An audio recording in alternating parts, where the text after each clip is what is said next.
Já, velkomin að Rauðaborðinu á miðvikudagskvöldi, snemma sumars. Hún hérna hjá mér, Oddný Eir Ævarsdóttir. Hérna aftast í þættinum að þá hérna vinur okkar og félagi, Björn Þorláks. Hann alltaf ekki bara að tala bridge, heldur alltaf líka að tala skák. Hann fær hérna í lok þáttarins Vigni Vatnar sem að framdi afrek daginn. Hann vann Magnús Carlsen í netskákmóti. Já, hérna. Hann alltaf að tala við hann og ég heldur að tala meðal annars kynferðislega áreitni í skákheiminum. Þetta er aldrei spennandi. En áður en að því kemur að þá hann með sitt vanalega innlegg hérna einu sinni í viku bridge og það kemur koma til hans tvær konur úr kvennalandsliðinu, Guðrún Óskarsdóttir og María Haraldsdóttir Bender. Og það Gunnar Björn Helgason, fyrirliði kvennalandsliðsins. Hann kemur líka, ég veit ekki hvernig það stendur á því að það kall sem fyrirliði kvennalandsliðsins. Það margt skrítið í bridgeinu. Já. En áður en að því kemur þá þú að hringja út í heim, þú ætlar að hringja í hana Amelíu. Já, Kristínu Amalíu Alladóttur. Já. Og við ætlum að ræða svona eiginlega lífstíl og svona eiginlega lífsafstöðu, sko. Hvar hún í heiminum? Hún í Kaupmannahöfn. Já. Og hún bjó nú í Reykjavík og flutti svo austur á land og gerðist einsetu kona, eins og hún segir sjálf frá og svo söðlaði hann og segist breyta til á 7 ára fresti og ég var að biðja hann eiginlega segja mig frá svona pælingu. Hún menningarhagfræðingur líka en annars að búa til kerti og býflugnabóndi líka og svona með, grundvallar að leita, biðla til hlustandi og áhorfendum að hjálpa okkur að finna svona ákveð hugtak sem kannski hún telur á okkur vanti til þess að vinna úr þessum öru breytingum sem samfélagið gengur í gegnum og það muni hjálpa okkur líka að vinna með fyrirbæri eins og xenofóbíu, útlendinga, ótta og rasisma og annað. Samhengi úr frá býflugunum og upp úr, eða niður úr. Býflugun eru stórkostleg samfélag. Herðu, en áður en að þú ferð að hringja til Kaupmannahafnar, þá ætlar hann Sigurjón Magnús Ílsson að tala við Ásgeir Daníelsson sem var nú lengi vel hagfræðingur á Seðlabankanum. Ég held að sé hættur. En þeir ætla að tala svona eiginlega kvótamálið, hvort að útgerðin hafi þessi aflögu fær sem að þú hefur kannski tekið eftir því eins og aðrir að útgerðin heldur í fram hún sé bara alls ekki aflögu fær að þessi litla hækkun á veiðigjöldunum valdi því að það sé bara ekkert gaman að vera í útgerð lengur og allir bara hætta. Þú fær líka Maríu Pétursdóttur, myndlistakonu og aktivista til þess að ræða mótmæli. Já, við höldum aðeins áfram með það. Umræðan sem var í gær mótmælin á Austurvelli og ég var búin að biðja þá sem voru þáttakendur í mótmælunum á Ingólfstorgi að koma svo voru forföll vegna veikinda en það er mjög gaman að tala við Maríu því hún er listakona og aktivisti og talaði líka þetta tákgræna svið svona sem þetta er í mótmælum. Ég ætla líka að tala þetta Austurvöll. Ég ætla að fá 3 innflytjendur, já. Það kemur Nicole Lee Mosti sem er doktorsnemi núna en var fyrrandi þingkona og leikskólakennari, ég held að segja aftur komin í leikskólabransan. Og Derek Terrell Allen sem er íslensku kennari og hann er pírati, ég held að segja ritari pírata í Reykjavík og Jasmína Vasovits sem er stjórnmálafræðingur.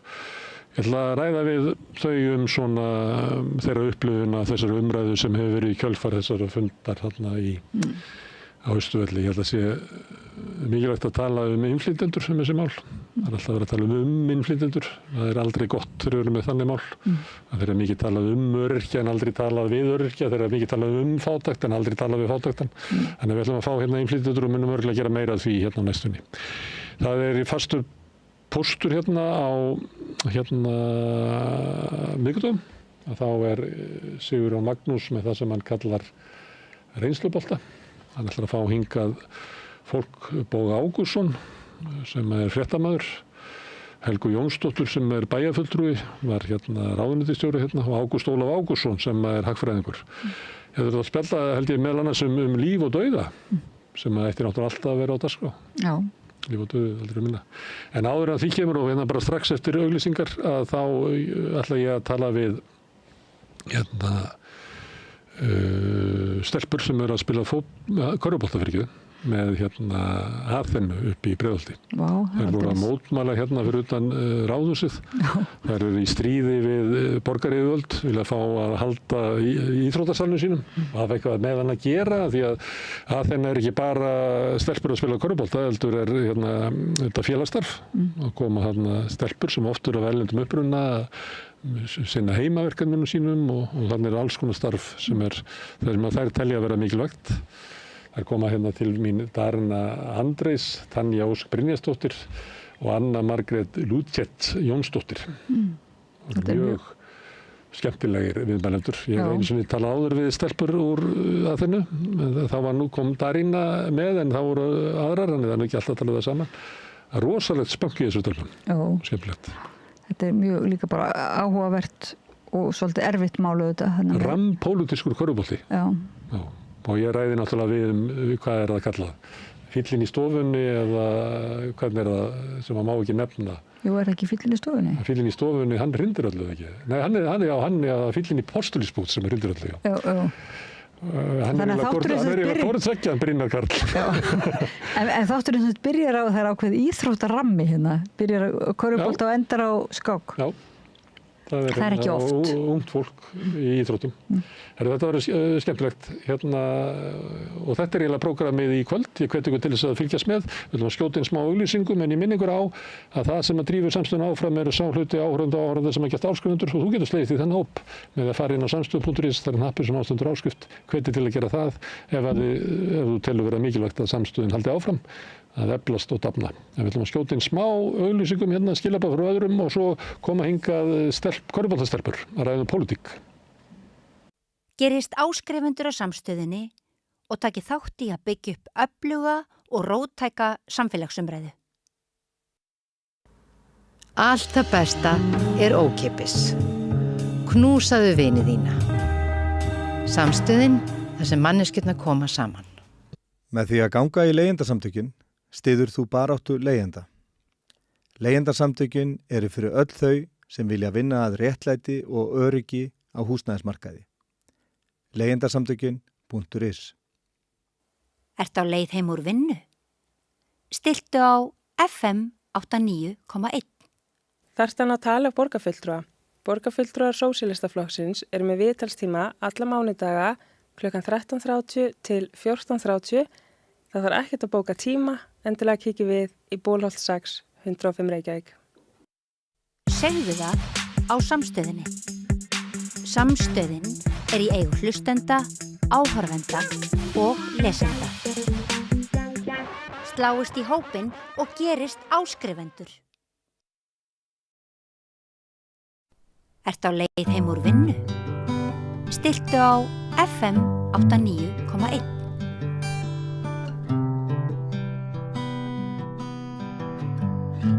Nú ætlum við að ræða íþróttir, við ætlum að ræða einhvers konar, veit ekki hvað að kalla það, kannski þetta bylting eða eitthvað, þegar við nú fylgst einhver leyti með þessum, við fjallaðum þetta áður, það er körfuboltafélagið Aþena sem er upp í Breiðholti og það er verið að berjast fyrir því að fá að halda aðstöðunni sem að félagið hefur.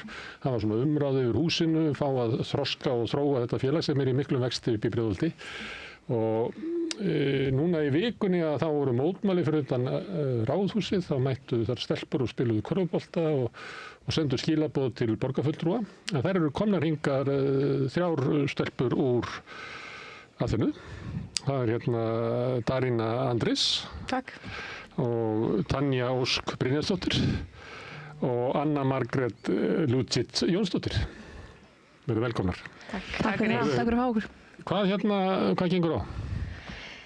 Við sem sagt viljum bara fá áfram rekstur í húsinu en Reykjavíkborg vill það ekki. Já. Og þau vilja annarkvort sem hefur aldrei verið gert hafa bara Reykjavíkborg sem sjá reksturinn eða Leikni. Þau vilja bara alls ekki að við sem erum búin að sjá reksturinn hjá okkur. Sem búið að vera bara upp á 10 hjá okkur, bara rekstur, bókhald, allt. Þið hafið rekið þetta húsi? Já, 1,5 ár. Fenguð það lána frá Reykjavíkborg? Við fengum samning í 1,5 ár, bara sem svona tilraunaverkefni. Að segja þau. Þau segja þau, já. En þetta var aldrei skrifað undir samning sem tilraunaverkefni. Það er bara núna. Núna hendaði þannig út að þetta var tilraunaverkefni sem kom aldrei fram. En af hverju viljaðu ekki ykkur? Er þið gangið illa og skýtuðu sokkar á gólfinu? Sko, það sem þau eru ekki að viðurkenna allir þessi, þú veist, reksturinn upp á 10, öll fjölgunin á krökkunum og heldur áfram fjölgar og þú veist, bara þú veist 111 hverfið, skilur, þau voru með 10 krakka til að byrja með og við erum bara búin að fjölga það upp í 100. Þannig þú veist, þau eru bara ekki að viðurkenna allt sem við erum búin að ná, eða vilja ekki viðurkenna það. Líka þegar það var fundur, þegar þau akkurat sögðu að þau ætluðu ekki að framleggja reksturinn og það, þá náðu þau samt ekki að segja af hverju við mættum ekki vera lengur og líka komum ekkert í staðinn. Þannig bæði eru ekki með neinar aðrar hugmyndir hvað ætti að vera í Austurbergi núna fyrir alla þessa krakka en vilja heldur ekki hafa okkur sem erum búin að vera bæta, fjölda, sjá reksturinn alveg upp á 10 og við erum líka sjálf, Brynjar búin að setja bara margar 20 milljónir í þetta, þannig hann eiginlega að sponsa Reykjavíkurborg, þannig skil ég ekki alveg af hverju þau ætti ekki að vilja hafa okkur. Og þetta svo mikið málu Brynjar, ég skil það ekki heldur af því að við erum bara, við stelpurnar í Aþenu erum svo sem að þjálfa yngstu flokkana, þannig, já. Þannig hann náttúrulega, hann málið líklega. Það efast ekki að það fjölgun á þáttöku og þetta mjög jákvætt fyrir Breiðholtið að fá svona nýtt félag og stemming í kringu það. En Reykjavíkurborg var erfitt með að láta Aþenu fá yfirráð yfir húsinu út af Brynjari Karli. Þannig en þú veist, þau segja það ekki beint en hann þau mun aldrei segja það heldur. Nei. Þau klæðaði í einhvern svona búning og segja að verða að fara eftir mannréttindareglum. Já, öllu sem við erum búin að gera þannig í leiðinni.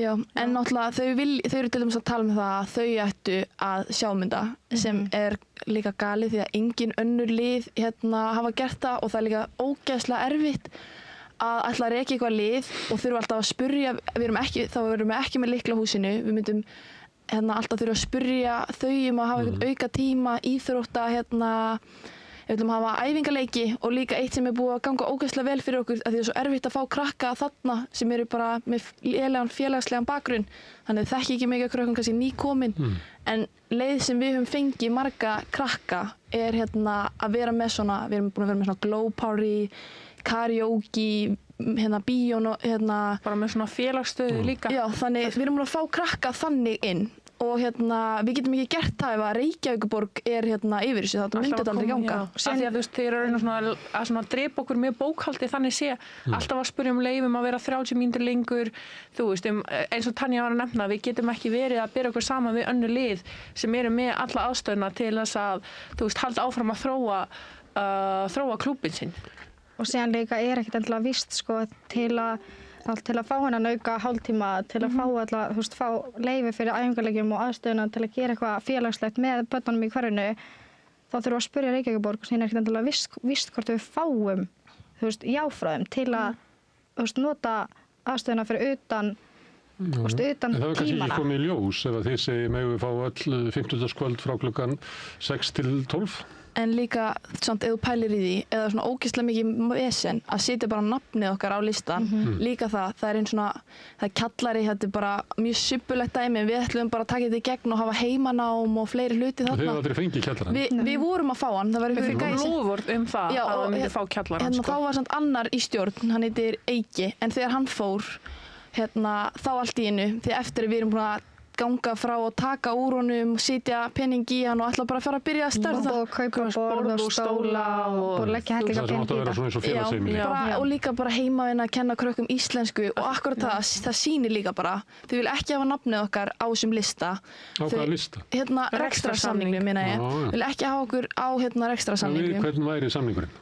Við hvern væri samningurinn? Þú veist, Aþenu, við viljum að geta rekið húsið, skilurðu. Þau ætla að vera bara að reka það sjálf? samning við Leikni Leikni. og svo þurfum þið bara við eigum bara að vera falin undir þessu. Já, en við viljum alveg hafa Leikni og við erum alveg góðu samstarfið, þannig við erum alls ekkert að tala um það. Það er svolítið öðruvísi. Leikni er meira úti, þú veist, að spila fótbolta og við erum minni að spila körfubolta, þannig ég skil ekki af hverju það ætti að vera mál. Og líka eina sem ég ætla að bæta við, af hverju, þú veist, við vorum svo mikið að reyna að berjast fyrir þessum kjallara, er að því að margar stelpur sem eru í þessu húsi bara, þú veist, í bara marga klukkutíma eftir skóla, mæta þangað, eru á sínum æfingum, á æfingum hjá okkur, á fundum með okkur bara fram á 10 á kvöldin, 9-10 á kvöldin og það er bara svo leiðilegt að geta ekki veitt almennilegan stað til þess að vera í.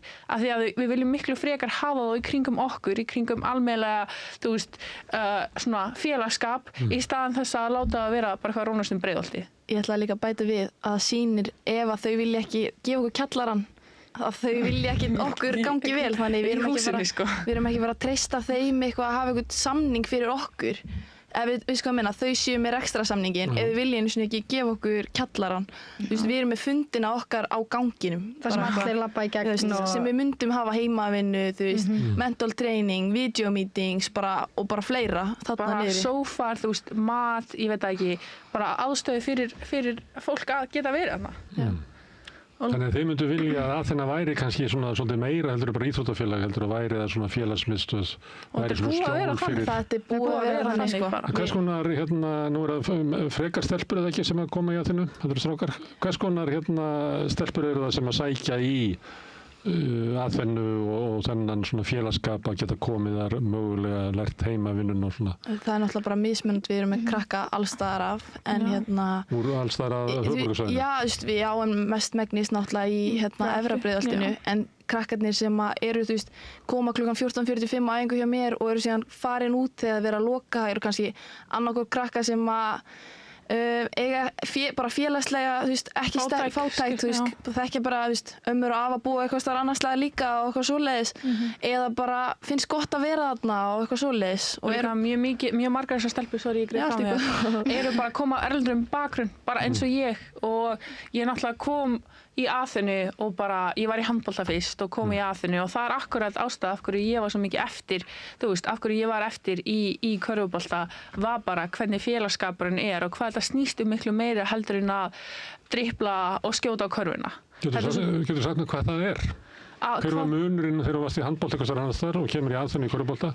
Hver er þessi munur? Á hverju kaustu að vera áfram í Aþenu? Sko, mér fannst þetta að vera svolítið mikið svona barnapössun í IR, ég var í handbolta í IR og þetta var svolítið svona, þú veist, fólk var ekki alveg að nenni þessu og alltaf að breyta hver er að þjálfa okkur og þú veist, tímanir sem við fengum og þetta var bara mjög sloppy, skilur með að við að hvað við erum að reyna, þú veist, við erum með sinn standard þegar að kemur að þjálfa 6 og 7 ára krakka, skilur og allt í kringum það snýst bara að reyna að hjálpa krökkunum að komast í gegnum það sem þau eru að vinna með þegar sumir krakkar eru að vinna við að vera, þú veist, ekki kvíðin á æfingum og stundum að vinna við reiði og við erum með perfektan stað til þess að vera hjálpaðum bara í gegnum körfubolta. Já, og líka við erum með skó í öllum stærðum og Aþenubólið, þannig krakkarnir sem að, maður þarf að vera ógeðslega passífur með þetta, þú veist, það eru sumir foreldrar sem eru kannski mótgæðir að maður að gefa krökkunum skó, þannig að vita hver þarf þess að auka aðstoð til dæmis, þú veist, það er engin, já, þú veist, það er líka eitt sem við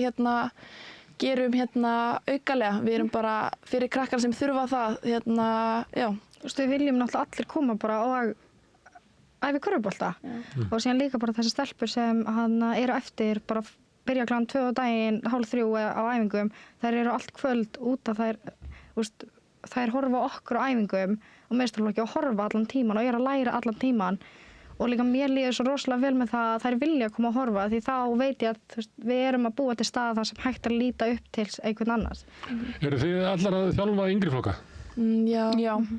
Ég er að þjálfa akkurat núna 6 og 7 ára en ég og Tanja að fara að vera með, ef allt gengur vel, með sumarnámskeið. Já, það er líka eitt sem ég langar að bæta við en núna til dæmis, akkurat því hún var að segja, við vitum ekkert, þú veist, öll önnur lið núna eru farin að gera samninga við aðra, bara, þú veist, útlendinga, sumarnámskeið og svoleiðis og við vorum búin að plana þetta en það er svo erfitt fyrir okkur, við vitum aldrei fram í tíman hvað er að fara að gerast, þú veist, við vitum ekkert hvort við séum að fara með sumarnámskeið og það akkurat skemmir fyrir við ætlum að gefa ykkur krökkum, þú veist, frítt á námskeiðið og eitthvað svoleiðis.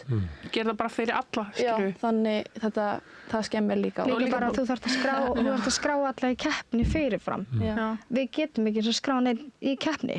Því að það er allt svo óvíst og líka eins og með notkun á kjallarunum, það sem Brynjar ætlaði að hafa, þú veist, við ætlum að hafa aðstöðu fyrir menntaskóla aldur líka til að koma og við getum hjálpa þeim í þessum kjallara og einmitt líka þessum yngri krökkum sem vilja koma að læra á eitthvað. En við getum ekki gert neitt að þessu í sumar.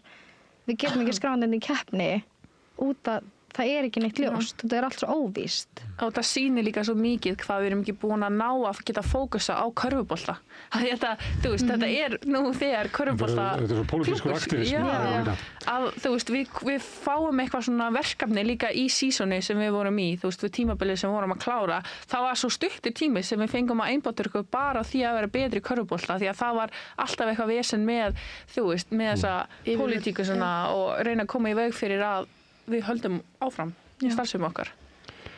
Herðu, en ég spurði hvort að þið séu að þjálfa, af því að Brynjar Karl hefur verið mikið í fréttunum og verið birtar myndir og myndbrot af honum þess að menn er að svona sýna stúlkum ansi mikla hörku. Eru þið þannig þjálfara líka? Eru þið svona litlir Brynjar Karlar þegar þið farið að þjálfa? Ég verði að taka það fram að þú ert dóttir þess. Já. Nei, ég þarf alveg ákafa æfingu og svona, en síðan á samtíma þarf maður líka að kunna, þú veist, báðar hliðar. Ég er ekki alveg komin þar að ég get verið að kalla á eitthvað og útskýra síðan líka, skilur, en það er alveg samt alveg ákafi á æfingum og svona, þú veist. Þú veist, ég er að þjálfa litlu krakkana, bara mikróbolta. Og hvað er það, 6 ára? 6 ára, 5 á bili 5 og 7 ára. Og það er náttúrulega sumir krakkar sem er að mæta bara í fyrsta skipti upp í húsið og það náttúrulega meikar ekki sens að vera að taka það í eitthvað mental training skilur við, en þetta er samt svolítið mikið vinna með, þú veist, að því að svona krakkar ganga samt líka í gegnum eitthvað á þessum ungum aldri, eins og ég þekki nokkra stelpur eða þú veist og strákar sem eru kannski vera rosa kvíðin þegar þau mæta og taka eftir meira svo á þessum aldri að þau séu kannski ekki jafn góður og hinni krakkar sem búin að vera. Og það byrjar akkurat þar að byrja bara að útskýra og mér líður eins og við lítum stundum niður á krakka og þú veist, tökum ekki eftir hvað þau skilja í raunverulega mikið. Það er þessi mjög algengt, sko. Það er alltaf að tala við niður til barna og þau skilja miklu meira heldur en við höldum og ég er búin að vera alltaf með stelpur í núna síðan þær voru 5 ára og bara bætingar hjá þeim, ekki í körfubolta heldur ég bara sé hvernig þær eru að vera öruggari með sjálfu sér og bara, þú veist, og sé bara munin þegar við förum að keppa, þar eru ekki, þú veist, þar verður ekki litlar í sér og láta í sér heyrast og bara alls konar. Og sama gildir með krakkar sem eru á svolítið öðruvísi, þú veist, að fara í gegnum eitthvað öðruvísi hátt eins og reiðina. Síðan skilja krakkandi líka alveg þegar þú setur standarda á krakka. Þú veist, þeir skilja það alveg, þú getur alltaf verið að hækka standardana á krakkana. Þú veist, eins og Darína sagði, þú veist, það er alltaf alveg að tala niður til krakka. Þau skilja svo mikið ef þau tengja við það. Alveg eins þegar við fórum að mótmæla þá var bara, þeir eru svo krútleg við litlu krakkana. Don't get me started. Og síðan kemur okkur einn lítil og spyr bara beina spurningu bara hvenær okkur vil ég ekki semja við að þinni og þau bara eitthvað, þeir eru svo krútleg og hún var bara, hvað ert að segja? Bara ógeðslega móðgun. Þau koma bara að tala við krakkana og alveg svo við séum á okkur, hvað sé, leikinámskeiði. En það er samt þannig, það er hægt að leggja of mikið á mjóar herðar barna og ungmenna. Já, þú náttúrulega Stundu sagt að fólk er ekki fullu harnað og eitthvað. Já, líka bara þegar þetta er fyrsta æfingin og skilja ekkert eins og hjá mínum stelpum, þú veist, ég er svona núna að læra að vera þjálfari og bara svona skilja betur á þetta, þú veist, það er alltaf á miðvikudögum svona fundir og svona við erum að tala svona hluti einhvern veginn bara, þú veist, munurinn á herfíblinn og hetjunni, þeim líður bæði eins en síðan hvað það gera og síðan tölum við þetta í leikjum þegar það vera stressaðar og eitthvað svoleiðis, en þú veist, þetta er bara svona bæði hjá mér, ég er bara svona byrjandi sem þjálfari og síðan fæ ég líka alveg ráð frá hinn eldri þjálfarunum og svoleiðis, en já, maður er samt alveg svona byrjið og svona, ég er ekkert bara að fara að garga beint á það og ég hef ekkert efnað því. En að hjálpa þá íþrótta krökkum til svona sjálfskilnings hvað það er okkur líður mér svona á vellinum og bara svona líka þegar horfa á æfingu fyrst þá voru bara býttu voðalega eitthvað öskra og eitthvað svoleiðis en síðan útskýrir maður það líka bara eitthvað svo leiðis. En eins og geggja líka að hafa meistraflokka því að svo leið að þessar stelpur eru búnar á æfingunum sínum og verða kannski eftir og horfa á æfinguna okkar, þá skilja það miklu meira, þú veist, hvað við erum að gera. Herðu, en það til fyrirbrigði sem heitir eitthvað samskiptafulltrúi í ISÍ sem fór yfir þjálfunar aðferðir Brynjars Karls og gaf henni bara fallengun. Takið þið ekkert mark á því? Þegar þú horfir á skýrsluna og hvað þetta er ófagmannslegt, við erum með 30... Þetta er fagfólk sem er að gera þetta? Já, en þetta er samt bara ófagmannslegt og eiginlega bara, það er verið að skoða þetta bara öðrum lögfræðingum okkar af því að þegar þú pælir í þessu 33 þjálfarar sem hafa verið að þjálfa með honum og þú tekur einn þjálfara frá Bandaríkjunum sem var rekinn fyrir það að vera að mæta þunnur seint að þjálfa síðan ferðu alla leið til Akureyrar, finnur einhvern gæja sem var að rífa ljósmyndatakari það er ekki að tala við okkur af því að við myndum útskúfa hver aðra ef við myndum segja eitthvað, bara alltaf aftur og aftur vanvirðing út af svona hlutum og við erum undir hælnum á Brynjari, það er ekkert að marka neitt sem þið segja. Þetta minnir mér rosa mikið á svona aðferðir í endræðinsreikjum, skiljum við, þar sem það er bara löngu búin að ákveða hvað verður niðurstaðar áður en þessi skýrsla kemur út. En síðan er svo mikið sem hægt að, þú veist, geta, eins og núna eru 2 stelpur og ein önnur sem var hjá okkur í ár að fara til Bandaríkjanna. Það er hægt að tala við þær, þær eru ekki lengur, þær eru að fara búin að skrifa samning. Það er ekki að vera undir áhrifavaldi Rasmussins. Og eins og ég skipti yfir þegar ég var 19 ára að vera 20. Það er ekki, ég er orðin fullorðin, skilur. Þannig þau eru ekki eins og reyna að fá álit frá öðrum finnst mér. Já, við erum allar nema ein sem er með þessu 18 ári yfir 18 ára en við samt, það er ekki tekið margt gaf því quote on quote þólendunum í þessu skiliru þannig að þetta er bara algjörlega galið fá bara alla þessa gæin sem var rekinn gæin frá Akureyri hvað heitum, Bjarni eitthvað Bjarni, Facebook og skynjar þetta alltaf gegn Facebook og eitthvað já þannig að ég finnst þetta bara mjög ófamæðislegt og eiginlega bara En þetta er það sem stendur í líklega í vegi fyrir því að þið fáið húsið Já, þetta er alveg partur að því kannski orðið borgina á þannig að við getum bara ekki gert samning við að þennu með þessa skýrslu og síðan eru þau held ég einmitt að passa sig á þessu þau að passa sig ekki að nefna ISÍ það á ekki að standa saman endilega þannig þau eru svolítið eins og við hefum sagt þau eru svolítið að tala í kringum sig og eru kannski búin svolítið að mála sig í horn þannig þau eru svolítið að byrja að passa sig og einmitt ef þú segir ekki alltaf rétt og ert alltaf að reyna að passa að ljúga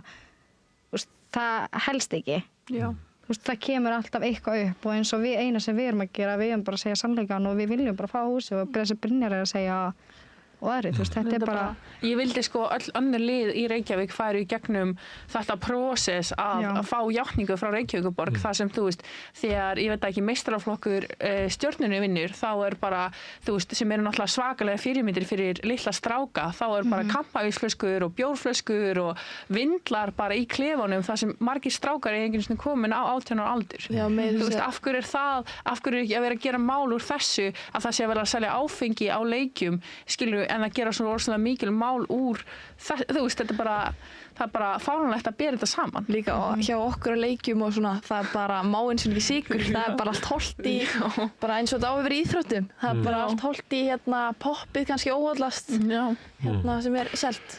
En svona af því að sjálflega Brynjar Karl er fyrirstaða kæmi ekki til greina hjá ykkur eins og segjum þetta væri bara uppbygging á okkur tímabili að ykkar, kannski ekki dóttirars labba til þess að segja Brynjar Karl, það er rosalega mikið sem þú hefur gert fyrir að byggja upp hérna að þinnu en núna ert þú bara orðin fyrir þegar bara við fáum ekki húsnæðið út af þér þannig að við ætlum bara að þakka þér fyrir allt sem þú hefur gert en nú verðum við bara að klippa af og við erum að losa okkur við þig til þess að geta haldið áfram. Ég má ekki svara við það ekki. Já, en ég ætla að segja eitt, það sem Brynjar minnist alltaf á. Ég er ekki að leggja þetta til, ég er bara að segja að í svona aðstöðu, að það stundu gerist að frumkvöðlinn, hann er bara orðið fyrir. En hann segir alltaf að planið hans í lokin er alltaf að láta þetta ganga og hann stýrir burtur. Já, en þetta, þú veist, greinilega þurfum við á honum að halda að, þú veist, að fá, að því að hann er svo sem er að setja mestan pening í þetta, skilur við, fyrsta lagi og öðru lagi bara hver væri að fara með þetta svona langt áfram, skilju, við núna, en við höfum kannski ekki jafn mikið aðgengi af fólki og, þú veist, og peningum og öllu því til þess að halda þessu gangandi. Þannig ef Brynjar Karl væri ekki með okkur í þessu þá myndum við ekki því miður komast langt bara út frá því, þú veist, við erum bara nýorðar 18 ára og núna, þú veist, núna hann alltaf að segja við okkur á æfingum að, þú veist, núna komin barátta í okkar hendur og það meikar ekki sens fyrir hann lengur að berjast fyrir okkur. En þið sem eru 18 ára og dreymir ykkur ekki bara að fara til Bandaríkjanna í háskóla og spila körfubolta? Jú, það er bara... Þannig þið eru ekki að fara að reka aðfernu næstu... Nei, síðan er bara, það er alltaf ykkur sem koma upp í meistaraflokk og ykkur sem fara út, þetta er bara... Við erum alltaf að hugsa næsta kynslóð, alltaf að hugsa næstu stelpur sem eru að líta upp núna til okkar, hverju þarf að fara að skila af sér og við þurfum að sýna þeim að þetta sé mögulegt, skilur við. Og einmitt það sem við erum að gera að við erum að byggja þessa næstu kynslóð. Og ef við fáum ekki þennan rekstrarsamning og engin lyklavöld og fáum ekki að gera það sem við viljum, þá er ekki uppbyggingin eins og við viljum hafa hana. Það hægir rosalega á þessa uppbyggingu. Þannig þegar eins og það komið tími til að eins og aðra að fara til Bandaríkjanna að spila körfu eða eitthvað, þá svolítið komið að næstu kynslóð sem við erum að búa til. Þjálfa núna. Já, sem við erum að þjálfa núna. Og mér finnst bara eins og að fólk ætti hætta að vera bara Brynjar eins og við stóðu á einu plakati hjá okkur, minni pólitík, meiri bara íþróttir, bara hætti þessu, þú veist, þeir að taka niður. En hann er nú alltaf að verða pólitískar og pólitískar. Ég veit en það þarf þess. Það er alltaf að fá hann til að tala um körfubolta lengur, sko. Já, en það er þetta bara, þú veist, eins og fyrsta greinin eitthvað, fákinn aumingjar, síðan kemur hvað heitir það, samskiptar, síðan kemur vídeóið og síðan þetta núna, þú veist, þá þarf maður bara, þú veist, hann þarf að vera pólitískur og við þurfum að gera það líka. Þetta er málið, skilur, við ætlum ekki að láta, þú veist, leggja okkur niður af því að við erum ekki að svara fyrir okkur. En ég meina, ég skil ekki það sem hann þú veist, það sem fólk er að segja að hann sé fyrirstaðan, en hann er bara, fólki finnst það bara óþægilegur. Þú veist, það sem hann er að gera, hann er bara að gagnrýna hér og þar, þú veist, það sem við erum náttúrulega til að byrja með vorum að berjast fyrir að íþróttir, þú veist, kvennakörfuboltinn, íþróttir bara kvennamegin eru yfir höfuð bara lélegir heldur en kallamegin og það er bara þannig minni peningur, þú veist, ekki eins góð þjálfun og einmitt núna minni kynferðisofbeldi sem er búið að vera í gangi, sko. Og núna erum við líka bara komin í það, þú veist, að við erum búin að færa okkur yfir Breiðholtið, þú veist, við viljum berjast fyrir þessar stelpur og krakka sem eru úr Breiðholtinu og það er sem við viljum gera það með að halda húsinu og hann er bara, og við erum bara svolítið að íta á Reykjavíkurborg til dæmis með það og það er sem við viljum gera og ef það er eitthvað óþægilegt þá þarf Reykjavíkurborg bara eitthvað að skoða það inn í sjálfa sig, þú veist, ef þetta er óþægilegt. Maður á líka að benda á hvað yfirvöld og svona eru að gera, það er bara pointið. Þannig virkar bara heilbrigt samfélag, skilur. Þú veist, ef hann á að vera fyrirstaðan og hann á að rífa sér tilbaka, hvers konar stjórn er þetta? Þetta er löng saga og sum hafa séð heimildamyndina Hækkum rána og þá fjallaði það þegar að Brynjar var að þjálfa í Stjörnunni og svo fór hann eitthvað yfir í ÍR og svo fór hann eitthvað upp í stofna aðferðinu eitthvað störf upp á Kjós eða Kjalarnesi. Já, Kjalarnesi. Og svo er þetta komið upp í Breiðholtið. Þú þetta var komið inn í 19 ára, þannig þú ert ekki með hluti af hópnum sem var þarna í Hækkum rána og þú komst líka seinna, eða ekki? Jú, ég kom rétt eftir að Aþena var stofnuð, þannig sumari sem Aþena var stofnuð þá kom ég, sko. En Tanja, þú hefur fyllt alla leið. Já. Og Hækkum rána fjallar náttúrulega hápólitísk mynd, fjallar þetta er kvennabaráttumynd. Já. Það sem að ungar stúlkur er með mjög svona tákgrænan gjörning að láta meta lífið þetta svona á einhverju vanvirðingu við kerfið. Já. Og svolítið erfið mynd því að meðan stila sárasta senan í henni var eftir sigurinn að þá komu foreldrar inn í búningsklefan og fóru að skamma stelpunar. Með það ótrúlega sorgleg sena. Já, ég er sammála þér. Já, bara sorgleg sena í kvennabaráttunni. Já. En síðan hvað mörg ár síðan? Er þetta 7 ár eða 8 ár eða mannstu það? Er það minna bara allt í allt? Já, frá því að til dæmis að þið látið metalífum vera þetta? Já, ég var allavega 11 ára þá, þannig 7 ár, ég er núna 18 ára núna. Já. Og þetta er búið að vera átök allan tíman. Já. Hvað eru þessi átök? Það er náttúrulega breytist alveg, fyrst er þetta náttúrulega bara bara stelpur, ungar stelpur, síðan er þetta eiginlega bara eins og síðan allt í því hún eldri þá vorum við að berjast gegn kynferðisofbeldi, þá kom vídeo það og núna erum við bara í Efra Breiðholti með stelpurnar þar, þannig að þetta er bara svolítið búið að þróast. En hvað er svona óþægilegt við ykkur fyrir hitt samfélagið eða svona? sem að veldur því að þið, svona þessi núningur hvað, þetta svona rosalega róttækt sem að þau eru að gera til eða? Aþena var náttúrulega bara stofnuð, var ekki stofnuð til að vera eitthvað þægileg, við erum með fullt af öðrum félögum. Nei, við náttúrulega... Þangað til að verður engin vandamál eftir, skilur? Við erum náttúrulega, mér finnst seinustu mál ekkert búið að vera við eitthvað að fara í fjölmiðla, það er bara eitthvað fólk sem við höfum annarkvæmt móðgað eða vera að benda á móti, bara svona yfirvöld, þau eru bara allt í einu bara, við viljum ekki hafa þau, þannig við ætlum bara að senda ykkur eins og mér finnst samskiptaráðgjafinn, bara smá svona hitmann, en já, veitu hver, ég man... Ég er að velta verið því að þeir eru bara að spila körfubolta. Já. Ég afsaki að segja bara. En sérðu hvað er alltaf komið upp fyrir að við fáum að einbytta okkur að körfubolta? Akkur er alltaf þessi rosalegu pólitísku átök í kringum þetta? Hvað er það í ykkar skilabóðum sem að veldur því að einhver fyrirbrigði í samfélaginu rís upp á afturföturnar og gargar? Sko, bara það sem ég hef bara búin að taka eftir frá því að ég byrjaði í Aþenu og er bara, að það sem við erum að gera er að við erum að ýta á alla, við viljum pressuna og við erum að ýta á alla og segja bara, þetta er ekki nógu gott. Er ekki að standa ykkur? Til dæmis eins og núna, Reykjavík ekki standa sig og við erum að ýta á þau og Brynjar að ýta á þau, við fórum í mótmælin til að ýta á þau, en síðan eins og bara til dæmis með kvennakörfuboltann, hlutinir hafa bara ekki verið nógu góðir og það er svo mikið hægt að gera til að bæta, það er svo mikið af resources, það er til svo mikið af peningum, en það er bara alveg svo, það er enginn að taka þetta og síðan þegar við tökum til dæmis, þá er fólk sem er ekki búið að taka þetta, þau fara svolítið að móta okkur og þau sjá eftir að þau hafi ekki tekið þetta og það er svolítið það sem ég er bara búin að finna frá því ég fór í Aþenu er að fólk er bara að sjá eftir að hafi ekki tekið þetta og það er allt vesenið. Það er öll þessi umfjöllun og það fólk er ekki, við erum að taka þetta.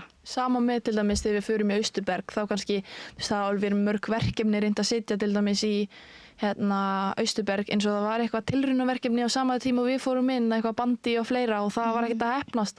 Þannig ég held lúmst að þetta sé smá svona, þau þola okkur ekki að því að við erum að fá krakka inn í þetta og eitthvað svoleiðis. Bara öfundsýki. Já, allavega eitthvað svoleiðis. Velgengni annar truflar. En eitt sem ég ætla að bæta við er líka bara, við erum bara að benda á fólk sem er ekki að standa sig. Stjórnmálamenn sem eru bara, fá borgarlaun fyrir, ég veit ekki, sitja í stólunum og fá sér kaffi, ég veit ekki, ekkert meira en það. En líka þessi rotthóla, eða maður getur kallað þessi kjallarinn, hann var búinn að vera tómur síðan ég æfði handbolta í IR, skilurðu, í hversu mörg ár. Og hann er bara líka búinn að vera tómur síðan við byrjum. Nei. Hvernig þið fá á honum, þá allt þínu fá margir á honum. Akkurat. Nei, það hefur engin á honum, við megum bara ekki fá hann, skilurðu. En síðan alltaf koma... Það getur hans auður heldur en þið nota. En síðan alltaf koma með þess afsakanir að þau eru að reyna fyllan hér og þar, með eins og vandrálingum eða eitthvað svoleiðis. Ekki eins og úlingum, bara fullorðnir karlmennum, en það er ekkert, en þetta er bara það sem þau eru að segja, en það hefur ekkert gerst, þetta er bara búið að standa aukt allan að síðan, við fórum upp í Austurberg og við viljum vera að fá þetta. Ég hef séð stundum svona myndbönd þar sem að þið fáið svona gesti. Já, geggja. Eins og hverju, það var Sólveig Anna komin til því frá það. Og Vigdís Hassler. Síðan áttu að fá eina aðra, ég man ekki hver var það, en síðan kom þetta allt og þá komum við ekki. Hvað gagnast þetta körfuboltastúlkum?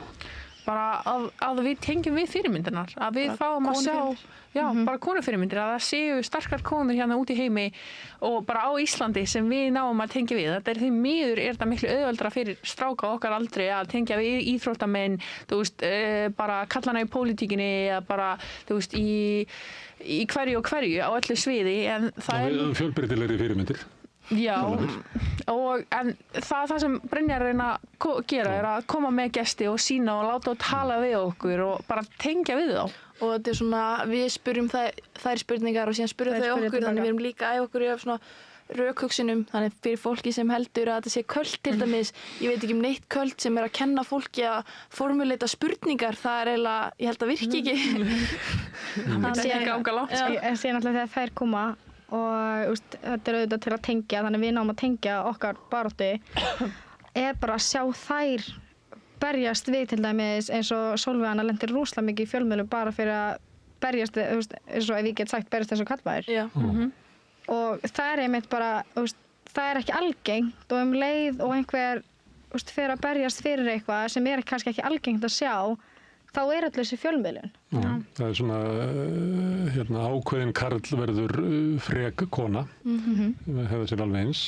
Og er það hluti af þessu andófi sem að þið verði fyrir að þið eru ekki að hegða ykkur eins og konur ætti að gera? Heldur eru þið bara í bakokk eins og ykkur í strákar? Hvað eru það segja sem ættum að gera? Nei, ég veit ekki. Eigum við bara að berjast fyrir okkar. Ég veit það, en haldið að viðbröðin séu að því að það þykir ekki tilhýðilegt að stúlkur séu að láta svona. Við erum alltaf að nuttast í hennan kultúr sem er alltaf að reyna að setja okkur í eitthvað ákveðið bók, skilur, og maður stelpur í að vera, ég veit ekki, og horfir á bara íþróttakeppni eða körfuboltaleiki kvennamegin, þú sérð bara hvað þetta er bara sorglegt, skilur við, og leið og við reynum að stíga út fyrir kassan og setja standard ekki bara okkur heldur líka á lið sem við erum að keppa við, þá verður allt í einu, allt brjála, af því að við erum að gera eitthvað sem, fólk er bara ekki vön að sjá. Já, líka ég var svo móðguð því ég var krakki eitthvað, því ég sá eitthvað feminista sem voru alltaf á móti þessu, bara hvernig getið þið verið á móti þessu, en það er okkur svona, við erum eiginlega að vinna gegn svona þeirra starfi af vissu leyti, veistu hvað ég meina? Bara með það til dæmis að við bara í staðan fyrir að vera að væla yfir hlutunum þá gerum við það líka alveg, en síðan gerum við eitthvað í því líka. Þannig, maður komst að því. Fólk er bara svo vant í að vera bara, auðvitað, ég hef sagt bara heima og þegar ég var yngri og alltaf, bara af hverju þetta svona, en það er ekki að taka það. En eitt sem að trufla þessa sögu er að þið voruð að keppa í körfubolta. Það gekk ekki vel. Fjalluðu ekki? Jú. En býtu hvað, já, það er alveg... Maður myndi ætla að verða að gera svona og það myndi leiða til þess að þið færið bara og myndi vera að vinna leiki og þið bara töpuðu öllum leikjum og... Já, en í fyrsta lagi þá er sagan ekkert búin. Og í öðru lagi, til dæmis núna, öll önnur lið eru byrjuð að sæna leikmenn. Hvað erum við að gera? Við erum fyrir utan ráðhúsi bara... Með skilti og... Við vitum ekkert hvað, það er alltaf svo leiðis. Við vitum aldrei, það er bara óvissa. En á hverju gekk okkur ekki betur?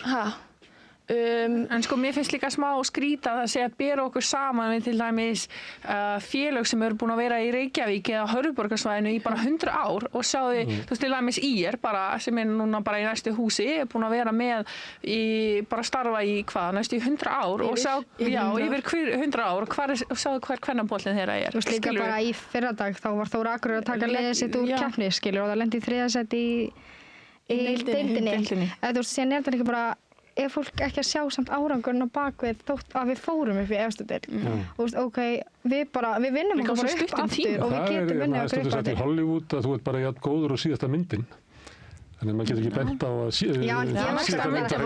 Þau eru ekki eins að gefa okkur, það er ekki eins að vera að gefa okkur sjans til að búið til nýja mynd á. Og haldið þið farið upp aftur? Já. Þú veist, ég held að... Þau unnu alla leiki á leiðinu upp. En ég er að spyrja í alvörinni, af hverju gekk ekki betur? Var það, vantaði ykkur lykilmenn? Við náttúrulega fyrsta lagi, ég vil ekkert vera með eitthvað svona afsaganir, en það var náttúrulega bara svona ógeðslega margar lúnabólgur í byrjun tímabilsins og hvað vorum við margar, útlendingar að koma og fara, bara komu meiddir til okkar og síðan var þetta bara svona stökk einhvern veginn og vissum ekkert, þetta var alveg munur frá því að vera í fyrstu deild yfir í söpveideild og á sama tíma erum við alltaf eitthvað að hugsa frekara en að hugsa æfingar, þá er alltaf bara erum við að fara að fá íþróttahúsið í næstu viku eða eitthvað svoleiðis eins og til dæmis með samskiptardæmið og líka bara á miðju tímabilið þegar að kalla brýna ofbeldismann, skilju, og þá þurftum við að fara í það eða æfingu í að skrifa einhverja yfirlýsingu og þetta er bara, við fáum ekki eins og einbætt okkur að körfubolta. Þú rölduð ekki út, við höfum hort á lið sem voru rosa góð í fyrra en koma bara löng tímabil þess að gátu lítið, mann setti sitt í vetur. Ég horfði ekki á fótbolta. Nei, það var bara, við vantaði ekki gæðin þar inni, en þeir bara gátu ekki unni leiki bara vikum og mánuðum saman. Þeir lenduðu í einhverju slíku. Það hópurinn finnur ekki leiðin út. En ég held að það sé alltaf gerast hjá okkur, skiljum, leið og við náum að fá núna húsið tilbaka og... Ef þið fáið það? Já. Haldið þið fáið það? Það er bara fyrir eftir, við erum bara búin að gera það sem við getum, við erum búin að fá 3300 undirskriftir og þetta er að sjá hvað litlu stelpuna. Ég ætlaði að spyrja þessu hverja, því ég verið búin að svolítið að ég er búin að vera að bera á borð þeir sem hafa verið andmælingur. Getið sagt mér frá því hverjir eru það sem eru að styðja ykkur? Bara sem eru að styðja ykkur? Hvaðan fáið þið stuðning?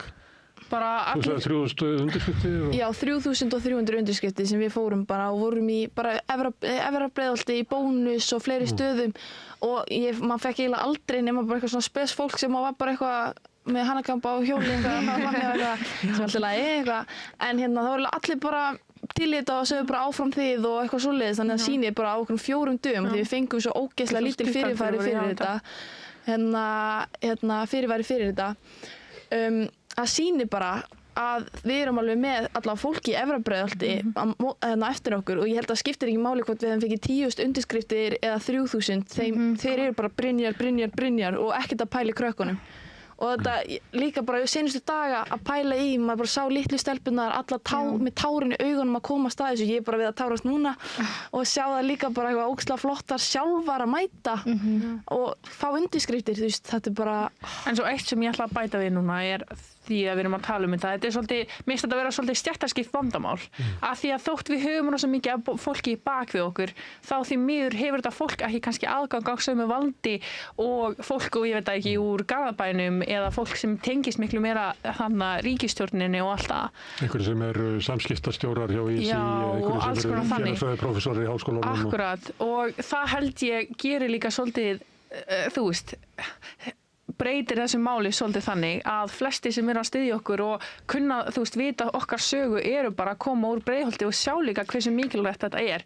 En fólk, þú veist, eins og þegar við vorum að dreifa þessu miðunum, fólk spurði 1-2 spurningar og nú leið að fekk að heyra okkar sögu, þá fannst þetta bara, þú veist, þetta fannst þetta bara geggjað.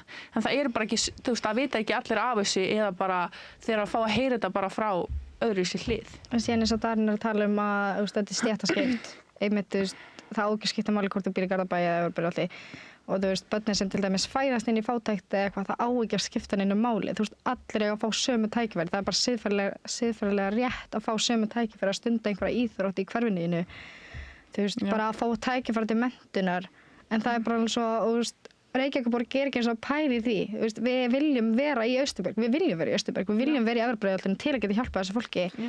að það eru fullt af fólki líka að tala getur ekki farið einhvert annað fyrsta lagi það voru ógeðslega erfitt, við sáum það en þetta er bara fullkominn staður og við viljum ekki fara neitt annað því að það er fullt af krökkum þarna ef við myndum fara eitthvað annað sem myndi vilja en gæti ekki þú veist fyllt því að þau eru bara sjálfa að mæta á æfingar og eitthvað svoleiðis. Það er ekkert rangt að segja náttúrulega Efra Breiðholti er náttúrulega bara að fátækra hverfi heldur en til dæmis önnur hverfi í Reykjavík og það er kannski þau hafi ekki endilega þetta geta ferðast annars staðar hér og þar til að æfa eitthvað og þess vegna er Austurberg svo góður staður til að halda þessu gangandi og við viljum vera í Austurberg. Og ég sem kem frá svona erlendum bakgrunn, mér finnst þetta bara alveg frábært hvað við erum að gera og ég næ svo mikið að tengja við þessar stelpur sem, þú veist, tala mjög brotkennda íslensku og, þú veist, finna sér ekki alveg réttan stað í íslensku samfélagi af því að þú veist, þeim er bara útskóða í eitt hverfi og þið eru bara að redda ykkur. Skilur, þannig ég held að þetta sé bara frábær leið fyrir alla krakka saman hvort þið koma bara að tengjast íslensku samfélagi og þetta er búið að vera mjög mikið í umræðunni hvað var 1. maí var hann að ganga niður í bæ að fólk var eitthvað óánægð með alla útlendinguna, af hverju ekki þá að gera eitthvað í þessu og hjálpa þessu fólki, þú veist, ef þetta er svo mikið mál, tengjast íslensku samfélagi og kenna þeim íslensku og gefa þeim tækifæri að vera, já. Það er eins og til dæmis, þú veist, það er Reykjavíkurborg sem tekur þessu ákvörðun fyrir okkur, en þau hafi ekki einu svona komið þangað til að sjá þessu aðstöðu sjálf eins og það er alltaf verið að við erum búin að bjóða skúla í 8 vikur að koma og síðan er alltaf verið að fara á stað með þessi verkefni bætum Efra Breiðholt og öll þessi verkefni og það er ekki neitt að virka þetta er svo yfirborðskennt en síðan komum við og við nýtum Austurberg og þetta er svo mikill munur við erum búin að ná að taka þessa krakka inn og það er skúli sem ákveður það eða Reykjavíkurborg sem ákveður það og þau vilja ekki eins og koma og sjá hvernig mæta á æfingar og tala við krakkana þau veit ekki eins hvernig þetta hverfi bara mætti halda þau veit ekki eins hvernig hverfi virkar það er líka að þau geta tekið ákvörðin án þess að hafa komið og sé krakkana þau voru bara að sjá því fyrsta skipti í gær þau mættu að mótmæla og fullt af krökkum sem mátti ekki þetta svo langt í burtu og eitthvað svoleiðis þannig, já Og líka bara viðbröðin þegar við mættum, mér fannst það bara, ég ætla bara að endurtaka því, mér fannst það bara hlægilegt og kjánalegt að gera svona lítið úr krökkum með því að segja, vá, hver er krúttleg, high five, þegar þú veist, er ekki körfubolti best, eitthvað hérna, skilur við, þegar í gær á fundum, þegar í gær á fundum reynda að gera allt til þess að leggja okkur niður. Mér finnst það bara svakað, þú veist, ég hef ekki séð svona fölsku bros bara í góðan tíma. Já, bara Það verður ekki þannig upp í Breiðholti. Herðu, Darína, Tanja og Anna Margrét, gangi ykkur bara vel í ykkar baráttu. Takk fyrir. Áfram að finna. Kannski heldur umræðinu þetta mál áfram, kannski fáum við Skúla og fleiri frá borginni. Ég tekti beit við. Já. Það laust sæti fyrir því. Kannski það áskorun á Skúla að koma hingað og mæta stelpunum. Sjáum hvað hann gerir. En við höldum hérna áfram núna í kvöld við Rauðaborðið að ræða ykkur allt annað mál. Næsti kafli eftir augnablik. Takk fyrir. Takk fyrir okkur. Með því að ganga í leigjendasamtökin styður þú baráttu leigjenda. Leigjendasamtökin eru fyrir öll þau sem vilja vinna að réttlæti og öryggi á húsnæðismarkaði. Leigjendasamtökin.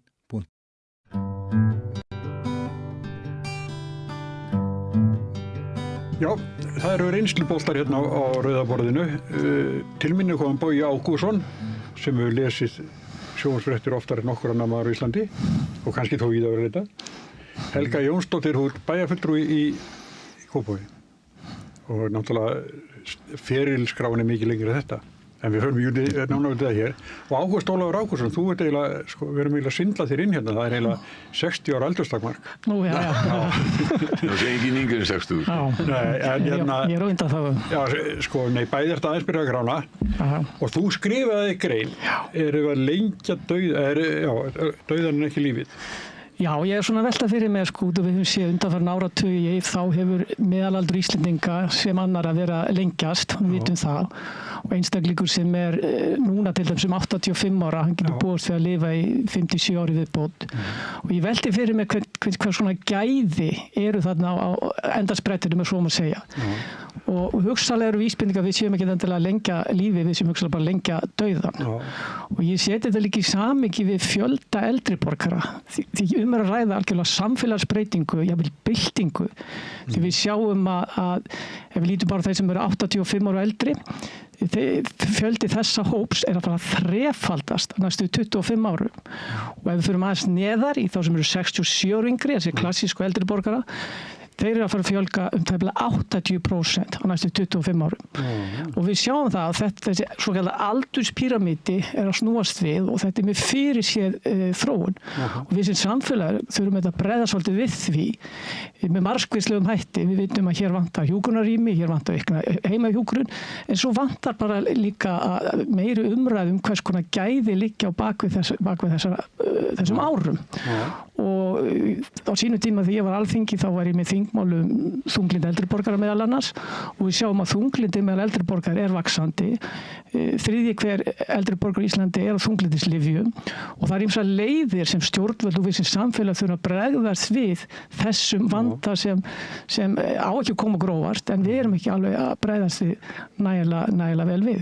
Má skilja þannig, þú segir að lengja dauðan að þá sem sagt sé svona innihald lífsins raunverulega farið fyrr en það þyrfti að vera. Já, það er þetta hættan á því. Við sjáum að Alþjóða heilbrigðisstofnunin hefur skilgreint þunglyndi og einmanaleika sem farald, þannig að við þurfum ekkert að brjótast út úr einmanaleika sem stundum blasi við sumum eldri borgurum. Ég verð ekki alhæfa fyrir allan hópinn. Þetta er í dag til þeir sem eru 60 ára eldri, þeir eru 80.000 manns, verða yfir 100.000 eftir 10 ár. Þannig að við sjáum þessi fjöldi þessi gatum á hann er aukast, þannig að hópurinn er sjálfsögðu fjölbreytilegur. En við þurfum að reyna að auka hér tengslin, við þurfum að auka hér félagslega tengingu milli kynslóða og hjúkrunarheimilin þurfa að bregðast við og hér þarf að stuðla öflugri úrræði fyrir eldri borgara þegar lítur að hreyfingu og öðru slíku. En síðan er þetta tekjuhliðin sem skiptir líka miklu máli. Að vera mjög tekjulár eldri borgari er mjög vont fyrir andlega og líkamlega heilsu. Það hafa líka rannsóknir sýnt. Þannig að þetta líka verkefni fyrir stjórnvöld þegar kemur að þeim þætti máls. En þetta líka bara við sem samfélag, við sem fjölskyldur, hvernig erum við að bregðast við einstakling sem eldast í fjölskyldunni, erum við í einhver samskipti við viðkomandi aðila og svo framvegis. Þannig að þetta eitthvað sem við þurfum öll að taka þátt í og þetta ekki bara bolti sem þarf að vera leystur á alþingi langt í frá. Þetta bara eitthvað sem við öll þurfum að huga til að líf þessa einstaklinga eins og okkar eigin líf hafi gleði, hafi tengsl, hafi lit. Við hinn verum á þeim aldrei svona við höfum 8 aldraða foreldri eða eigum og við þekkjum það eða ekki. Við þekkjum þetta náttúrulega líka bara af eigin raun því að við Bogi föllum undir skilgreininguna að vera gamalmenni. Ég er 72 ára, ég veit ekki. Ég er 73. Og ég er 71, má ég vera með í þessum hópi? Þú mátt vera með í þessum hópi. Og það er auðvitað óskaplega mikið lán að eldast þannig að maður skynji það ekki mikið á skrokknum eða getunni til þess að njóta lífsins og ég kannski segi fyrir mig að ég hef eiginlega aldrei á minni ævi fundið jafnmikla lífsgleði eins og ég finn á þessum tímum núna. Þannig að það er umhugsunarefni hjá mér. Af hverju verið að flokka fólk svona? Af hverju verið að segja og það til dæmis að þessi farið að reisa einhverja búðir og hjúkrunarheimili og svo búðir í kringu það fyrir fólk sem er 50 eða 60 ára aldri og safna þessum aldurshópi saman. Fyrir minn hatt þá hefur mér fundist að gæfa mín að ég átti þess kost að skipta húsinu mínu upp og fjölskyldaði börn og barnabörn búa á neðri hæðinni og við erum í svona fjölskylduhúsi og það gefur mínu lífi alveg ótrúlega mikið gildi og heldur líka þeirra. En þegar Ágúst Ólafur er að tala þessa staðreyndir sem blasa við, að þá var ég yfir mig hrifin, ég hugsa að sé að hartnar 2 ár síðan ég las bók eftir bandaríska læknaprófessor sem var metsölubók og hét Being Mortal og hann heitir held ég Gavande og þessi bók heillaði mig gjörsamlega og hún gekk einmitt út á það að lifa lífinu og að dauðinn væri eitthvað sem væri óumflýjanlegt og allir ætti að vera undir það búnir og allir í kringum mann en í guðanabænum ekki gera það læknisfræðilegu viðfangsefni bara að þú ert að eldast. Og mér er svo minnistætt dæmið sem hann tók. Fólk horfur upp á börn, óvita börn, gera alls konar hlut og segja að þau verða bara að læra því. Þau hoppa og hlaupa og sippa og stökkva og allt mögulegt. Fólk þegar það komið á tiltekinn aldur þá var viðfangsefni það að forða því frá því að lendi í nokkrum vanda. Það er sett við göngugrindur og í hjólastóla og svo framvegis löngu áður en í raun og veru kannski þar og það er minnst okkur segi það í þessari bók. En þessi bók, mér fannst hún heillandi lestur og hún fékk mér svo mikið til þess að hugsa það að í rauninni eru læknavísindin með það hlutverk að lengja líf. Og þau halda fólki á lífi eftir að það er dáið með því í raun og veru fólk sem er bjargarlaust og við höfum átt foreldrar svo að segja sem hafa verið eldast og jafnvel látist eins og í mínu tilviki fólk sem er alveg hætt að njóta lífsins og maður áttar sig ekki á því fyrir en eftir á í raun og veru ástæða fyrir að halda lífi svona lengi að það er alltaf í hverskipt sem það fá lúnabólgu eða einhverja bólgu þá dælt yfir sýklalyfjum. Hérna í gamla daga þá hefði fólki bara dáið af þessari ástæðu og maður getur alveg veltið fyrir sig er þetta hlutverk læknisfræðinnar að halda lífi í líkama þegar að andinn fylgir ekki með.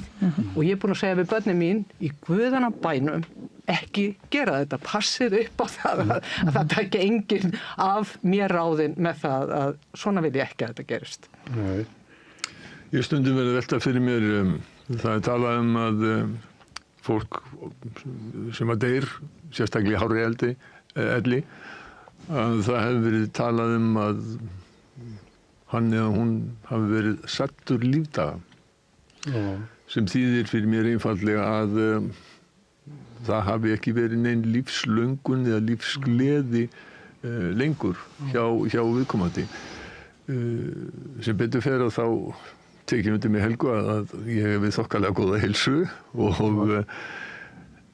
heilsa og aldur þurfi ekkert alltaf að haldast í hendur. Við vitum það að það margt ungt fólk sem að fær skelfilega sjúkdóma sem það ræður ekki við. Hins vegar verðum við líka að muna eftir því að aldur eða talan, hversu mörg ár þú hefur lifað, þetta að því leytinu til afstætt að maður sem 70 núna, það allt annar maður heldur en fyrir 30, 40, 50 árum síðan vegna þess að þá var miklu algengar að fólk inn í vinnu sem var líkamlega þreytandi og slítandi en fyrir okkur eins og mig sem hef unnið svona lengst af frá því að ég hætti sem sjómaður í veiðskip 24 ára gamall þá hef ég unnið bara þægilega inn í vinnu og það oft undir álagi auðvitað oft stress á fréttastofu en þetta hafi ekki líkamlega þreytandi þannig að sko líkaminn hefur slitnað miklu minna heldur en að ef ég hefði haldið áfram að vera sjómaður það bara náttúrulega mjög augljóst og þannig að við erum líka með þessa ríkið með þessa reglu að þú verður að hætta þú út 70. Svo eru gerðar undantekningar til dæmis í heilbrigðisstéttum þar sem að fólk má vinna eitthvað aðeins lengur vegna þess væntanlega að það skortur á mikið þörf fyrir fólki. Mér finnst að við eigum að hafa svona lífeyrisaldur allt í lagi að fólk geti valið þeir sem eru búin að vera og eru mjög þreyttir á sinni vinnu og þeir geti hætt 67 eins og núna er reglan en mér finnst ekki að ég henda fólki út af vinnumarkaðinum bara vegna þess að það komin einhver ákveðin tala á hversu marga afmælisdaga það hefur haldið upp á. Ég er alveg sammála þessu og þetta er alveg allt rétt sem hér kemur fram og þetta á svo sem við þessi tilgangur í lífinu skiptir svo miklu máli og verkefnastað og þá við alla aldursflokka og við sjáum þetta líka fólk sem lendir í langtíma atvinnuleysi það hörnar mjög hratt bæði líkamlega og andlega þannig að hvort sem er eldri borgað eða undir því marki ef þú hefur eitthvað tilgang í lífinu, eitthvað verkefni það getur verið vinna, ég er sammála og boga að starfslok hér þurfa að vera sveigjanlegri það getur líka verið áhugamál, fjölskylda, tómstundir hafa eitthvað við að gera, það er bara mannlegt nauðsynlegt að svo sé fyrir hendi. Við sjáum þetta, ég hef verið að vinna aðeins fyrir Ljósið og Parkinsons samtökin, Ljósið eru þetta endurhæfingarmiðstöð fyrir krabbameinsgreinda og það að fá þessi einstaklega í einhvers konar virkni, þó sé í handavinnu og annars slíkt, sýnir ofsalega mikilvægir framfæri gagnvart sínu sjúkdómi, bara koma og hitta sér að jafningja, vinna með höndunum og þetta hjálpar fólki. Þetta hjálpar fólki við að vinna, eða að minnst þá gotið draga úr einkennum mjög alvarlega sjúkdóms. Þannig að þetta skiptir rosalega miklu máli. Ég er samanskapið mjög sammála Helgu varðandi læknavísindin munu bara lengja okkar líf og það eru rosalega framfarir ef maður lítur á það. En hvers konar líf er það? Og ég er hrifin að þessu hugmyndum að kynslóðarnir séu meira saman. Það getur líka verið ákveðið viðbragð við bara vandamál á húsnæðismarkaði, maður hefur séð þannig pælingar, en samneyti milli kynslóða er af hinn góða. Já, eins og þetta var oft sko. Oft var það bara þannig, kannski 3 kynslóðir í sama húsinu. Já. Þetta er þetta sko bara sára stutt skeið í sögu þjóðarinnar sem að fólk hefur verið með smáa kjarnafjölskyldu og búið í risastóru húsi. Og ég kannski var akkurat að hefja búskap á þeim tímum þegar það tíðkaðist og ég tella eiginlega sko mestu gæfi mín að við höfum þó forsjálni til þess að hugsa að þannig að húsi væri uppskiptanlegt þannig að þegar við erum gömul og þá getum við búið á efri hæðinni af því að ég held að þetta sé svar við fleiru heldur en hér kom fram þetta er líka sko það að vera í aðstöðu til þess að skutlast og sækja á leikskólan, passa á kvöldin og gefa meira svigrúm og svo tengjast kynslóðirnar og ég fullir það að 3 ára dótturdóttir mín, hún meinaði þegar hún segir amma er langbesta vinkona mín. Já. Heyrðu, já, en sko, þetta er svona, mér finnst reyndar, ég er svo leiðilegur, ég er að segja til dæmis að það er eitthvað, sko, fullorðið foreldri orðið þreytt og svona lúið og vita allir að lítið eftir. En þá svona fjölskyldufundur og þá kannski tekið ákvörðun að taka það af lyfjum til að sem sagt bara flýta fyrir dauðanum. Ég þurfti að svara þessu á svona bræðurum mínum. Viljum við þetta? Já, menn þetta blasir við. Þetta er svolítið erfið ákvörður, sko. Þetta er hverju fjölskyldu. Við sjáum líka, sko, fólk sem fer á hjúkrunarheimili, fólk fer síðar á hjúkrunarheimilin áður. Nú er meðaltalið að fólk 2 ár á hjúkrunarheimili. Hér á árum áður vorum við svokallaða dvalarheimili. Þannig frægar sögur þegar þingmenn voru að heimsækja dvalarheimilin og þau voru tóm. Það vegna þess að heimilisböndum voru bara í vinnu. Fyrir mörgum árum þetta. Þetta er þetta þróun sem er búin að taka talsverðan tíma. Ef við þurfum að gera þetta fólki kleift að vera lengur heima á sér og þá vantar okkur öflugri heimahjúkrun og aðstoð heima. Þú hér nefndur heilbrigðisstarfsfólk, mikil eftirspurn eftir öllu heilbrigðisstarfsfólki, hjúkrunarfræðingum, sjúkraliðum og öðrum stéttum. Þannig að hér blasir við vandi og við erum ekki alveg nægilega að bregðast við því. Eins og Háskóli Íslands var að birta tölur einstaklingar sem að sækja læknisfræði, tannlækningar og síðan sjúkraþjálfun. Þetta 500 manns. En bara 1/4 af þessu fólki kemst í gegn og ég velti fyrir fyrst að svona mikill áhugi á þessu fólki að fara í heilbrigðisvísindi, akkur hleypa ekki fleirum í gegn, þetta fólk sem nær prófum, þannig að við erum að kvarta yfir mönnunarvanda, sama sjá í hjúkrunarfræði og í sjúkraliðum, það mikill stokk af fólk sem vill klára þetta nám, en þá flöskuhálsin kennslan, háskólinn og kennslan innan spítalana. En ég myndi halda að það veri skynsamlegur að leysa þann vanda heldur en að lendi vanda sem felst í og vantar starfsfólk eftir núna, ekki bara eftir 5 ár, 10 ár, þetta bara núna. Góður kunningi minn sem átti móður á sömu deild og mamma mín lá og á hjúkrunarheimilinu og mamma mín deyr á undan og svo hringja nýmur og segir svona við verðum að breyta þessu maður, sérðu gardínunnar maður, sérðu hvernig þetta er? Já, okkur viltu breyta þessu? Við erum á leiðinni okkar maður.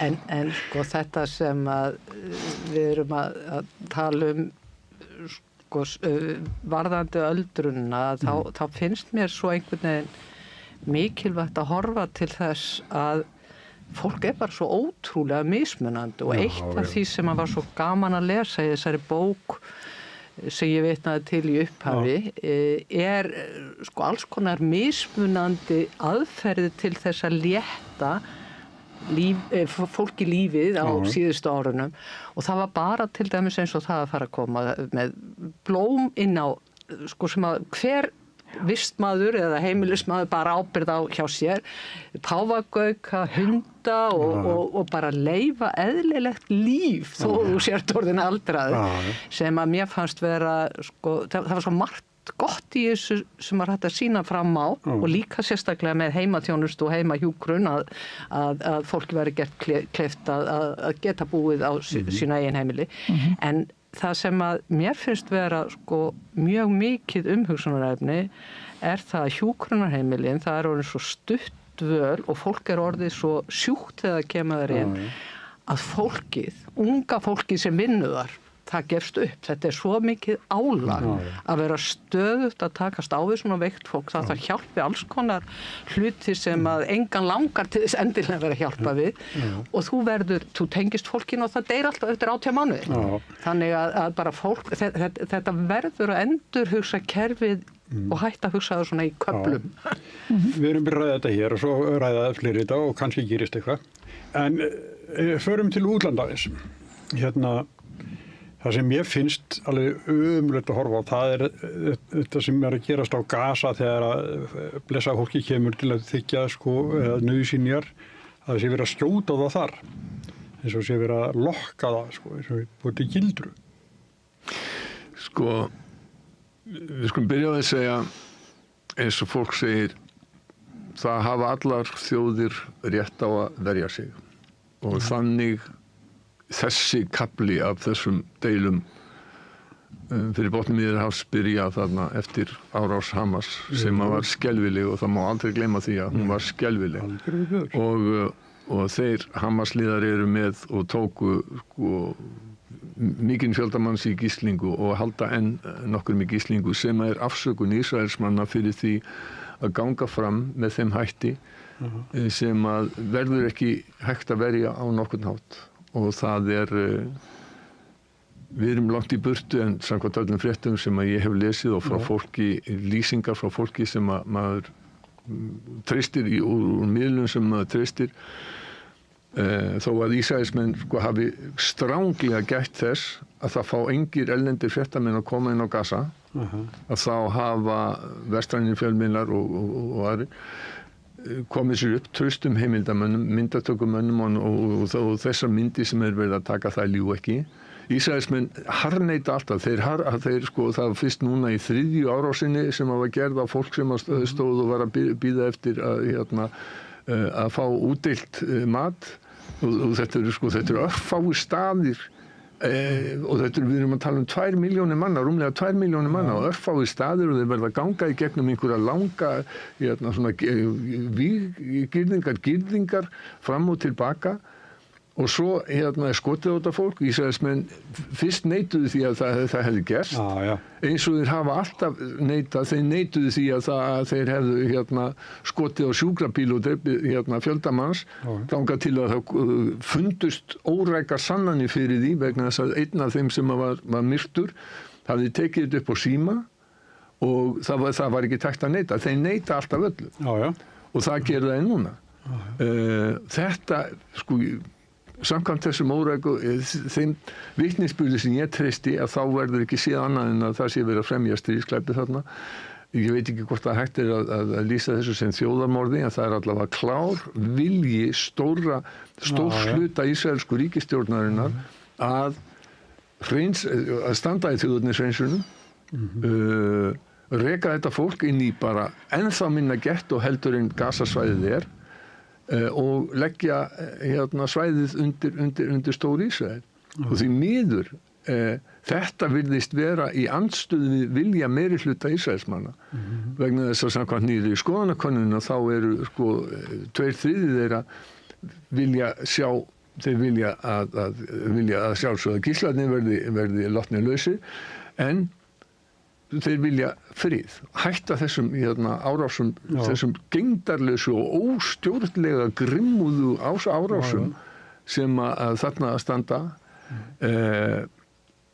Ísraels stjórn, Netanyahu, forsætisráðherra, hann bandingi öfgamanna sem eru svo miklu öfgamenn að því verður varla lýst. Hann bandingi þeirra vegna þess að hann getur ekki gengið gegn vilja þeirra. Ef hann gengur gegn vilja þeirra þá fella það stjórnina og ef stjórnin fellur að þá allar líkur á því að mál sem að hafa verið höfðu gegn honum fari í gang og hann geti lent í fangelsi. Þannig að þessi staða sem þarna og það að heimunu skuli láta þetta viðgangast að stjórnin í Washington skuli neita því hártsettir menni í stjórnin nánir samstarfsmenn forsetans bara einfaldlega hafa neitað því að það sé matarskortur á Gaza og bara segja svart fyrir hvítt. Þetta viðgengst þarna ennþá og auðvitað verður að skrifa þetta að mestu leyti, auðvitað það Ísraelsstjórn sem ber ábyrgð á þessu.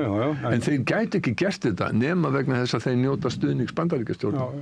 Ég held að það sé kjarni málsins. Við erum að sjá Ísraelsríki, þetta 10 milljón manna þjóð ríki, þetta örríki og það er ótrúlega að þeir komist upp með þetta og þetta án vafa stríðsglæpir og þjóðarmorð. Við sjáum að forsætisráðherra Ísraels hann eftirlýstur á stríðsglæpadómstólnum og svo þetta eins og Bogi nefnir, svo subbulegt út þetta tengi innan flokkspólitík í þessu landi að halda völdum en við sem alþjóðarsamfélag við getum bara ekki horft á þetta mikið lengur.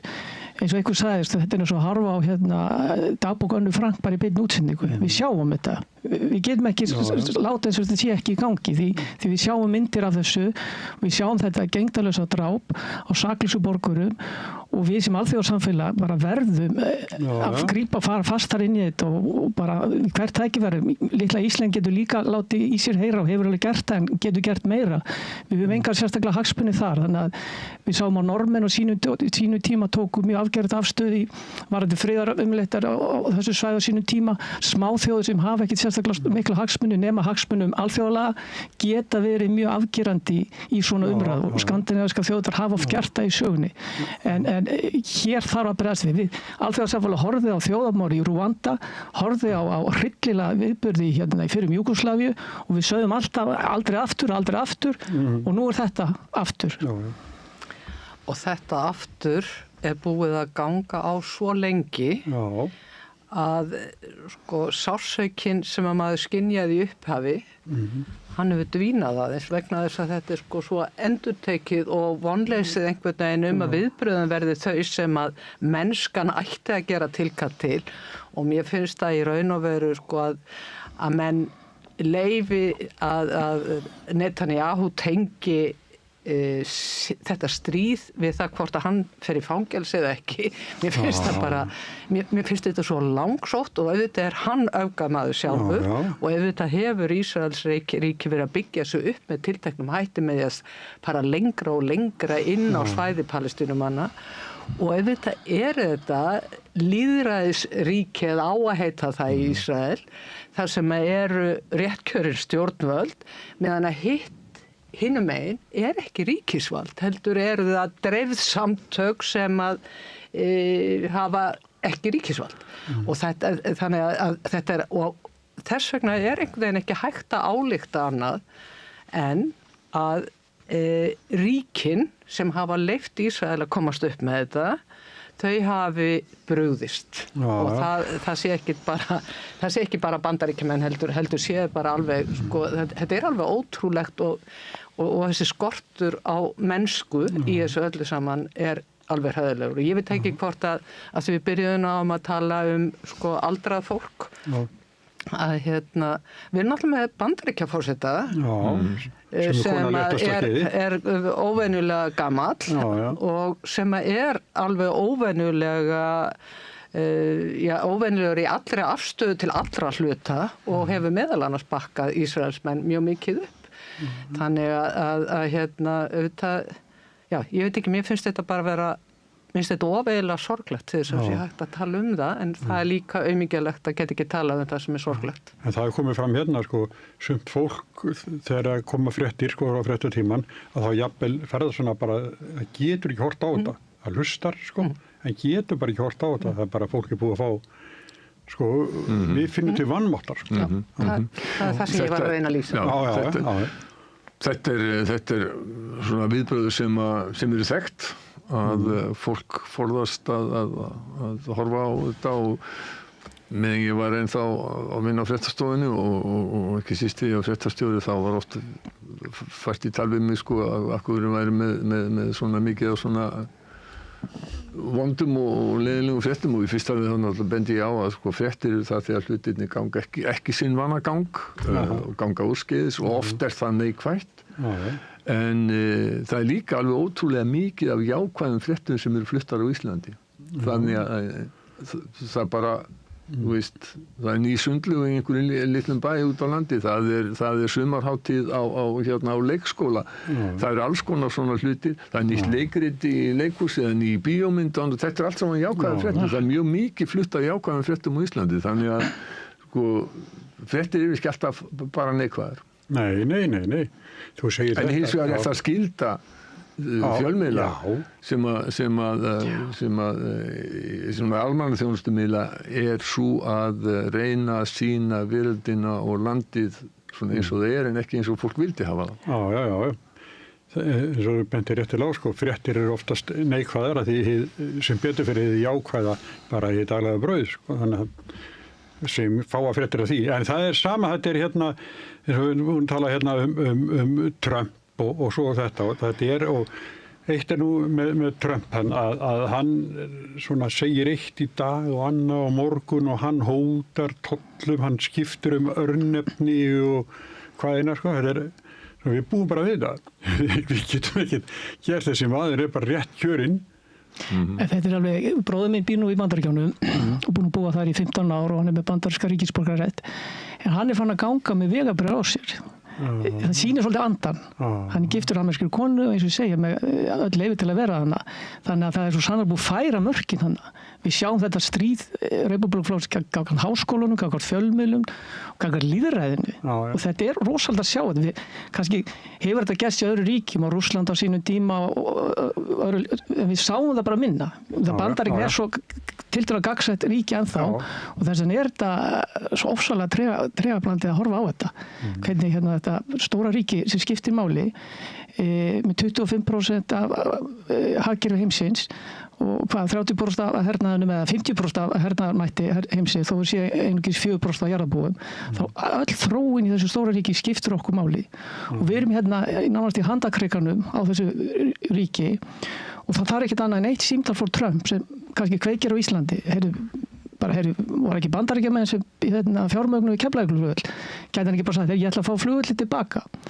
Þetta skiptir máli, menn hann með einhver rök af Grænlandi sem hann geti alveg heimfært yfir Ísland og lítið land er Ísland, þó við séum aðilar af NATO, við séum að það ekki sérstaklega hjálpa Danmörku varðandi Grænland, þá erum við algjört eiland hvað þetta varðar. Við fengjum auðvitað eitthvað svona mórallan stuðning, en ef þessu manni myndi dætt í hug að taka ykkur afgerðir skref gagnvart Íslandi, þá ofsalega lítið sem við getum gert. Og þess að ég talið það ætti að vera hluta þessar umræðu, það að fara í frekari skjól og það þetta Evrópusambandið sem ekki bara efnahagsbandalag og tollabandalag heldur líka ákveð öryggisbandalag þar. En það umræða sem verður heitari núna eftir þessum tímunum fram líður. En þetta skiptir bara okkur máli og þessi afstæðum að smáríki eins og Ísland á allt undir alþjóðalögum. Þetta svo augljóst. Við erum engan hernaðarmátt hér. Hér hægt að senda eina flugvél eða núna bara dróna og þá bara búið spil hér. Og hvernig ætlar Ísland að bregðast við því? En laust Íslendingar ekki sérstaklega að fara að setja kannski 75 milljarða í hernað eða vígbúnað eins og fórstrar að gatum daginn, það var svona, eða í svona ekki varnarbúnað. Það frekar að styrkja samstarfið og öryggi við okkar helstu nágrannaþjóðir í Evrópu. Því heimsmyndin bara breytt. En svo eru Bandaríkjamenn með aðstöðu hérna nú þegar. Já, það sem að er svo rétt í þessum Ágúst Ólafs, mörkin hafa færst svo mikið til í tíð Trumps að ég hefði óreind og aldrei haldið að þetta gæti gerst. Ef við hugsum bara það að hann þiggur þessa lúxus flugvél frá Katar og hann bara segir, auðvitað ger ég það og ég fara að láta ykkur borga fyrir þetta og bara fólki finnst þetta fínt. Hann ræðst á Harvard og Harvard svara fyrir sig, ekki alveg strax, en gerði það og í raun og veru tilfinningin sem að ég fæ þegar ég hlusta á fréttir það að þetta sé svona enneitt, baráttan á milli elítu og þeirra sem að líta á Trump sem sinn málsvara. Og þeir segi bara, já, þetta einhverjir háskólar geti sett svo svona háan hest og eigi að fá milljarða úr bandarísku sjóðum til þess að sinna rannsóknum. Þetta bara við styðjum Trump alveg í þessu og það eru ótrúlega margir hlutir sem að hann hefur komið á dagskrá þar sem að fólk skynjar að loksins sé verið að hugsa hagsmuni venjulegs fólk sem að hafi orðið að setja utangarðs og það, já, præðilegt og manni finnst að fylgjast með hans framgöng og það sem að mér finnst allra verst það að ég sé ekki betur en að í raun og veru það sem sé vegið svo rótum réttaríkisins vegna þess að það sagðu flestir, hann mun ekki ganga gegn niðurstöðum dómstóla. Það hann byrjaður að gera, það gerði hann aldrei á sínu fyrra kjörtímabili. Þannig að það eru öll viðmið að færast til og það gert eins og þú gafst áðan að með því að hann fær það kjörfylgi sem hann fékk með þeim yfirlýsingu sem bjuggu að baki hann ætlaði að gera og hann horfir í augun á fólki og segir bara, já, þetta finnst mér vera rétt að gera og ég ætla að gera þetta svona. Og þessi, og svo heimurinn allur skekinn vegna tollamálana Eina sem að ég held að kannski muni býta á hann er ef að sko bara skuldabréfamarkaðurinn, ef að dollarinn hættir að vera gjaldmiðill sem heimskerfið byggist á, að þá er það eitthvað sem að hefur meiri áhrif á bandaríska þegna heldur en kannski hann fær ráðið við. En ég held að það sem Ágúst Ólafur sagði, sko það er svo ótrúlega mikilvægt að við erum hluti af Evrópu og ég hef bæði búið í Evrópu, meginlandinu og í Bandaríkjunum og það er svo mikill munur á samskynjunni hvort maður er inn í samfélaginu eða ekki og við höfum auðvitað í Evrópu lagt alla varnarfjármunna í því að reyna að eyða misrétti á milli þjóðana. Við höfum verið að styrkja fátækari þjóðirna til þess að verða hluti af þessu sameiginlega Evrópukerfi og þar með að byggja upp undirstöðu friðar til framtíðar. Meðan að þeir hafa byggt upp árásarvopn og varnarvopn og allir hinni treysta nú að það sé eina sem að hægt er að leita til, að það sé öll vopnin sem eru til í Washington og í Moskvu. Varðandi Evrópusambandið og eina sem ég ætla að þess að minnast á sko, er það að það er stór galli við Evrópusambandið, það er ekki hægt að reka ríki út. Jável þegar ríki uppfylla ekki lengur þau skilyrði sem að þau þurft að uppfylla til þess að fá inngöngu. Eins og Ungverjaland og eins og Slóvakía núna, varðandi sjálfstæði dómstóla, lýðræði og annað. Og bara gefa reglum samfélagsins sem þau eru partur af langt nef. Þetta er eitt af því sem mér finnst, sko, ef að svo hótun hún væri yfir þessum ríkjum, ég meina við erum að borga til Ungverjalands sem að að því að við erum partur af EES, sem er náttúrulega, mér finnst alveg forrætt, en þetta er náttúrulega partur af stefnu Evrópusambandsins, eins og Helga var að segja, að styrkja þau ríki sem eru fátækari, en við eigum líka að geta sagt því verður að fylgja þessum reglum því eru komnir inn í hennar klúbb. Er þetta virkilega þannig, sko? Þetta er virkilega þannig. Þeir hundsa, Pólverjar gerðu þetta áður en að nýja stjórnin kom þangað, maður veit ekki hvernig verður núna eftir að þeir eru komið með forseta sem að getur beitt neitunarvaldi eins og Andrzej Duda gerði raunar á undan, en það sem að varðandi það sem er að gerast í Bandaríkjunum. Það er algjörlega grafalvarlegt og sýnir okkur það að lýðræðið er ekkert sjálfgefið. Það er ekki, Bandaríkin eru sennilega elsta nútíma lýðræðisríki í veröldinni, því að þau hafa verið með þeim takmarkunni sem voru á lýðræði, konur hefði ekki kosningarétt og það var stór hluti þjóðarinnar voru þrælar, en frá upphafi að þá er þetta byggt upp sem lýðræðisríki og með 3 öflugar stoðir ríkisvaldsins. Það er forsetinn, það er löggjafarvaldið og það eru dómstólarnir og það var gengið svo frá því upphafi að engin einn af þessum ætti að geta borið hina ofurliði, en það virðist vera að reyna á þetta gríðarlega mikið núna. Og við skulum bara horfa á það að ef þetta getur gerst þarna, þá getur þetta gerst mun víðar vegna þess að lýðræði er ekki nærri eins gamalt, bara ef við tölum Þýskaland. Ef við tölum Pólland sem er ennþá styttra og ríki Austur-Evrópu eru lýðræðisræturnar það djúpar að þær standist svona storm eins og gengur yfir. Fyrir nokkrum árum þá tók ég viðtal við forseta sænska þingsins. Þetta er ekki nema svona 7-8 ár síðan og þá var hann að tala nauðsyn þess að við gættum að lýðræðinu og mér fannst það eiginlega bara svona hann vera svona dálítið, mér fannst eiginlega hvað er hann að hugsa? En þetta bara kemur í ljós alveg Håkan Juholt sem var sendiherra Svía og hér á Íslandi og var formaður sænskra jafnaðarmanna áður en hann kom hingað, að hann benti á það eins og þegar ég talaði við hana að fólk yrði að taka virkan þátt í lýðræðinu, annars væri hætta búin. Fólk yrði að vera reiðubúið að bjóða sig fram, vinna að lýðræðinu, vegna þess að öðruvísi þá gengið það ekki upp. Og þetta er alveg hárrétt. Við verðum bara að muna það að lýðræðið er ekki sjálfgefið. Þetta er mjög brothætt fyrirkomulag og önnur lönd sem, það er ekki svo langt sem var með þessu herforingjastjórnir á Spáni og Grikklandi líka. Við sjáum það var nýleg könnun í Bretlandi sem sýndi að, man ekki alveg töluna, en óvinna hár hluti ungs fólks í Bretlandi var alveg til að afnema lýðræðið. Var til að afnema lýðræðið, hugsa ykkur. Þannig að það orðin eitthvað tengslar og þarna á milli og þetta eitthvað sem við þurfum að huga að og Evrópusambandið í þessu umróti alþjóðamála langt í frá eitthvað fullkomið batteri en þetta að minnst okkurst eitthvað ljós í myrkri. Ef við berum saman Evrópusambandið við risana 2, Kína og Bandaríkin, talandi ekki Rússland, þá Evrópusambandið þó langskásta fyrirkomulag sem við sjáum í samstarfi fullvalda þjóða. Og það hvorki heimskanni tilviljun að nánast hver einasta þjóð í Evrópu annarkvort aðild að ESB eða búin að sækja aðild að ESB. Og þetta bara samfélag sem við eigum heima í. Og bæði af efnahagslegum rökum, fullveldisrökum, en líka bara með hvaða ríkjum erum við að samsana með okkur. Í hvað hópi viljum við vera og fyrir lítið ríki skiptir máli að vera í réttu fjölskyldunni og þetta okkar mati á að vera rétta fjölskyldan. Þetta batteri sem leggur áherslu á sjálfbærni, jafnrétti, umhverfismál, jafnræði milli þjóða, það óvenju mikið jafnræði milli þjóða þó að þjóðir séu mjög stórar og þetta eitthvað sem við þurfum að taka þátt í, fá að sitja við borðið. Við vitum að við erum hluta í EES-samningnum, tökum við 80% af regluverki ESB nú þegar í gegn.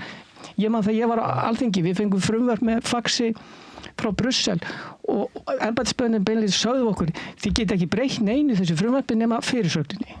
Þetta sönsa, þið með breyta fyrirsögninni og við séum bara grundvallratri í viðskiptalöggjöf okkar, fjármálalöggjöf, samgjöfslög, persónuvernd, umhverfis, vinnuréttarlöggjöf og svo framvegis kemur frá Evrópusambandinu. Meira og minna til góða. En það skiptir máli fyrir Íslendinga að geta setið þannig á borðið og við sjáum vald ítök smáríkja mjög mikið á vettvangi Evrópusambandsins. Við getum líkt á Luxemburg, við getum á Möltu. Það forseti Evrópuþingsins í frá Möltu.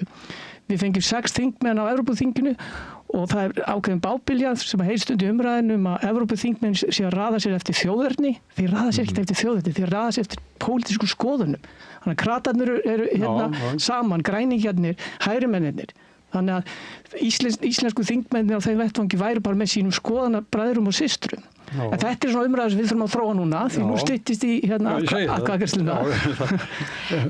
En þetta náttúrulega ég tek alveg undir það með Ágústi Ólafur að ég held að við eigum heima með Evrópuþjóðum. Það bara hugafar sem líkara því að það séu náttúrulega ekki ein heild í sjálfu sér.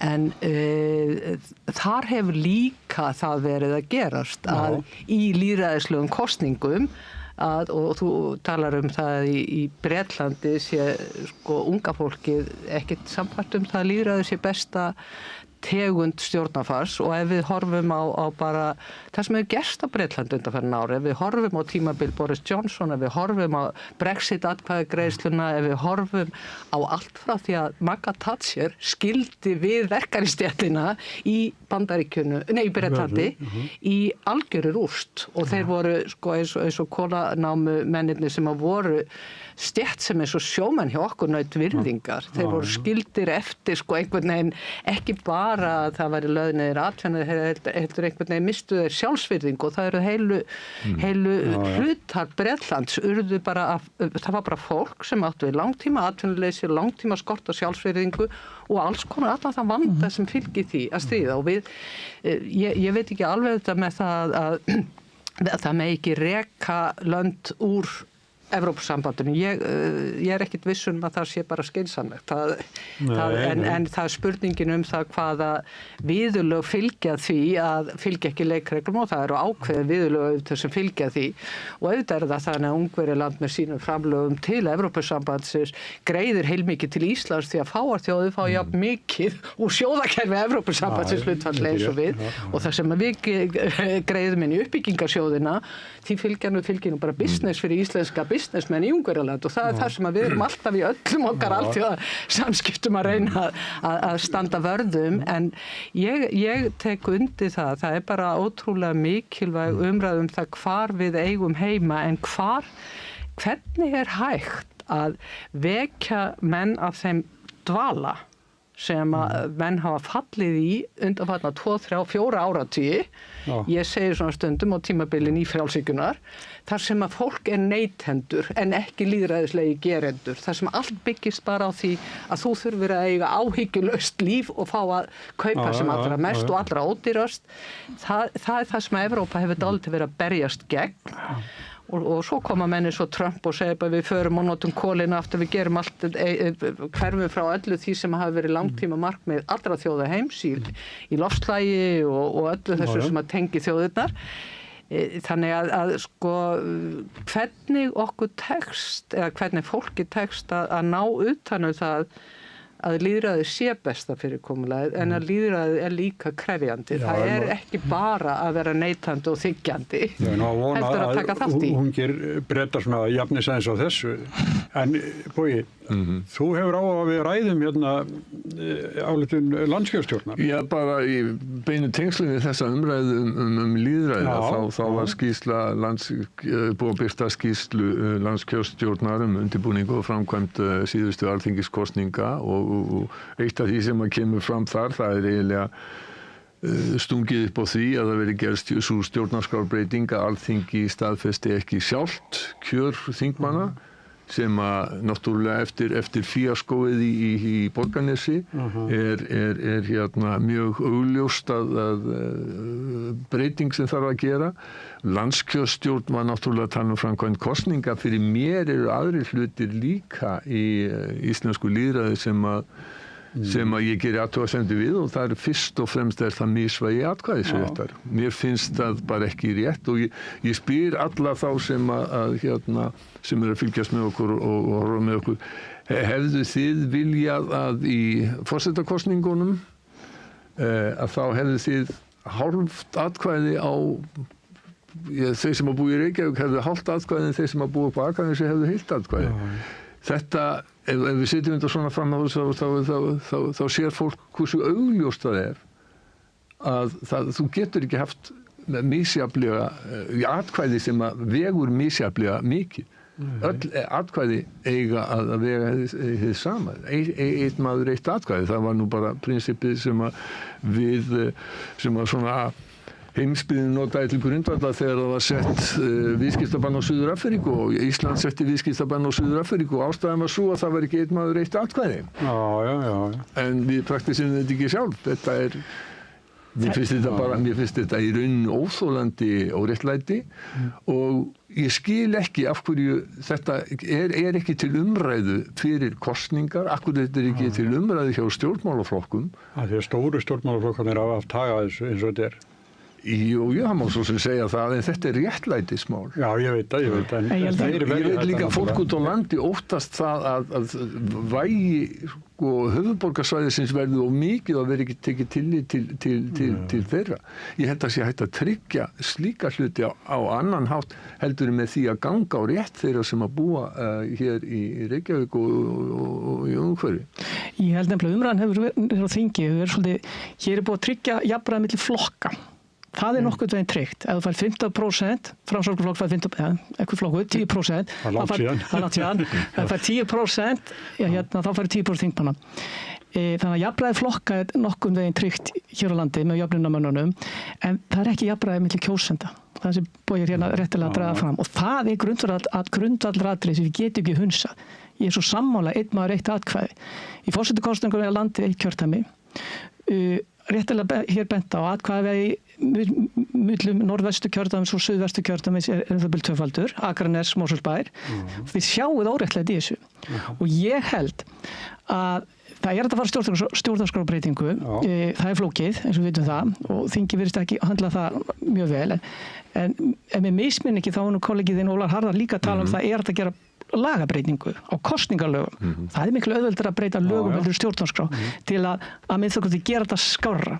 En þetta kalegur sem þingi þarf að fara í, því við sem þjóð getum ekki hunsa þetta áratugum saman. Og var þetta áhyggjur landsbyggðarinnar, aftur bara vísi í mína reynslunir á þingi, auðvitað bara þingmenn, hvort sem þú ert í Reykjavík, ég var þingmaður Reykjavíkinga, auðvitað talaði maður fyrir hagsmuni Vestfirðinga og Vestmannaeyinga og svo framvegis. Ég skynja ekki sérstaklega ofsalega mikið mun úr hvað kjördæmi viðkomandi einstaklingu var. Þetta er til dæmum slík og þetta þekkist alveg kjördæmapot. En ég er sannfærður um það að alþingismenn framtíðarinnar verði þessu fyrirkominu breytt að veri einn maður eitt atkvæði, þá munu þeir líta til hagsmuna allra landsmanna. Og hér hefur þetta bara verið svolítið undirleikandi vandi að við höfum allt og mikið verið að líta á sérhagsmuni, en þá er komin aðeins út fyrir þetta, en við skulum samt bara treysta því að við kjósum hér fólk sem getur gætt að hagsmunum allra landsmanna hvar sem þeir búa. En við getum ekki hunsað þetta stóra prinsip eins og Bogi er að tala einn maður eitt atkvæði. Þetta eru mannréttindi. Þetta eru mannréttindi en eins og þú segir Ágúst Ólafur þá kannski blasir réttlæti við með mismunandi hætti eftir því hvar þú ert staðsettur og fyrir þinginu hefur það blasað við að réttlæti væri það að flokkarnir það væri jafnað á milli þingmannatölu í hlutfalli við fylgi flokkana. Og ég verð að segja alveg svo að mér finnst eiginlega skelfilegt að hugsa sögu breytinga á stjórnarskráni sem hefur einkennst af því að þingmenn að taka afstöðu til þess hvernig á að skipta landinu í kjördæmi, hvernig atkvæðin að falla á milli þeirra. Síðan farið út í það að vinna með tilteknum verklagi og eftir þjóðfund og eftir hrun að því að við fáum nýja stjórnarskrá. Og mér það hulin ráðgáta að ráðamenn á Íslandi hafi komist upp með það að láta það mál daga uppi vegna þess að þar var tekið á mjög mörgur réttlætismálum og þar var endur hugsuð alveg hreint og ég held að þessi svona skrefa leiðréttingar, breytingar sem yfirleitt ekki leiðréttingar á stjórnarskráni eitthvað sem að bara dugi hvergi nærri til. Þannig að ég verð ótrúlega sár í hvert skipti sem ég hugsa það að þetta mál hafi verið hægt að taka í herkví vegna þess að það var verið að bregðast allri þjóðin. Við fórum sameiginlega í þetta verkefni og ennþá á ég jafn erfitt með að skila niðurstöðu Hæstaréttar það ógilda kosninguna því að það hafi ekki verið nægilega mikið, það hafi verið hljóðbært eitthvað á milli í kjörklefum, skipti akkurat engu máli í þegar varst að velja til stjórnlagaráðs. Þannig að mér finnst þetta magalending sem óviðunandi og okkur öllum til skammar og sýnir einhvern veginn að okkur dálítið gjarnt að gleyma bara takast á við eitthvað og svo mistast og svo bara kemur eitthvað nýtt sem að tekur við þar.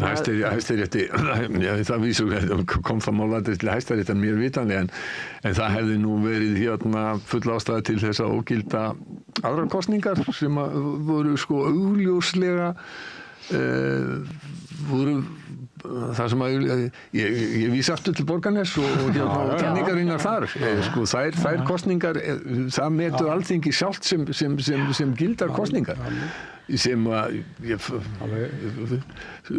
hnökrarnir á framkvæmd þeirra kosninga voru ansi miklu meiri heldur en á þjóðaratkvæðagreiðslunni á atkvæðagreiðslunni til stjórnlagaráðs stjórnlagaþingsins sem breyttist í stjórnlagaráð voru á sínum tíma. Nú erum búin að fara yfir tíma sem ég lofaði ykkur að við myndum tímamörki sem við munum halda. Ég ekki búin að koma helmingum að segja þetta. Nei, þú kemur aftur. Þetta svo gaman. En þakka ykkur, Ágúst Ólafur, Helga Jónsdóttir og Bogi Ágústsson. Og hér eftir kemur ykkur nýr kafli í Rauðaborð kvöldsins. Þarftan að tala af borgarfulltrúa. Borgarfulltrúar Sósíalistaflokksins með viðtalstíma alla mánudaga klukkan 13:30 til 14:30. Það þarf ekkert að bóka tíma, endilega kíkjum við í Bólholt 6, 105 Reykjavík.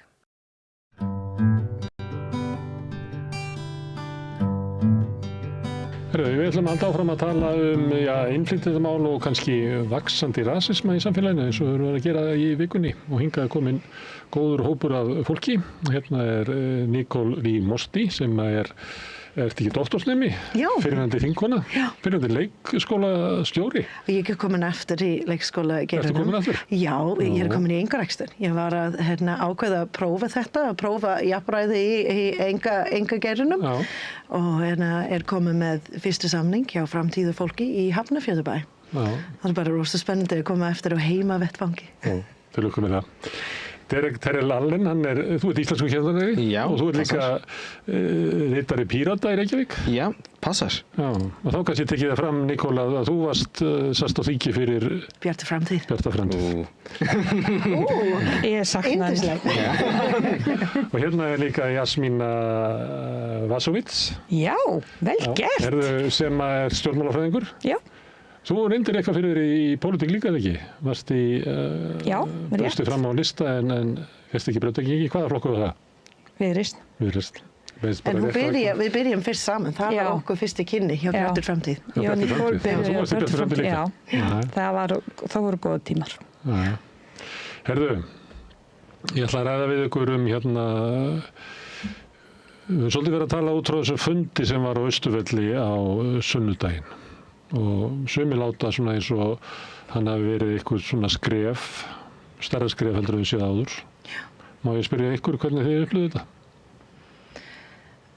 Þetta er mjög óhugnulegt því að mjög mikið sem kemur fram ekki byggð á staðreyndunum. Og auðvitað þeir mótmæli, við höfum allt rétt á okkur skoðun og okkur tilfinningu en það að mjög mikið byggð á óreiði og ekki réttar upplýsingur, það segir mér að yfirvald hefur setið of lengi í aðgerðarleysi, hvað það varðar. Innflytjendur við það er ekki lengur hægt að segja að þetta er fjölgandi. Við erum búin að vera að nálgast 20% í svolítinn tíma.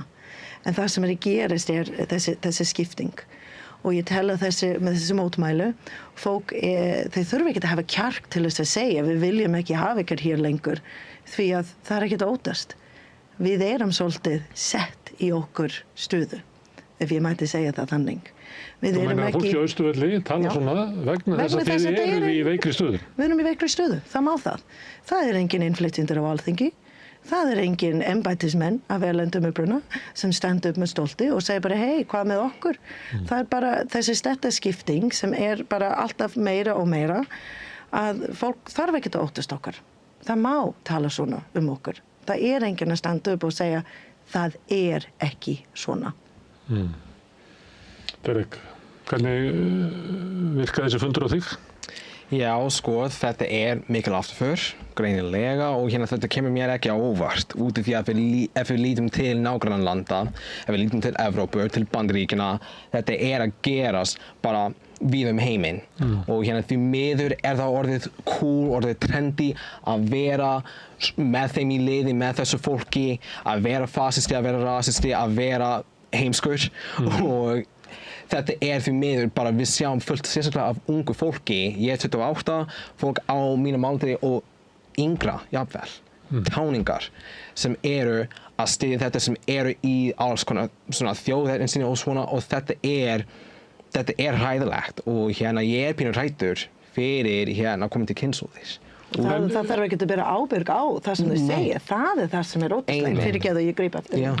Þú heyrir umræðin og svona, en verður þú varðið þetta í þínu bara persónulega lífi að þú búir við minna öryggi í dag heldur en á? Já, þegar ég var í frambúði fyrir Pírata í haust, var ég að fá alls svona skilaboð, fólk var að segja mér að ég ætti bara að drepa sjálfan mig, fólk var að hóta mér og svona að ég upplifi örugglega bara minna öryggi og frá degi til dags, þegar ég lappa út úr húsi, allt í góðu, en það segir kannski eitthvað að fólk er kannski bara svo djarft á netinu en ekki ein persónu, en þetta er samt, það er eitthvað undirliggjandi sem ég þarf að vera að pæla í.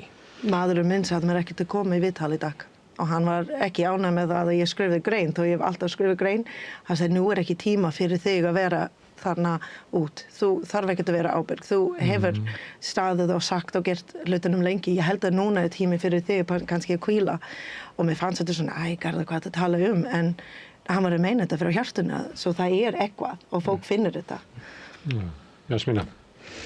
Já, ég hef sagt fyrir ári síðan, það eru afturför og þetta er, eins og Nikól sagði, það stoppar engin þessa umræðu. Það stoppar engin að upplýsingar eru settar rangt fram í einhver annarlegu tilgangi til að ná einhverjum sundrungi í samfélaginu í þessi 30 ár sem ég búið í Íslandi. Þetta fyrsta skipti sem ég svona hrætt eiginlega svona eins og Nicole sagði áðan að tjá mig og ég hef dreifið virkilega mikið tilbaka allt sem ég tjá mig og helst tjá mig ekki þessi mál. Ég hugsa í dag þegar bauðst mér fram hvort ég ætti koma eða ekki. Ég ákvað samt að gera það vegna þess að þetta í hjartanum mínum og ég tel ennþá að ég hef helling fram að færa. Og ég hef varað við þessari þróun. Þetta svona típist og kannski að því ég hef þennan bakgrunn þar sem þjóðin var sundruð og kom upp stríð. Ég ekki að segja að við eigum kannski vona því að komi stríð hérna. En þetta sama aðferðafræði til þess að sundra þjóðinni til þess að við verðum á móti hvort öðru. Það notarangar upplýsingar, það notað staðrindin, það gerðar sem staðrind sem ekki staðrindir. Það virðist vera fólk þarf ekki bera ábyrgð hvað sagt í opinberri umræðu. Það ekki einhver sem hefur vald eða hefur einhver áhrif á stöðu sem kemur fram og segir hingað ekki lengra, við verðum að stoppa þetta, það ekki hægt að nota þetta og einhvern veginn og svo náttúrulega þessi hvað maður segir, ef ég má orða bara, fólk virðist vera að hafa ekki getu til þess að nota almenn skynsemi hvað rétt og rangt í þessu málum. Þú þarft ekki tölfræði til að vita það að það ekkert allir sem koma frá Miðausturlöndum eða frá Bosníu, þar sem ég að sé nauðgarar eða glæpamenn. Það segir sig sjálft. Það ekki hægt að alhæfa heilu trúarbrögð, þjóðir, hópana. Fólk gerir það samt. Fólk gerir það og það það sem gerist. Segir að frá Mexíkó komi tómir nauðgarar? Já, og hvað ef við snúum við? Ég velti þessu fyrir mig síðustu dag að hef gaman að pæla í þið. Ef við snúum við og ef við getum sagt, já það allir Íslingar, segjum það að hér 18.000 held ég fólk sem að þiggja greiðslur frá Tryggingastofnun. Við getum sagt bara allir sem þiggja greiðslur frá Tryggingastofnun eru svikarar. Og þetta blasið einhverju forsíðu eða í fréttum eða eitthvað og ég alhæfi bara og ég get komið og sagt bara þetta. Það myndi aldrei líðast. Fólk myndi koma og segja, nei, það bara ekki rétt, allir Íslingar ekkert svona. En ég get alveg sagt það, jú, þetta bara þannig, það þessi munur, þetta almenn skynsemi. Þú veist, að þú veist svona sirka bak hvað rétt og rangt. En samt, einhvern veginn sitjum við hér og ræðum þetta aftur og aftur og notum sömu rökin aftur og aftur að benda á að hér ekkert allir flottamenn glæpamenn, hér ekki allir innflytjendur glæpamenn, ekki allir sem sækja hæli eru glæpamenn. Jú, það eru skemmdepli, en það eru skemmdepli líka innan Íslands samfélags. Og þetta endurspeglast, hvort sem það ríki, þjóð eða lítil hópur manna, þetta endurspeglist alveg svona sirka bátt upp á það svipa prósentu í öllum samfélögum.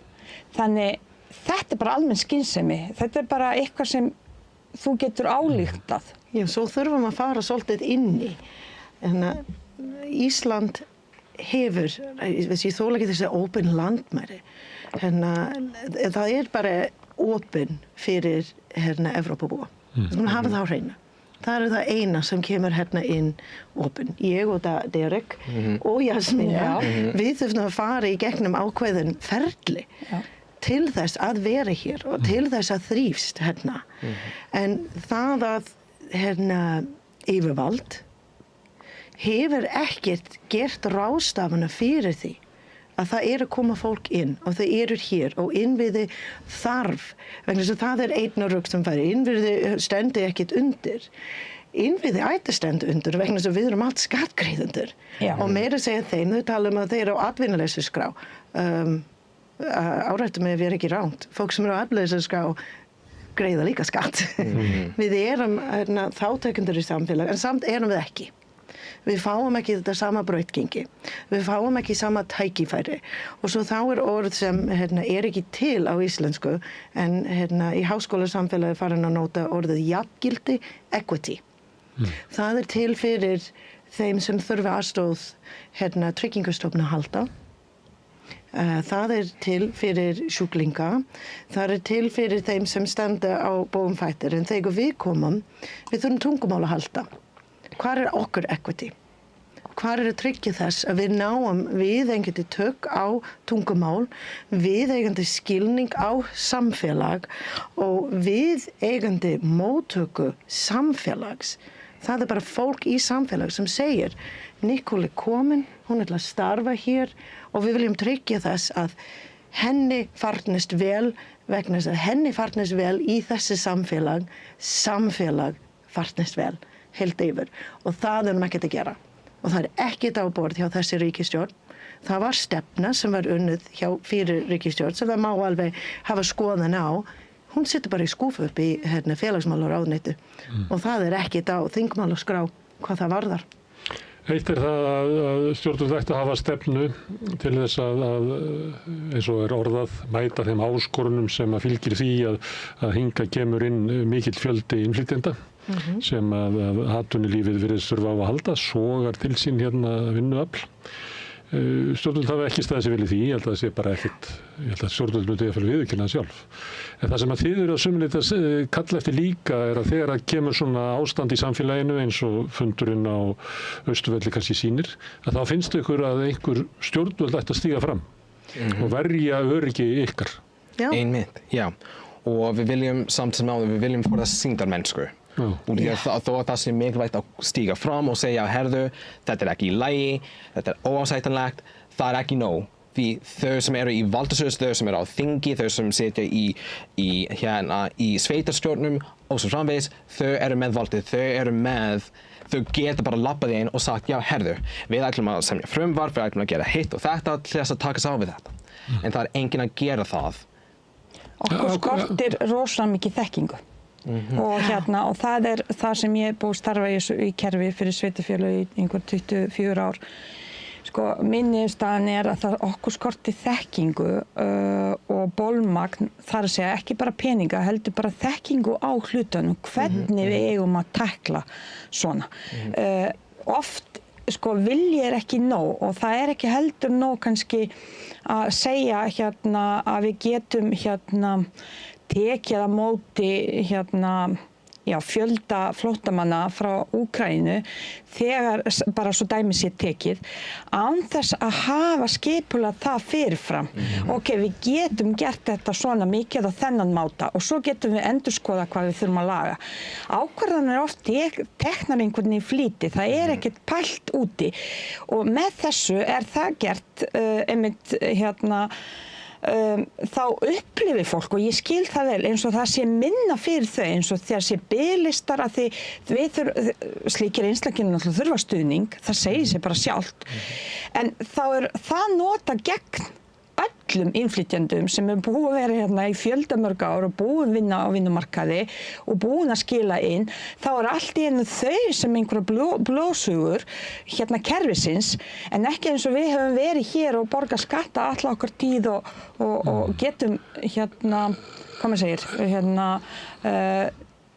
nýtt okkur þetta sem við búum borga og eigum alveg fullt rétt á því. Það líklega myndi ykkur á Austurvelli segja sem svo, nei, við erum ekkert á móti þeim sem að koma hingað og vilja vinna, við erum bara á móti þeim sem koma hingað og leggjast á kerfin okkar. Við skulum árétta því. Ísland með hæstu tíðni af vinnandi innflytjendur innan OECD-löndum. Og ekki bara núna á þessi ár, það búin að vera fjölda ár að við erum einhver annað, fyrst eða þriðji sæti hvað það varðar. Og svo það ekkert vandamál. Það ekkert vandamál. Vandamál það að innan skólakerfi hefur verið ákall frá kennurunum og stjórnendum áratugum saman þau verkfæri sem þau þurfi til þess að sinna íslenska kennslu og menningarnæmi. Því þau, bara kennarar búin að segja árum saman, við höfum áhyggju af velferð þessa nemendar og þeir geta tala bara það að þau kunna tala íslensku og reikna það að þeim nýti félagsauðu þeirra að þeir tengist öðrum börnum að þeim líður vel. Það verið rosalega mótmælendur fóru að tala eitthvað viðtal, einhver að tala Breiðholtsskóla sem dæmi. Ég er búin að búa í Breiðholtið og sinna skólamál þar. Það hefur verið ákall frá kennunum og verkefnum og annað í þennan skóla áratugum. Þar sem þau vilja fá fleiri verkfæri og meiri aðstóð og það er ekki bara innan skóla, þetta er félagskerfi og allt. Og svo hitt þegar fólk segir aðlaun, við þurfum samlaun. Við þurfum, orðið inngilding eða inclusion, við lærum að hvern annan.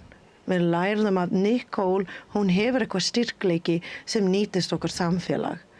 Derek, hann er alveg rosalega flottur.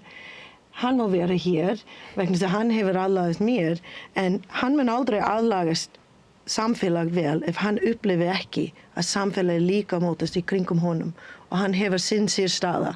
Og ég held að það er engin Íslendingur í útlöndum sem getur sagt það.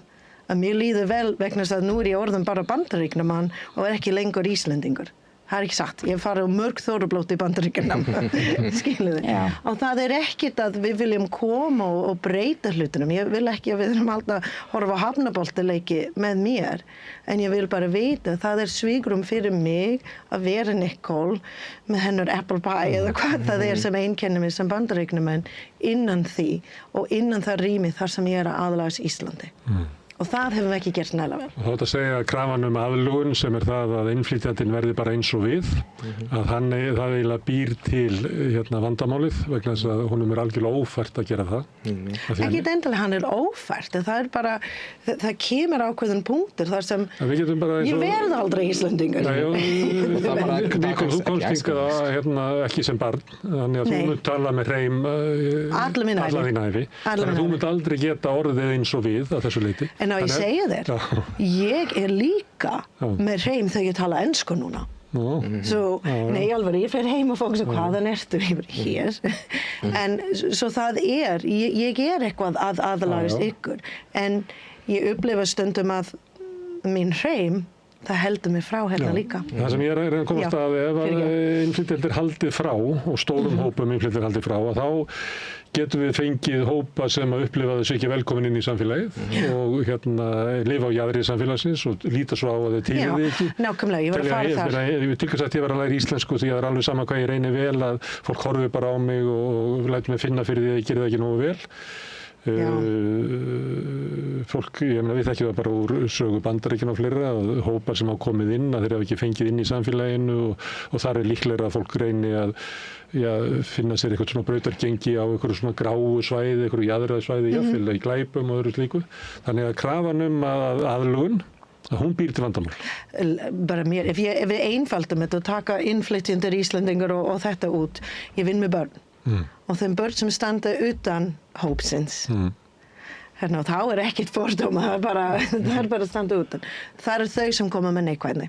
Það eru þau sem haga sig kannski illa. Það eru þau sem þarf meira aðstóð við að komast inn. Við þurfum að kannski taka þessi einfalda uppeldisfræði og hugsa okkur samfélag með þessum hætti. Þessi hóp, hún stendur utan. Hvað getum við gert til þess að koma þeim inni? Og félagsleg stöðu fólks, það hefur margt sín sig, óháð uppruna. Það hefur mikið áhrif á hlutunum. Og svo það að við höfum ekki byggt upp kerfum eins hratt og við höfum flutt fólk inn. Því að mín tilfinning munið þegar kreppa kom. Og hvað var það fyrstu sem fólk sagði? Það fara innflytjendur heim. Þau fara eftir COVID, þau fara, það er alltaf atvinnuleg sko að þau fara. Við erum ekki að fara. Nei. Við höfum fjárfest og mikið í því að vera. En það er kannski ástæða fyrir að stjórnvöld hafi ekki svona tekið þetta alvarlega. Og við þekkjum það bara frá Þýskalandi að þegar kom mikill straumur af Tyrkjum þar, þá var alltaf litið svo á að þau færi bara heim aftur. Þau kemur bara inn að vinna, þetta voru farandarka fólk, ættir ekki að tilheyra samfélaginu, en þeir fóru ekki. Nei, það eru fólk þar sem tilheyra þessu hóp sem á ekki ríkisborgar. Nei, ekki ennþá. Þau eru ekki tilknæð. Það er eins og íslensk stjórnvöld hafi verið með samskonar afstöðu til innflytjenda. Það er bara fínt að fá ykkur hingað að koma og vinna og svona, en þið munu aldrei verða hluti af okkar samfélagi og svo farið þið heim og takmarka möguleiki, þú ert komin nóg langt. Það er gott í bíli. Einmitt, við erum og við notum orði vinnuafl og allskins orð, það hefur líka áhrif og þú veist, fólk kemur eins og ég hef sagt þetta fyrir mörgum árum síðan, að þegar fólk kemur hérna, fyrsta sem þú þarft að gera hvernig ætlum við að hjálpa fólki að vera hluti af okkur. Þessi stefna hefur aldrei verið á Íslandi. Hvernig ætlum við taka þennan stóran hóp og gera að okkar. Ég hef líka sagt fyrir mörgum árum síðan, segi ennþá daginn að þetta ekkert einstefna. Þetta gengur í báðar áttir. Ef ég á aðlagast eða samlagast hennar Nicole og Darek og þér Gunnar, þú veist, þá þarf ég líka að leggja mig til vera forvitin hvað þú ert að gera, hvernig þú hefur hlutina. En Jasmína, ef að mín hugsun svo að þið verður bara aðlagast mér, ég ætla ekki að aðlagast ykkur, að þá þarf ég ekki að gera neitt. Já, nákvæmlega. Og það þessi krafa sem við þurfum að setja þarna fram vegna þess, börnin minn fara í skóla. Ég gerði mig grein fyrir 30 árum síðan þegar ég búið að eignast börn að þú veist, ég þarf að vera hluti af samfélagi. Hvernig ger ég það? Ég þarf að læra tungumálið. Ég þarf að eignast vini. Ég þarf að mæta á einhverja skólafundi eða leikskólafundi eða eitthvað, að vera í einhverju samfélagi, þú veist, einhverju samtökum. Þetta stendur oft ekki til boða. Þetta ekki einfalt vegna þess að það bæði krafa íslensku og helst leið og kemur út úr flugvellinum að þú sett búin taka upp hefðir og síðir, þú veist, þú fær ekki tíma til þess að gera það. Síðan þegar þú fær tíma, þú veist, en þú ert upptekinn að því þú ert búin að vinna í 2-3 ár, bara sólarhringum saman, það gefst ekki rými að því íslenska bara alltaf á staðnum hérna MS eða eitthvað. Þetta búið að vera þróun, alveg saman hvað allan ég og Nicole veit ég búið að vera að kalla fram eftir sem vinna sem sérfræðingar, að þetta svona þróun gengur ekki að því við munum labba á vegg. Og við erum að labba á vegg akkurat núna að því við erum ekki bregðast við því þar sem innflytjendur biðja Íslendingar líka. Íslendingar að biðja að við kunnum íslensku. Íslendingar að biðja að við mætum á skólafundi. Íslendingar að biðja að við verðum hluti af samfélaginu. En við verðum ekki hluti af samfélaginu vegna þess að innflytjendum hefur ekkert verið hjálpað nægilega mikið að vera hluti af samfélaginu. Þú þarf náttúrulega að vera bara fullkomin eins og ég tók dæmi af ef einhver kemur fullorðsár og þú getur aldrei talað. Nákvæmlega. En ég meina þú talar einstaklega góða íslensku og þú getur fallið inn í hópinn. En Derek getur það ekki. Það þurftir að skipta lit, sko. Já, nákvæmlega og það að vera sýnilega öðruvísi, það bætir bara, Það ertu trufla. Já, einmitt, og bara óháð það sem ég ger með því, ég get tala reybrandi íslensku sem ég ger, ég kenni tungumál, ég farið á ráðstefnu erlendis að kenna íslensku og bara að vera nokkurn veginn svona fulltrúi Íslands. En ég samt ekki íslenskur og hérna við tölum alltaf bara aðlögun og svona við verðum að breyta orðræðunni í kringum þetta. Úr því að þetta sko ekki að hjálpa til og hérna þetta alveg klassísk taktík bara að svelta eitthvað kerfi og svo segja, herði, kerfið gallað og við verðum þá bara að hætta að hleypa fólki inn út af því að kerfið svo gallað en hérna þið ekki að breyta kerfinu til hins betra. Það ekki verið að leggja púður í íslenskri kennslu. Hluta mínu tilfinning, sem ég reyna að segja, grein sem ég skrifiði, það að vegna þess að fólk almenn í land, ég skil, það erfitt að aðlagast breytingar. Það það. En samfélagi breytt. Við bara segja það bara breytt. Og við þurfum einhvern veginn allir að horfa inn á og vinna svolítið með okkur viðhorf. Það mér auðvelt að stoppa. Bara börn með þetta stoppa hérna með viðhorf. Við þurfum að fara bara aðeins lengur og reyna að finna það jákvætt. Jákvætt með að fá innflytjendur hérna inni bara einfalt. Það meira þjónustu hérna en var fyrir 25 árum þegar ég kom. Ég bara gleyma aldrei. Ég bara, í alvöru, þetta bara það sem í boði að fara út að borða. Ég alla daga nýður á himmelegin spæs núna dagana.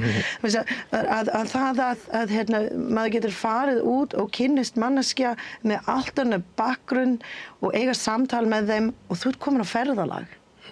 Þú komin á ferðalag til Ghana. Við veitir, svona hlutinum við þurfum einhvern veginn, það þarf að vera svona hvatningu fyrir fólk að ekki vera óörugg við þessar breytingar og finna það gott sem þar.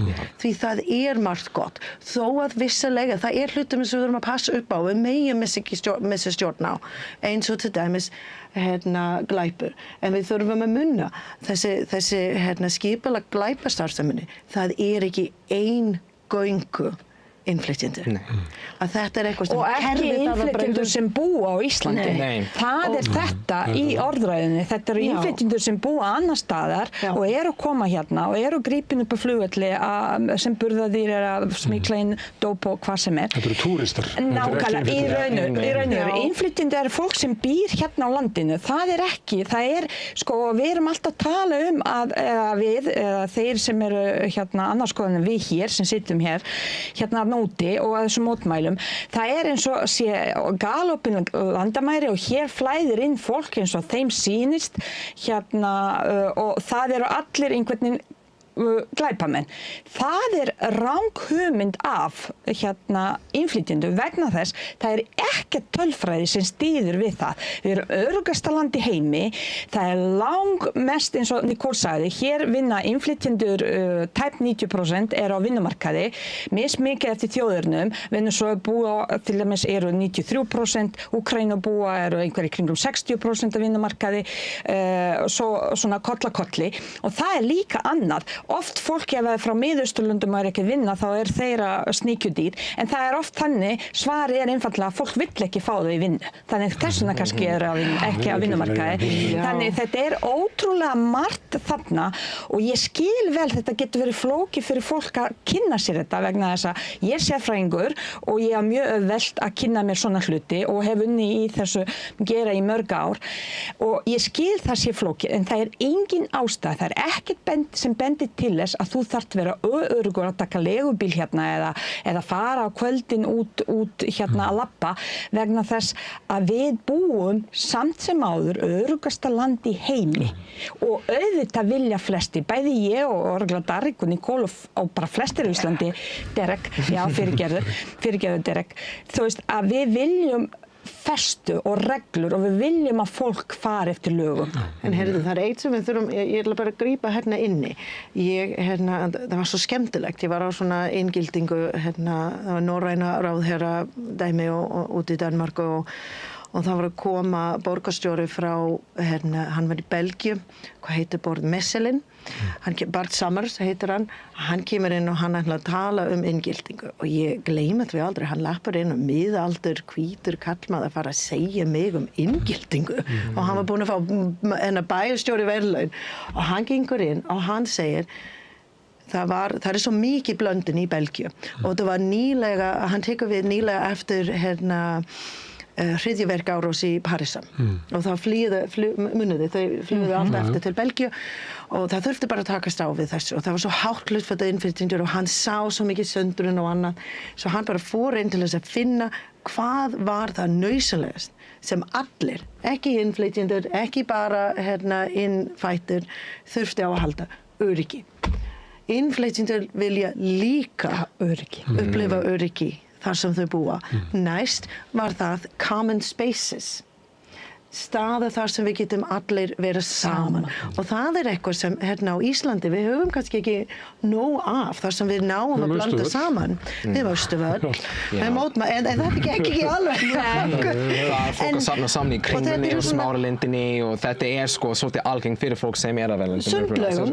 Þetta ákveðin íslenska menningu og ég hef fundið það að við förum í sundlaug og ég horfi í kringum mig og það bara fallega sögur sem kemur upp þar að ég horfiði svolítið í kringum mig og ég sá bara öllu þessu konur af erlendum uppruna, þeir satu bara þarna tilbaka og meðan Íslandingar voru þarna að tala saman og ég fer bara að spyrja og tala við þær voru ekki synd, þær voru hrætt, þær voru farið í sund vegna þess að börnin þeirra, þeir taka þátt í samfélag og svona og úr því voru sundnámskeið fyrir konur af erlendum uppruna og þetta svona þessi, það eru svona nokkra annar hluti en niðurstöðu þessi langræður hjá mér að innflytjendur, við viljum aðlagast, við viljum margt þetta sama og hinum vilja en við þurfum ekkert að setja þetta annarkort eyða.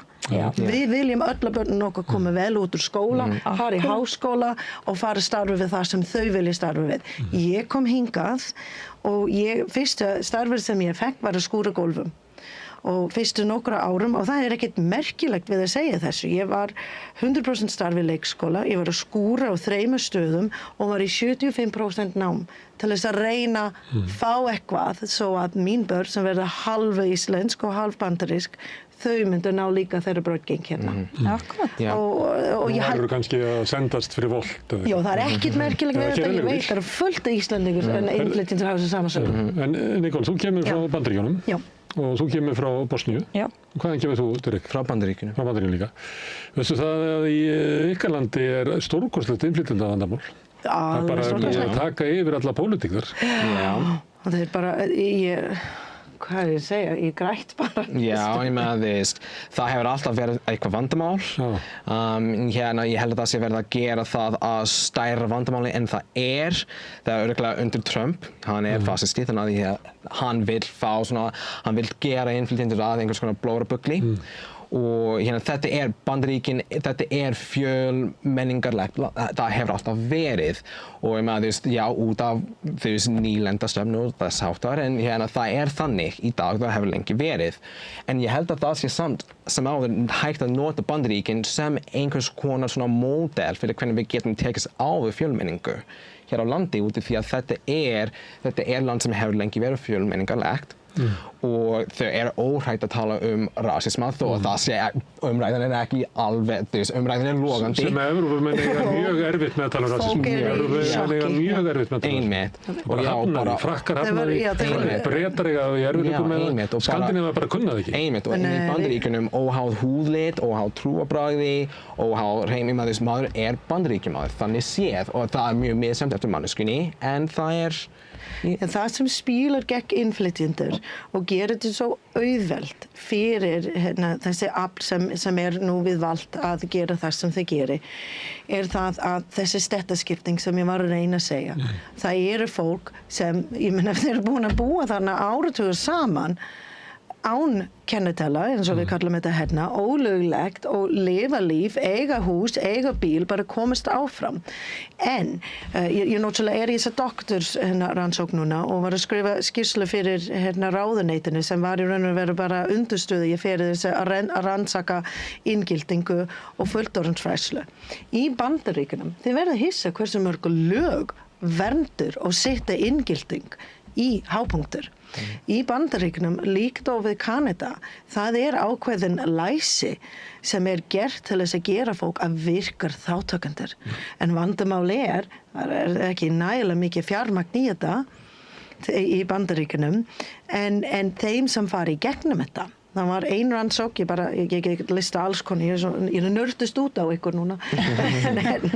Þeim sem tóku þátt í þessi inngildingaverkefni, þar sem þeir fengu tungumálakennslu, brúinám inn í það starfsvettvangur sem þeir hafði hæfni, menntun eða færni til þess að starfa í, þeir þurftu bara aðlaga það, og samfélagsfræðslu, þar sem þeir læra þessi hlutunum sem óskrifað, sem mjög mikið á Íslandi.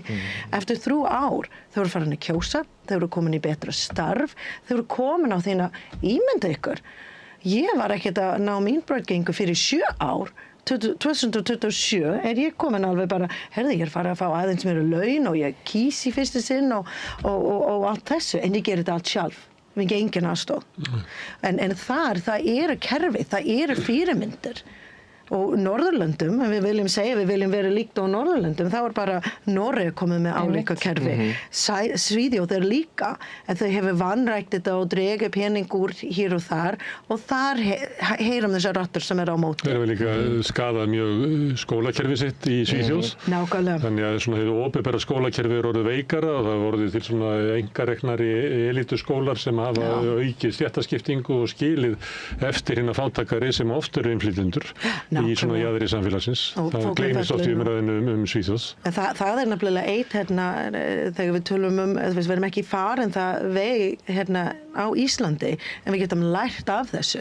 Að það leið til að hafa þjónustu samningar og bara alltaf hafa þetta jafnræði, gildi, þetta equity. Við erum að mæta fólk sem eru hér vegna þess að við sittum bara kapitalismi í þetta. Við viljum fá hvað mest úr fólk, við viljum að fjárfesta ung. En ég nefndi þetta með umræðu innflytjendamál í Bandaríkjunum og ég býst að það sé ekki þroskuð og góð í Bosníu. Ég býst ekki við því. Það svo skemmtilega til að ég mikið pælt í þessu að því við höfum fengið flóttamenn í Bosníu. Ótrúlega en sagt, þrátt fyrir að margir bosníumenn eru flóttamenn annars staðar, sérstaklega eftir stríð, en við hefum fengið flóttamenn og ég get ekki sitið hér og sagt að það tekið rosalega vel á móti þeim. Það alveg magnað hvað fólk tengir ekki við, þrátt fyrir sína eigin sögu, að við höfum ekkert og erum ekki að taka vel á móti því og viljum helst að losna við fólkið. En en þessi umræða minni, þú veist, að það sækist náttúrulega engin rosalega mikið að búa í Bosníu nema Kínverjar. Það eru stóru hverfi að koma að spretta upp núna. En ég vildi nefna þetta því að segjum að það sé eitthvað sem var á Austurvelli og hann hefur kannski bara enga sérstakar reynslu af innflytjendum. Hann hefur ekkert unnið með innflytjendum og þekkir engan innflytjendur, aldrei boðið innflytjenda í mat heim til sín og bara hefur enga sérstakar reynslu af innflytjendum. En hann lifir í heiminum og hann les pólitík í Bandaríkjunum sem að kvarnast innflytjendamál á stóru leyti. Það var að springa ríkisstjórn í Hollandi í gær út af innflytjendamálum. Það var verið að kjósa forseta í Póllandi. Það er ekki innflytjendur, það er reynda mikið flóttafólki frá Úkraínu þar, en það er svona haldið til hlés. En þar er verið að tala einhverju ógn af einhverjum innflytjendum og hann náði að vera forseti út af það. Það er frekar Pólverjir sem flytti út. Það er eitt sem kemur mér alltaf óvart að þegar fólk tala innflytjendur hjá þeir bara fatt ekki að það er fullt af þeir fólk sem innflytjendur annars staðar. Já, mikið. Bara reyna. En þar kemur við aftur inn það sem ég byrjaði með, af hverju þetta að blása upp svona, af hverju þetta mótmæli var hér. Við erum búin að jaðarsetta fólk. Það er mjög auðvelt að setja svertumerki á fólk sem jaðarsett, sem ekkert með þeirra talsmenn, ekki með vald til þessu straight á móti. Þegar við erum með, ég meina félags, hvað er þetta, 2019, það var gefur út félagshefti á vegum Hagstofans, ég held að þetta var gert fyrir innflytjendur á því, það ekki rétt hjá mér, þá var hlutunum eins og innflytjendur voru að starfa í fleiri störfum, læri laun, menntun, þá kemur þessi hugtak, hvað er hugtakin eftir ofmenntað, við erum ofmenntað, vissum það, hvernig það er hægt að vera ofmenntað, að allt þessi félags vísindi tölfræði sem kom var bara það að við erum undir. En það enginn að grípa þarna inn til þess að segja, lyftið þeim upp, vegna þess að það eru fólk sem ofmenntað. Þetta ekkert lítið á það sem tækifæri. Það sem ég langaði til þess að spyrja ykkur að ímyndum ykkur sem stendur á Austurvelli og hann bara les blöðin og hlustar á sjónvarpsfréttirnar og þú nefndir Belgíu, þar eru fréttir erfiðleika út af ólíkum kynþáttum og alls konar í Frakklandi út af ólíku trúarbrögðum og það eru stjórnmálin í Evrópu meira og minna snúast þetta og stjórnmálaflokkar að skipta stefnu. Keir Starmer í Bretlandi talar að það sé bara hætta á því að við missum samfélagið okkar út af straumi innflytjenda og það aftur að vera enga reynslu af innflytjendum. Það getur drukkið inn í þessu og sagt bara, heyrðu, við viljum ekki þetta vesen til Íslands. Við viljum bara ekki fá innflytjendur. Því að þá fáum við bara vesen. Alls þar sem innflytjendur eru, þar vesen. Þetta bara auðvelt að segja það. Þetta bara auðvelt að draga það upp. Það vegna þess að það ekkert andmæli á móti. Það enginn sem kemur á móti ekki sem fá sviðsljósið. Það ég og Nicole hefum alveg andmælt ansi oft. Það þú sem hefur áhuga að tala við okkur. Derek hefur gert þetta líka en það þú sem hefur áhuga að tala. Það ekkert í sjónvarpi RÚV eða Stöð 2 eða einhverju sem Haldbæri Morgunblaðið eða eitthvað sem vill kannski taka þetta svona heilstætt og sanngjarna umfjöllun þetta, en það svo fyndið, við búum í lýðræðislu ríki og það flest þessi ríki lýðræði. Hvernig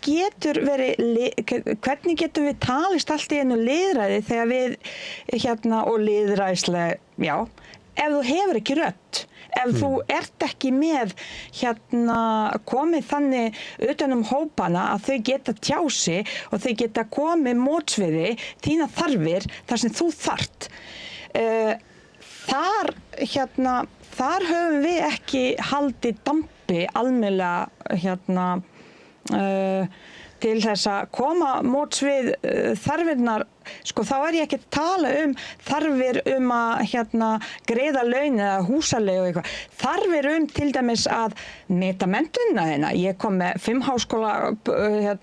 5 ára háskólanám búin úti. Býttu, af hverju fæ ég ekki að fara í endurmenntun? Af hverju þarf ég að taka þetta allt upp á nýtt og allt þetta? Eða af hverju fæ ég ekki læra íslensku? Af hverju fæ ég ekki tækifæri til þess? Ég lærði íslenskuna líkt og Nicole nefndi áðan. Þú veist, það bara, þú veist, ef við þurfum að gera þetta, allt sem ég í dag, ég gerði þetta ein. Það var engin kerfi sem kom til mín og sagði, herri Jasmína, komdu eða eitthvað sem mér var boðið. Kannski ekki endilega bara kerfi, samfélag. Samfélag var ekki að segja bara Derek, velkomin til Íslands. Þannig hvað hefur þú fram að færa? Já, eins og gert í mörgum öðrum löndum. Það gert í Noregi og það gert líka í Kanada. Þeir eru, sko eins og ég segi, þegar við erum að taka á móti fólki, það alveg niður frá nágranna, götunni, hverfinu, bænum, og svo næsta levelið, annarkvort sveitarfélag eða ríki eða hvað sem. Það allir verkalýðshreyfingin, allir atvinnulífið, það allir að taka þátt, að einhvern hátt, allir vita sín hlutverk, hvað og ég held, þú veist, ef við einbeinum svolítið á þetta sem Nicole oft búin að benda núna bara í þessu samtali, þú veist, við erum ekkert passa upp á að bjóða þetta jafngildi, sem mjög gott orð, by the way, svo ég sletta ensku, mjög gott jafngildi, að þú hefur eins og ég oft sagt, ég var einmitt að googla heimspeki, að því mér finnst gaman í heimspeki, eins og kenningar Rawls að segja, það akkurat þetta, við þurfum að lyfta þeim upp sem eru jaðarsett.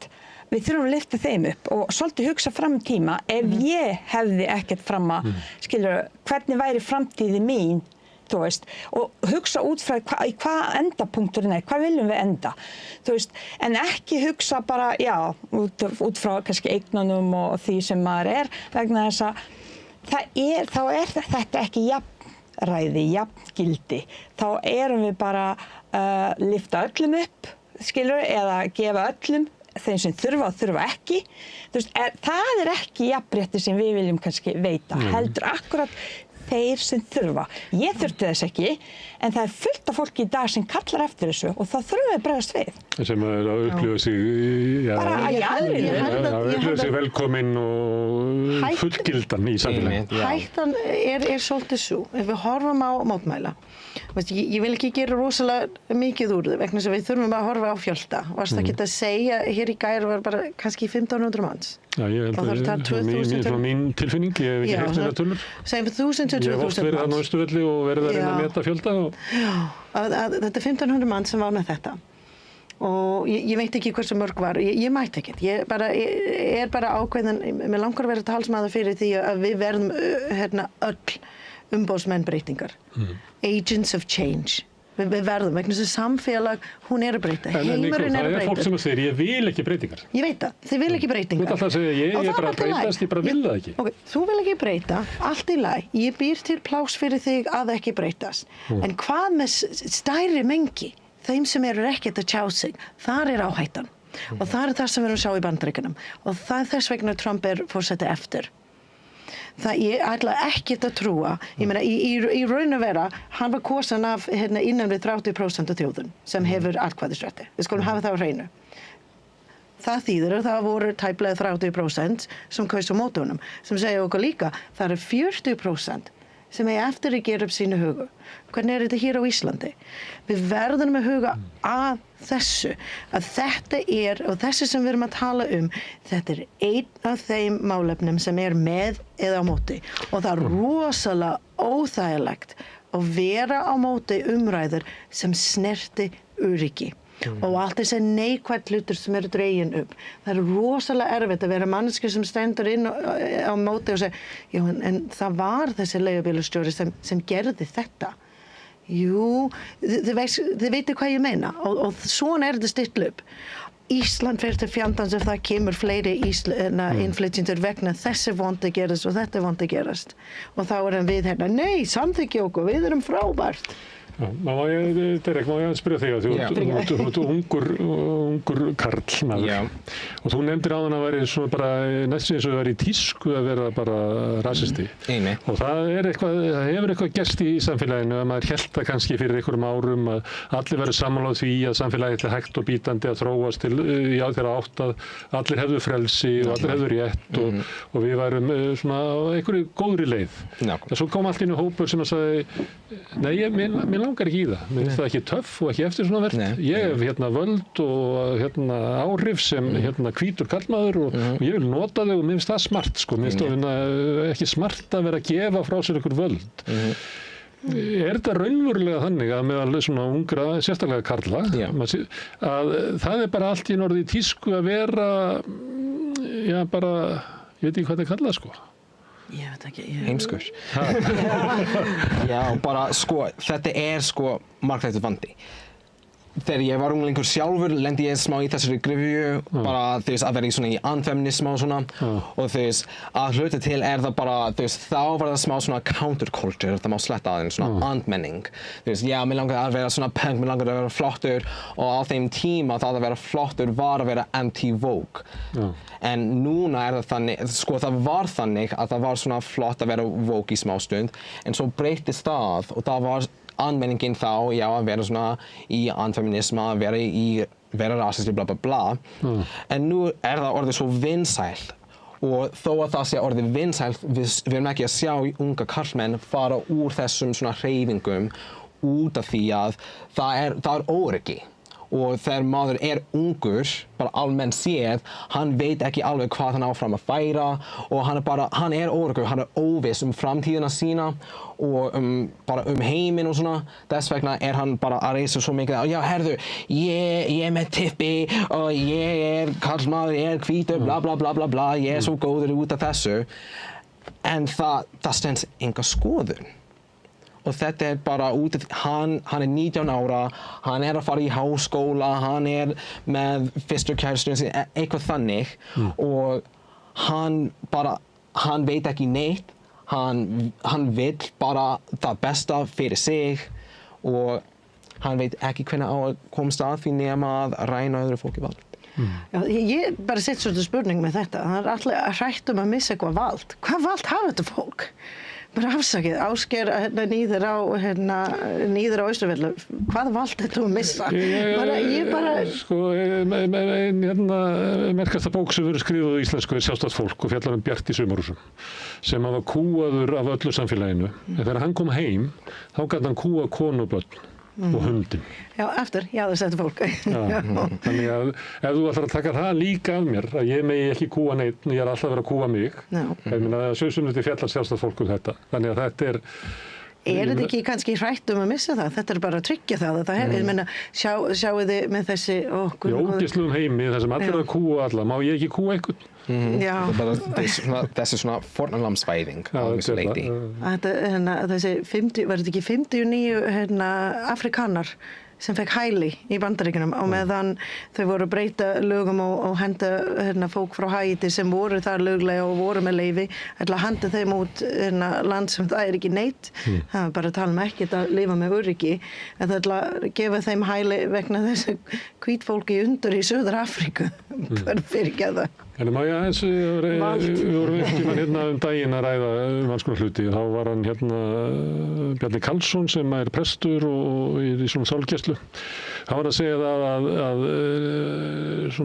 við værum núna í miðri svona stórri mannréttindabaráttu sem væri mannréttindabarátta innflytjenda og fólks af öðrum uppruna í löndum sem væri bara á stærð við kvennabaráttuna. Kannski henda líka trans og hinsegin. Ég ætla að taka það inn vegna þess að það alveg þá var ég að velta fyrir mér, hvernig birtist þessi mannréttindabarátta innflytjenda og fólks af öðrum uppruna? Ég get alveg séð fyrir mér kvennabaráttuna, ég get séð fyrir mér baráttu samkynhneigðra, ég get séð fyrir mér baráttu fatlaðra. Bara að fá vinnu við það sem þú ert menntaður í. Hverjir eru fyrir þetta eitthvað, kannski hverjir eru svona talsmenn þessara baráttu? Hefur hún formast? Nei, veistu, leið og þú sagði þetta, ég fór að hugsa þetta, þegar MeToo var, hvað var síðasta hóp til að standa upp? síðustu 2 hópa til þess að standa upp þegar MeToo kom fram. Það var fallaða konur og konur af erlendum uppruna. Og það voru verstu sögunar. Og ég bara gleymi því aldrei. Ég satt heima og ég heyriði, vinnu minn, hann Andrés Ingi, ég held að hann sagði þetta á Alþingi eða í viðtal, bara bíðið þar til konur af erlendum uppruna fyrir að segja. Og ég var bara svona, erum við að segja okkur sögu?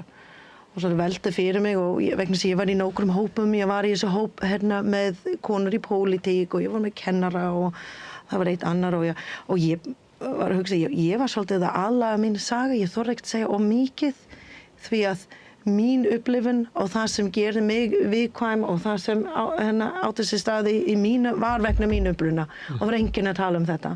Það voru að tala um þetta vegna okkur kyn. Svo þegar í þessari baráttu og MeToo, hún fer upp, við stöndum upp og hver stendur upp fyrst? Hásett hvíta konur. Standa upp fyrst. Leikkonur sem það stóðu fyrst. Leikkona en á heimsviði var þetta konur í pólitík. Það var konur með vald. Svo nú hann við í þessi baráttu og það góðu fólk sem tala með okkur. Ég les alltaf hún Karen Kjartans, hún alltaf með rosalega góð rökfærslu og segja góðu hlutunum. En hver stendur með Karen? Þannig að maður myndi halda að ef það væri þessi fundur á Austurvelli og það myndi rísa upp og það væri formaður félags innflytjenda myndi stíga fram á andmælassu. Félag innflytjenda? Það alls konar innflytjendur. Það svo kvenréttindafélagi. Það alls konar innflytjendur samt, þannig að það væri kannski gott að hafa félag af vissu leyti en það væri líka áhættusamt. Maður reyndi að gera regnbóg en það nefnilega... Það engin fulltrúi okkar. Og það þú veist... Reyndar Pavel á þingið. Gleymdi segja það. Við bara afsakið Pavel. Vissulega erum með innflytjendu sem starfur á Alþingi. Hann var mjög ungur þegar hann kom hingað. Já, hann var mjög ungur. Þetta aðeins öðru sé að vera fullorðinn innflytjendur og fara í gegnum þetta að vera ræstitækni. Ég var ræstitækni. En það líka svona ákveðin áhætta fólkin í því að vilja vera fulltrúi innflytjenda út í því að... Hver vil standa upp? Það sko...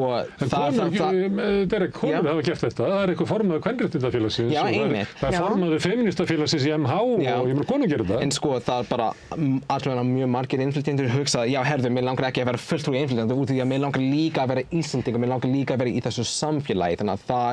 Já, og þeim fólk bak við sig, þeim sem bak við okkur, þeir, þú veist, mér oft þegar ég skrif eitthvað, ég fæ miklu meira hrós frá innflytjendum á hliðulínu, ekki upp hátt. Það Íslendingur sem taka undir bara flott hjá þér, dugleg ertu og svona, en þetta bakland, hún vissulega ekki sterk og það ekkert, eins og ég bara sagði, maðurinn minn, hann Íslendingur, hann treystir mig, hann veit alveg hver ég og hann sagði á þessum tímapunktum langaði virkilega að vera skotmerk og ég held að það partur af þess, við erum jaðarsett. Sjáðu, ef ég færi þetta frá innflytjendum yfir í vinkona mín, hún Freyja Haralds, sjáðu það sem hún fæ yfir hana fyrir allt sem hún gerir og Lordi, hún með innflytjendu núna hann svart það sem hún fæ óskepli yfir hana Við þekkjum þetta rauðsokkurnar það bara ríkti í hjónaböndum og fjölskyldusögum og þær fengu yfir sig svo mikið ég meina bara í en hvar endur það og hvar eru það í dag? Komið fram, ég meina hvað fengu þeir yfir sig? Já, það ekkert að segja það gerist en hvað gerist bakvið? Þau fengu, þú veist, hópurinn stóð upp, hópurinn var saman og það var meðbyrði.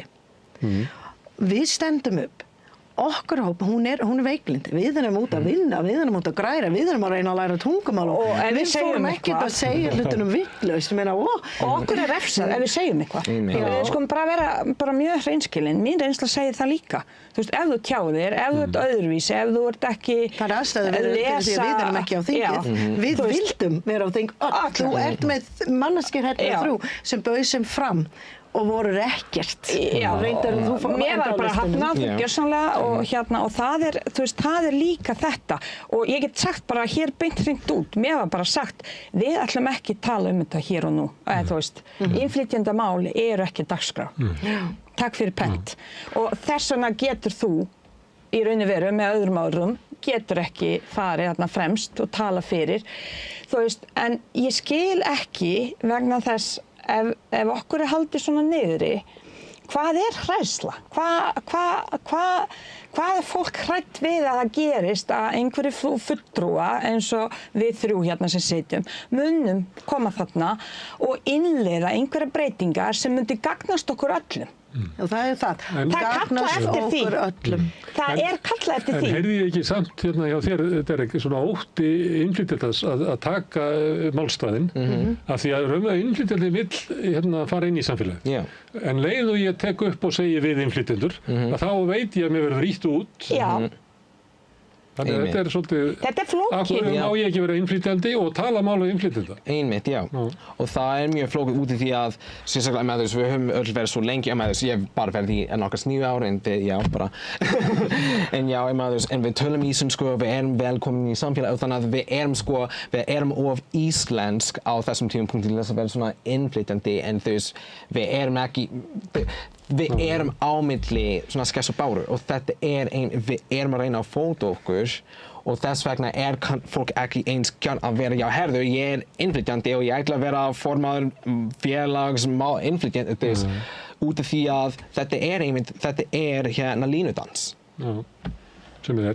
Og þú þarft að hafa breitt bakk og þykkan skráp. Þau eru bæði frá Bandaríkjunum og við vorum að bíða hérna, við vorum frammi og ég var bara eitthvað að sækja vatn og svona eins og maður að gera. Þannig að þið voru meira og minna að tala saman. Já. En þið eru saman á íslensku. Já, og það það sem sameinar okkur og þetta það sem ég og Nicole hefum allavega rætt mikið við okkar fólk þegar við erum með fræðslu þetta.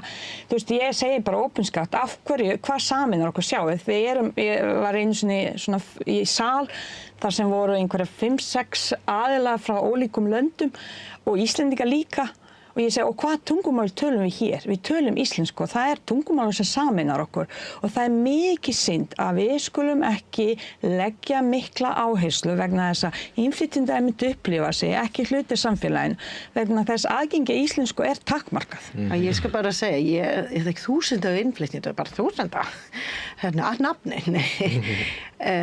Ég hef ekki kynnst manneskja sem hefur ekki vilja læra íslensku. Sammála. Ég hef kynnst fólk sem hafa erfitt að læra tungumál því að við erum misjafn. Menna það Íslendingar sem mér erfitt að læra ensku eða spænsku eða hvað. Og ég hef kynnst allt margir sem hefur bara gefist upp. Og þau gefist upp ekki vegna þess að þau ekkert að læra, þetta vegna þess að þau upplifa þeim ekkert viðurkennt að þau að læra og þau fæ ekki þessi móttöku og stuðning við að gera þetta áfram. Að tilgangurinn hún bara, nei, svo og hver með það? Því alls sem hún kemur að þá færðu bara næstu fyrirlitningu að þú talar ekki nógu góð íslensku. Já, eða bara þau fara að vinna einhvers staðar þar sem fólk bara tala ensku við þau. Og þú ert að reyna að tala íslensku við fólk og hver með það að kenna? Ekki þeirra.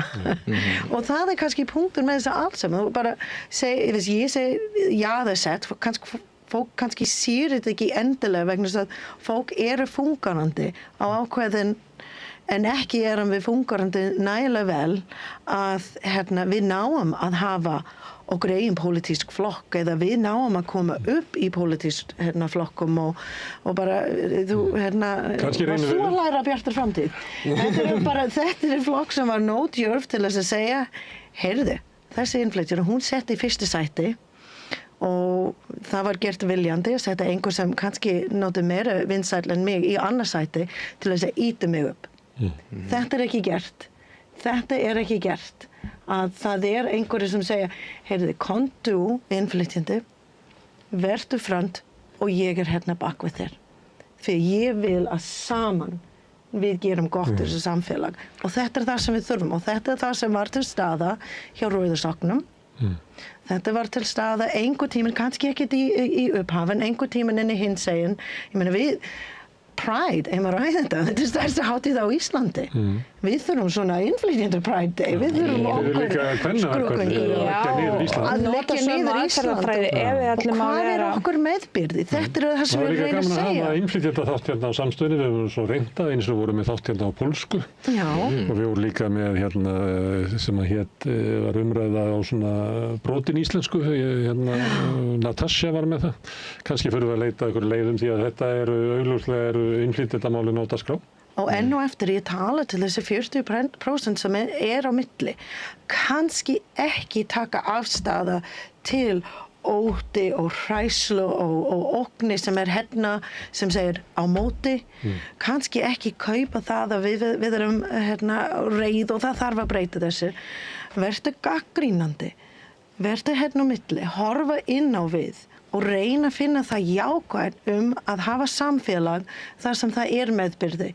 Þar sem, eins og ég sagði áðan, þau fæ að fara á ferðalag með vinkonum minn frá Nepal þegar þú fer heim til hennar og hún segir hennar sögu og hún fæ að fara á ferðalag til Stykkishólma með þér því hún hefur aldrei farið þangað. Skilur, þetta þurfum við að finna. Viðhorf og við þurfum, og það breytist náttúrulega hægt og rólega, en það sem mér finnst oft, þú veist, ég náttúrulega hvít og í forréttindastöðu og velmentuð og í góðri stöðu í vinnu og allt saman, þú veist, en málið samt, ef ég fæ, þegar ég að tala við fólk, núna, ég hef ekki fengið þetta fyrir 20 árum síðan, heldur í dag, þú ert búið að eyðileggja íslenskt samfélag. Þið innflytjendur er búið að eyðileggja íslenskt samfélag. Þetta sagt við mig, beint svona eins og ég tala við ykkur. Núna, í dag, þú veist, og ég tók umræðuna þetta og jákvæðum nótum og reyndi fræða og allt þetta. En hvað fær þá Derek eða fólk sem bæði innflytjendur, kannski hinsegin og með dökka hörund. Þú veist, þetta ég hrædd Þú veist, þetta tekið, já, og mörkin færast. Þú veist, það færist. Eru börnin mín næst? Spyr ég. Og ég hef spurt þetta og þetta hræðir mig. Þú veist, hvar ætlum við? Hver ástoppa þetta? Hvar eigum við að stíga niður og segja hinga og ekki lengra? Að því við megum ekki hrópa upp rasistar af því það ekki rétt vegna þess að það fólk bara örugt, bara hrætt. Ok, ég skil það, en skilur þú mig þegar ég segi ég líka hrætt að því ég hrætt fyrir börnin mín vegna þess mörkin búið að færast. Munið þegar MeToo var og karlkyns þingmenn og konur í samtöki, ég man þetta var ungreifingu innan FKA stóð fyrir barbershops. Við þurfum meira barbershops. Við þurfum aðeins að sæta okkur og læra og við þurfum að tala út frá staðreyndum. Við þurfum að geta viðurkenna það að við þurfum meiri inn í skólanum okkur, svo við mætum öllum. Við þurfum meira löggæslu. Við þurfum þeim sem starfa inn í löggæslun þeim verkfærum sem eru nauðsynleg til þess að geta þjóna og halda upp öryggi innan fjölbreytta samfélag. Ungu kallmenn sem finnst það cool að vera á móti innflytjendum og konum, þeir þurfa kannski að sitja með mig og Derek og finna bara, við erum alveg ágætt og við erum ekkert að óta. Við þurfum meira samtal eins og við höfum trú á við erum alltaf í samtali. En þið fá alltaf hrós frá mér. Ég ætla að þakka ykkur fyrir Nicole, Derek og Jasmína og takk fyrir að koma og ég fæ ykkur örugglega aftur í að halda áfram með að ræða þessi mál. Takk fyrir þessu tækifæri að tjá. Má ég segja ég var að rölva í gær því ég var að horfa á alls konar viðtölum. Hver að tala við innflytjendur og ég ætla að þakka þér fyrir og halda áfram að tala við okkur. Ekkert mál. Takk fyrir að koma öllu heldur. Takk sem við ætlum að halda áfram við Rauðaborðið, við erum alltaf að skilja samfélagið og heiminn. Næsti kafli eftir augnablik. Samlokubrauð, maltbrauð, tékkneskt-brauð, súrdeigsbrauð, brauð ársins, Bernhöfts bakari, íslenskt handverk síðan 1834. Við erum í útvarpinu á FM 89,1.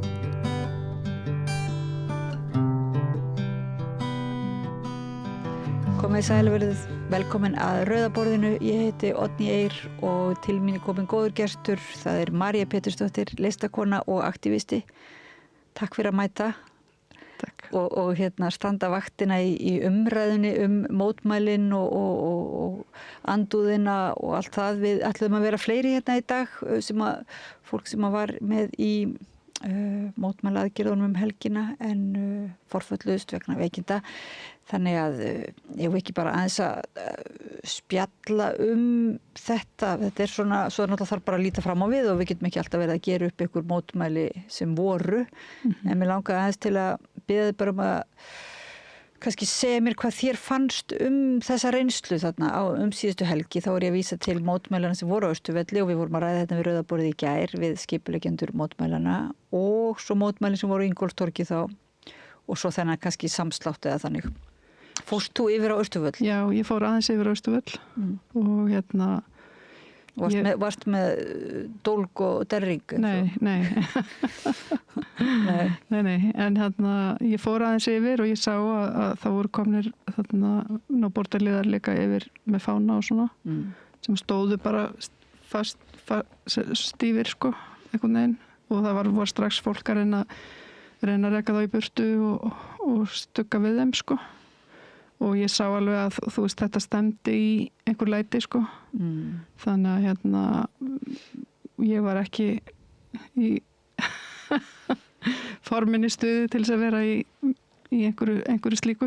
Þannig að og ég fekk svona líka bara ég fekk pínu svona ég var bara pínu lítið hrædd sko ég var alveg að viðurkenna það af því mér fannst sko fólk var að streyma að ennþá fólk sem að ég byrja svona hafði aðeins pata af vissi hverju væru og annað og svo líka bara eitthvað svona virðulegt eldra fólk með íslenska fánan sem að einhvern veginn áttaði sig held ég engan veginn á hvaða skilaboð þau væri að gefa.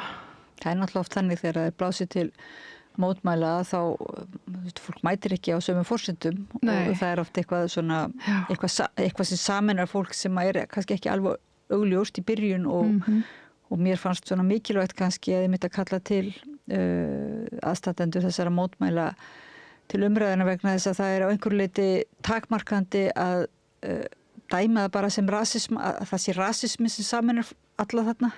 Já, það hefur örugglega ekki, sko, ég held að fæstir sem að, sko, ég held að fæstir í rauninni sem að kannski sína af sér rasíska hegðun eða bara, ég vil tala rasíst, að gera sér grein fyrir því að þeir sé að gera það. Já. Það er alveg ótrúlega algengt að fólk, sko, segir alls konar hluti og talar bara svona argasta rasisma, en áttar sig ekki á því að það er að gera það og ég vil ekki viðurkenna það þegar þú bendir þeim á það þetta heitir rasismi, þetta eru bara fordómar og rasismi. En rasismi náttúrulega er líka eins og skammaryrði þannig að það svo sem vill enginn gangast við því skiljanlega. En þetta er í fyrsta skipti sem að ég heyri mann þegar við og vinkonum mínar löpum þarna aðeins inn og svo löpum við framhjá og einn okkar er með svona palestínuklút um hálsinn og það kallar maður á eftir okkur, það er allt í lagi að vera rasisti. Hvað gáttu þið svara því? Nei, við náttúrulega bara, maður var eiginlega bara kjaftastopp sko. Það er bara búið að gefa leyfi. Við sögðum að við vorum ekki að segja að neitt væri rasisti eða neitt skilur, en það var bara að láta okkur vita það. Þarna var bara greinlega að láta okkur vita að þetta eru rasistar að mótmæla, við erum hérna rasistarnir að mótmæla og það er allt í lagi að vera rasisti. Bara ykkur að segja sem eru greinilega ekki rasistar af því þau eru með palestínuklút. Það var eitthvað svona. Palestínuvinir. Já, palestínuvinir, já. En sko sem eru að koma og hneykslast á okkur hérna rasistónum. Við rættum það líka þessi gæra þetta auðvitað undanfarin var þú talar sko ótta að það eru auðvitað alveg sögulegu samhengi og bara í nýliðinu samhengi hérna ástæði til óttast vegna þess að það voru búin að vera anstíkilar hótanir inni á VF Ísland þetta flokka samræðu spjall eða ég mann ekki að útskýra það betur á spjallborði sem að þeir hentu síðan út tók þeir fram sko en þar var talað að ofbeldi og eiginlega espa upp á múslimahattur og svona þannig einhvern veginn virðist ég skal ekki segja það en það virðist vera sem að svona þessi andúð en það er svo stutt á milli sko þjóðernishyggjunar og rasismans þetta er eiginlega svona svolítið sami sko sekuflutur og sama tening og ég minna við hefum það bara til dæmis eins og frá Brexit þar er dæmi það að pólitíkus er að setja það er auglýsingaspjald með pólitíkus að agitera fyrir Brexit og á bakveðan er svona hópur af brúnum mönnum og sem hann bara að gefa til kynna að vilja út sko.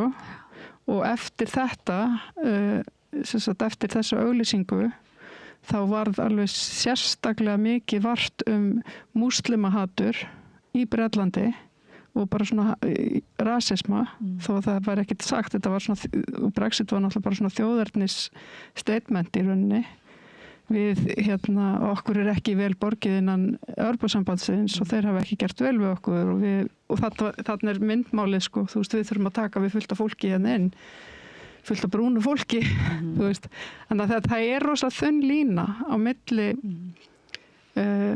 já. Jú, margir náttúrulega að skrifa núna segja býtur við má maður ekki halda íslenska fánanum og vera ættjarðar sinni að þess að þurfa að vera bendla við rasisma og svaraður auðvitað, jú, það ekki eins og að það sé alveg samofið að vera trúa á skilur að þjóðir eigi rétt á sér bara yfir höfuð, að þjóðarhugmyndin sé bara endilega, en það alveg rétt að þetta sko þetta er svo sannarlega, þetta eru systurhugmyndir eða hvað? Já, þetta eru systurhugmyndir og þetta líka bara, mér var hugsaði mig til sko lögreglukonunnar sem var með merkin sem var var gerð athugasemd við og sem voru einhvers svona rasista merki og einhvers konar nýnasista hópa merki. Ég var þetta ekki fyrir einhverju 2 ára? Ég var nokkur ár síðan, ég held þessi lengra síðan, ég vel 5 ára eða eitthvað. Og hún þóttist bara ekkert vita hvað þessi merki táknuðu og var bara skiptast á einhverjum sætum merkjum hann við lögguvinnu sína. Sko þetta ekkert held báðilegt, skilur að þú sért í einhverju svona starfi þar sem að þú ert að eiga við alls konar hópa og að þú vitir ekki eða getur ekki lesið myndmál og vitir ekki hvað einhverju myndir tákna, þetta fyrir utan það, þetta náttúrulega bara getur ekki verið satt sko. Þannig að og það svolítið sama þarna upp á teiningnum sko, hvað má maður ekki bara vera með íslenska fánan að mótmæla stefnu ríkisstjórnarinnar í málefnum innflytjanda á Austurvelli svo einhver þarna í íþróttatreyju með 18 á bakinn, skilur, það alltaf einhvern veginn þetta, hvað má maður ekki undir einhverjum svona sakleysislegu yfirskinni. En það ef við tökum allt myndmál og allt sem sagt þá getum við náttúrulega sko svo auðveldlega dregið ályktanir og það ekki þannig að við séum bara eitthvað ímyndunarveg sem erum að gera það. Við erum að byggja á þekkingu og reynslu. Já, og þetta og fyrir utan það hvort sem fólk þetta einhver leiti vítavert gáleysi þá ef þú ert sko að vera með flagga táknum í ákveðnu samhengi. Og það kannski það sem ég var að spyrja þótt að þið séu ekki rasistar og kannski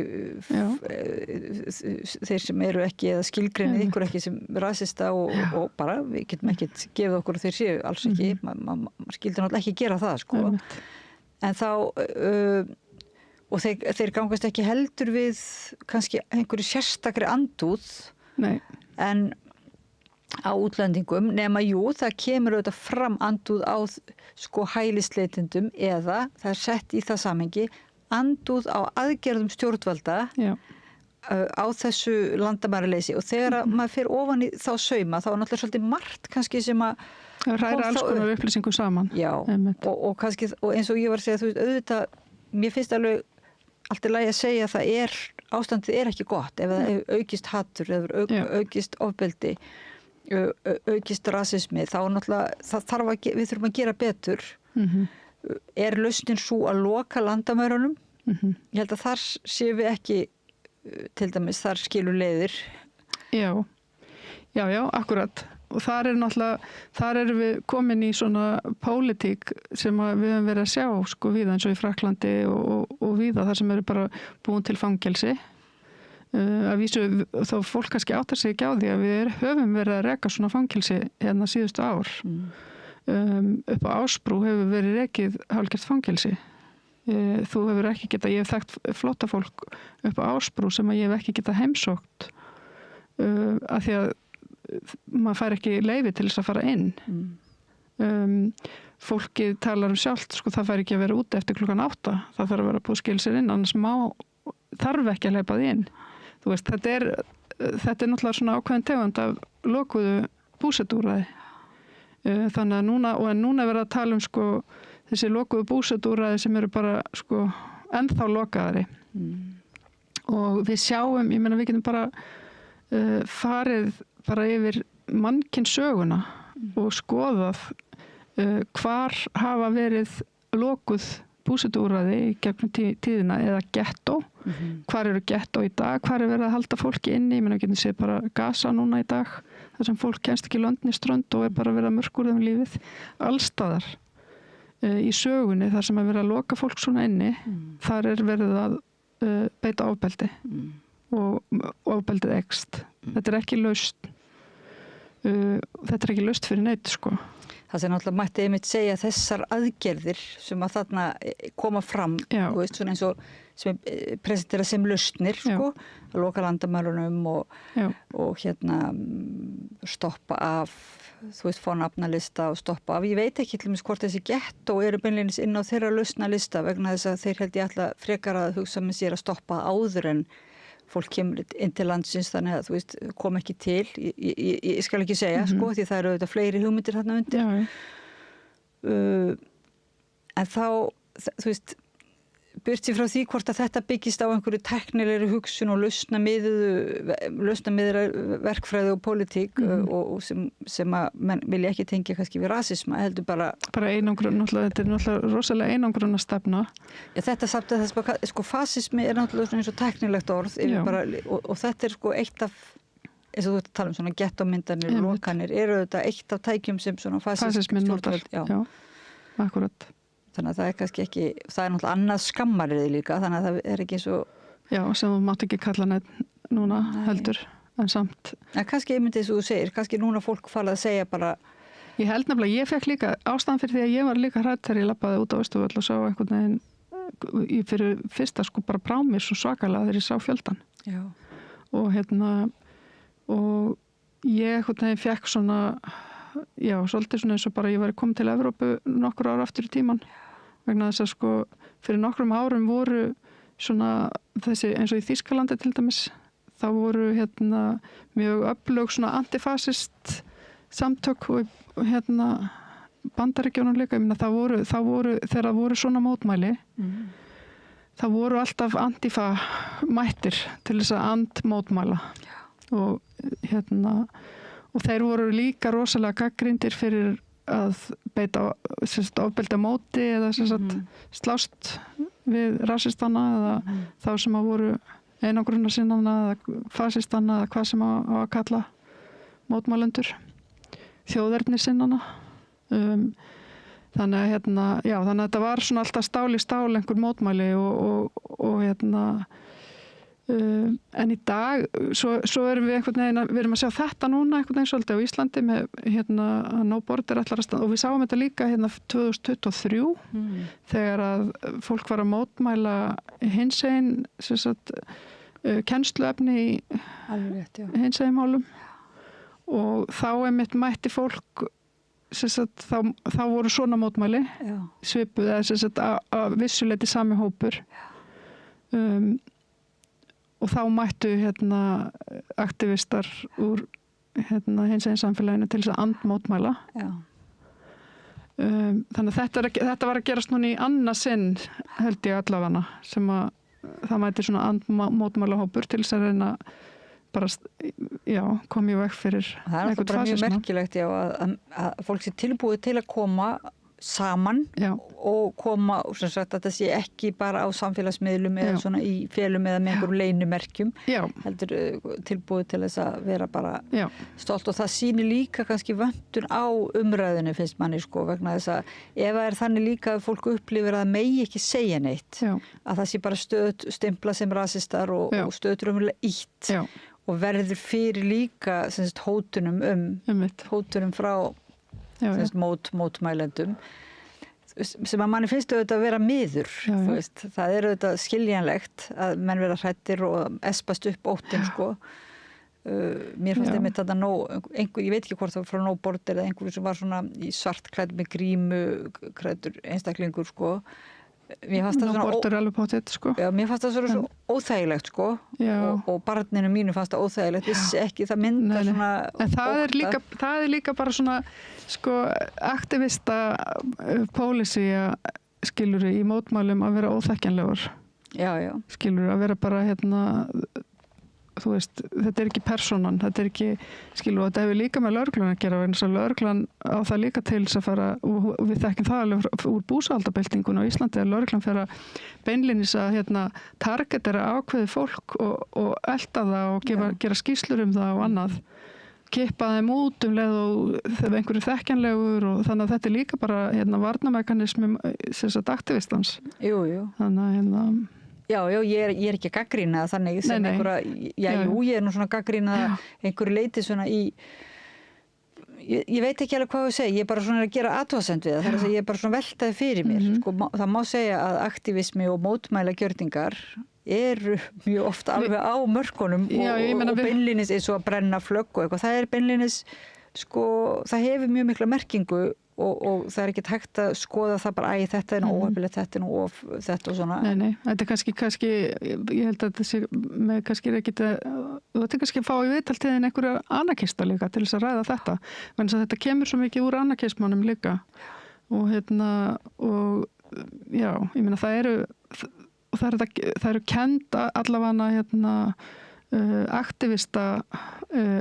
aktivista taktík eða mótmæla taktík innan ákveðina hópa, eins og bara hvernig ætlar að læsa þeir saman í keðju, hvernig ætlar að láta löggun ekki ná því skil, og þetta er eitthvað sem þeir sem hafa verið að mótmæla mikið, til dæmis eins og Palestínu og annað, þurfa oft að kunna, vegna þess að lögreglan hefur oft beitt mjög ósangjörnum aðferðum við að fjarlæga fólk og reyna að stöðva mótmæli og þetta er bara, ef þú ætlar að láta teiðin taka sem aktivisti, þá er bara mjög gott að kunna þetta og þá er líka getur verið bara mjög praktist að þú þekkist ekki því miður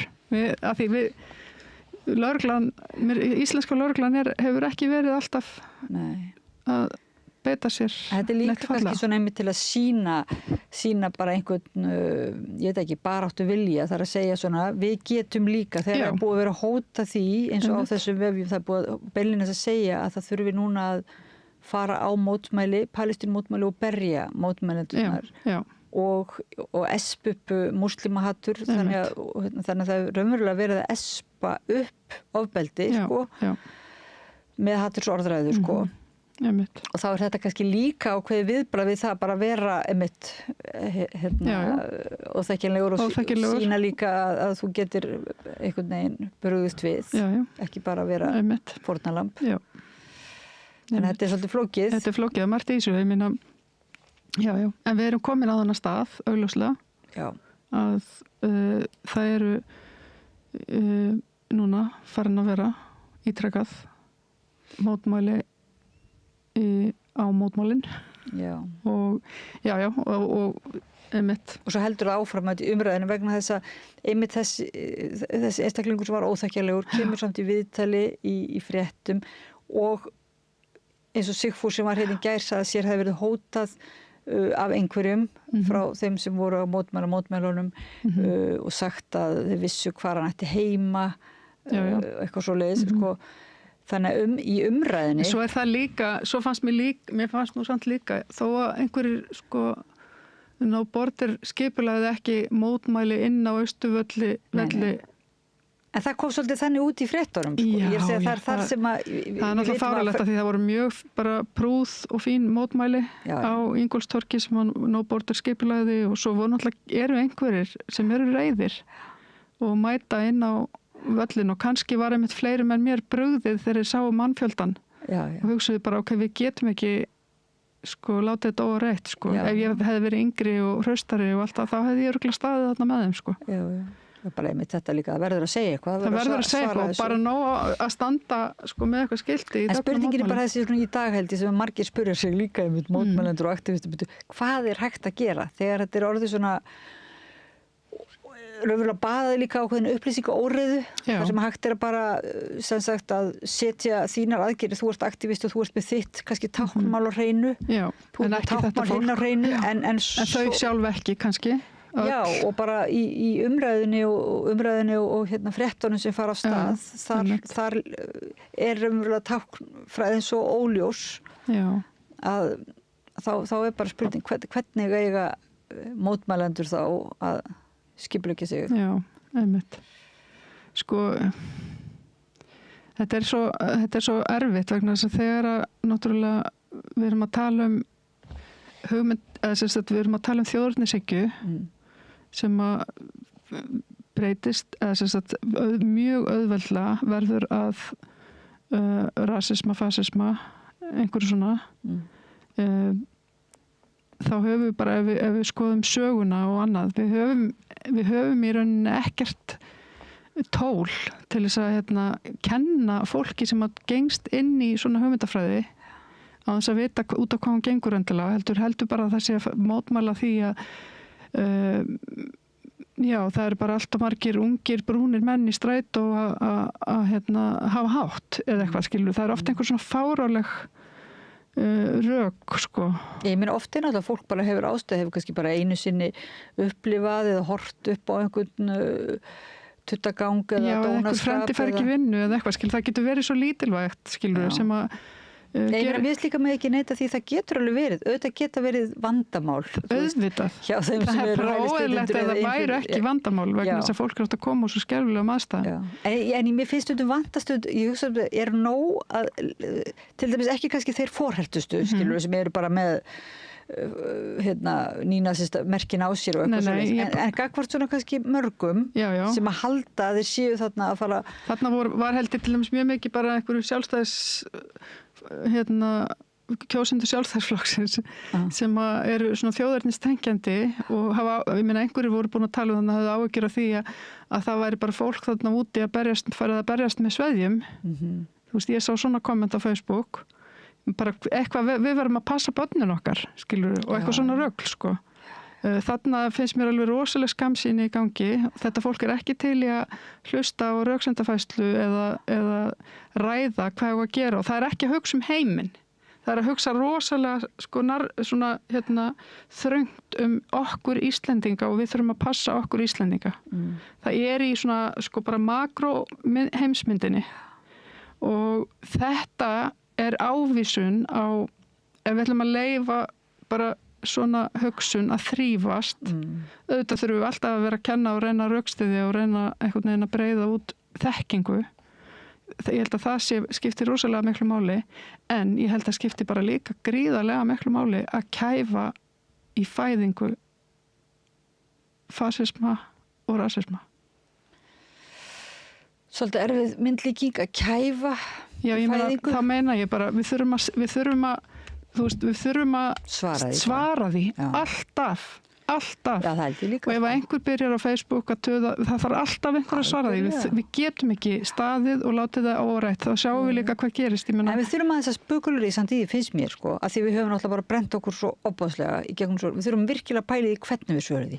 Og þetta er ég að segja, mér finnst sumum, það er ekki alltaf sama svarið þetta, það er mörg svör og þetta er langvarandi prófið.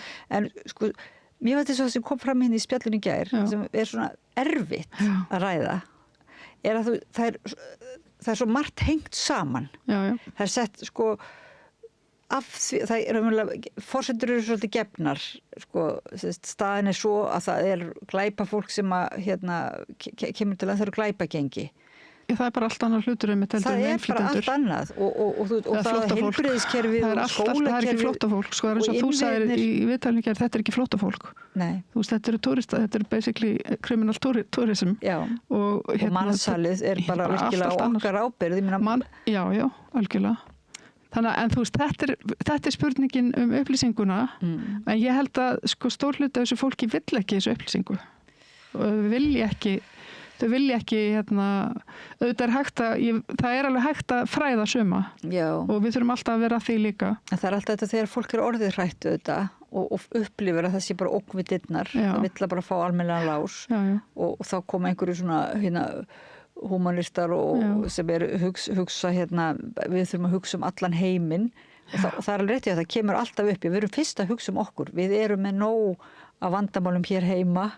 og við þurfum að hugsa okkar öryggi og okkar barna og það náttúrulega líka... Já, það líka að hugsa okkar öryggi hérna heima, það snýst líka að hugsa út fyrir landsteinana vegna þess að við getum svo hæglega og á Íslandi, guð minn góður, við getum svo hæglega þurft að flýja þessa eyju. Jú. Þannig að þá nú bara eins gott að við séum bara friendly sko, og bara svona á vinalegum nótum við heiminn. Fyrir utanlega mitt bara hvað við þurfum þá ýmislegt að gera hérna, bara, við byrjum ábyrgð á okkar innviðum, þú veist, og það er búið að svelta þessi innviði. Og þetta er náttúrulega bara lágkúrulegt finnst manni alltaf að fara að kenna flóttafólki nokkrum hælisleitendum að það séu ónýtir vegir og ónýtt heilbrigðiskerfi sko, þar getur maður ekki verið sammála og þá trúum maður á því að sé hægt að segja svona, heyrðu, þetta bara er ekki... En það er líka eins og sumir talum að fangelsin eru full af einhverjum útlendingum hérna og við erum bara að borga undir þetta fólk, það eru þau eru ekki full af flóttafólki, þau eru full af tourist criminals kannski fyrir utan það eru kannski fullaði, en það eru margir útlendingar í fangelsum og það er eitthvað allt annað vandamál sem það er að tækla á einhvern allt annan hátt. Þannig að en ég er ekkit vissum að sko, ég held að búa eitthvað svona meira baki hjá stórum hóp. Já, ég skil, þú ert ekki, ég er heldur ekki alveg svo bláeygð og ég heldur bara að þessi hægt að koma með krítartöflu og sína svona... Það er búið að reyna að gera það svo oft, skilur. Ekki það, ég trúi alltaf á það, þú veist, að það sé virkilega sem þetta er annað samhengi. En svo sjáum við bara... Mér finnst að fjölmiðlar verði einhvern veginn, talandi að svara og hver svara hverjum og svona. Þú veist, hvar eru fjölmiðlar sem að bara grípa þetta, eins og þú segir, grípa þetta í fæðingu þegar rugglingurinn fer á stað og bara svona vinda ofan að því og sína vel, nei, þetta er ekki svona. Já, það er enginn að gera það sko. Nei, mér finnst það er allt og lítið það og svo er líka, en svo er hlutir að gerast alveg rosalega hratt líka núna í bæði Evrópu og Bandaríkjunum og örugglega hér líka en við erum að sjá svona fyrstu birtingamyndirnar núna en við þurfum að vera rosalega varbergi hvað þetta gerist hratt.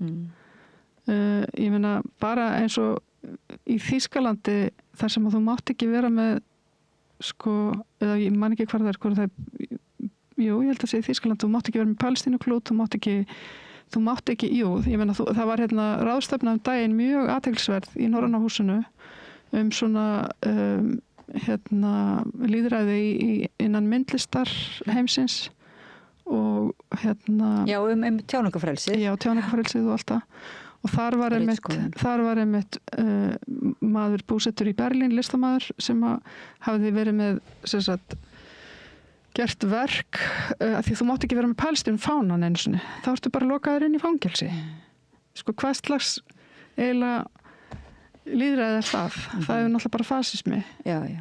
Og það sem hann gerði hins vegar hann svona eins og framkallaði fánan sko, þú framkallar og farið svona einhverju öfuga liti og hann bara gekk með þannig fána. Það vissu allir að þetta væri bara öfugir litir af Palestínufánanum og hvað áttu þeir þá að gera? Áttu þeir að handtaka hann fyrir það líka? Skilurðu, fyrir tákngerfingin sko. Það er náttúrulega þetta skemmtilega svið sem er sko skapandi kraftur andofsins. Já, þetta er náttúrulega bara kreatífa hlið og bara list sem aktivismi sem list. Og svo gerði hann annað líka því þú mátt heldur ekki segja, þú mátt ekki hrópa út á götu í Þýskalandi from the river to the sea eins og gert í Palestínumótmælum. Og þannig að hann sneri því aftur og bak og sagt, þetta var bara spilað í backwards sem er náttúrulega bara stórkostlegt sko að gera en já, hvað ætlar að gera við því? Jú.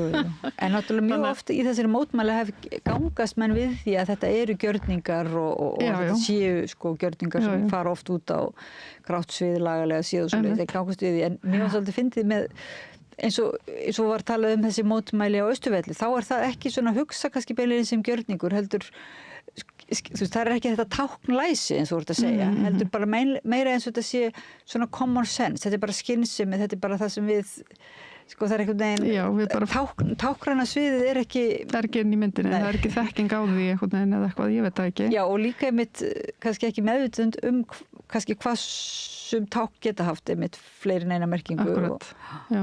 Það nú bara til dæmis að kenna þetta betur í skólum greinlega.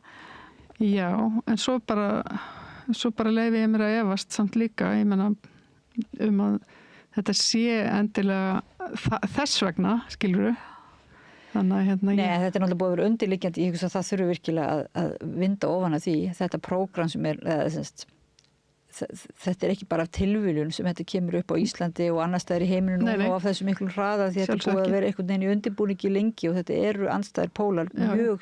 Já, en það er líka, við erum líka stöndum á þeim tímamótum þar sem að sko aldrei hefur verið jafn mikil hreyfing á fólki síðan bara í seinni heimsstyrjöldinni sko. Og það er held ég orðið meira heldur en þá.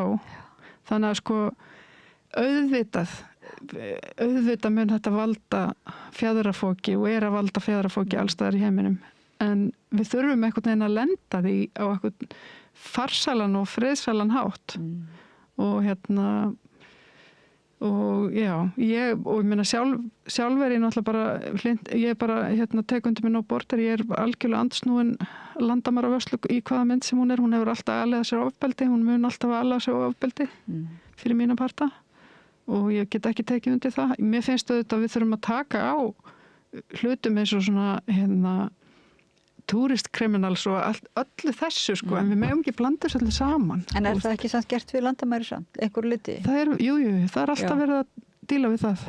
Þannig að þú myndir ekki vera á móti því sko í sjálfu sér? Nei, auðvitað ekki. En þú veist, ég er heldur ekki á móti því að ég er ekki á móti landamæra vörslu, ég er á móti sko landamærum per se að þú megir bara ekki koma eitthvert, skilur við, eða þú megir ekki fara einhvers stað. Já, landamæri séu notuð sem landamæri séu notuð sem svona restrictions og líka þannig að sko lönd séu gerð að svona einangruðum stöðum.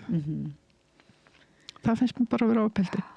Því núna einmitt sko þegar að hugmyndir eru uppi hjá sem auðkýfingum í Bandaríkjunum að koma upp svona litlum bara eyjum sem að einmitt eru auðvitað með landamæri en eru kannski ekki innan þjóðríkisins sko og einmitt gettó hugmyndirnar og svo náttúrulega landamæri leysi alþjóðlegra stórfyrirtækja sem eru oft og glæpahringja. Allt setur þetta svona landamæra pælingarnar í forgrunn og það er ekki einmitt það endilega menn vilji stroka út, ég segi svona, það er kannski ekki endilega skynsamlegt að vilja stroka út öll þjóðarlandamæri, ég myndi halda ekki, en hins vegar sko hvernig þú notar þau og hvernig þú skilgreinir þau í samningum, alþjóðasamningum, það hlýtur að vera og við erum bara, held ég alls ekkit minnst við einhvern veginn ekkit vera að ræða það og þannig að það eru auðvitað bara skýr krafa núna, finnst mér, þegar að menn flikkjast að við getum gert kröfu á stjórnvöld og þau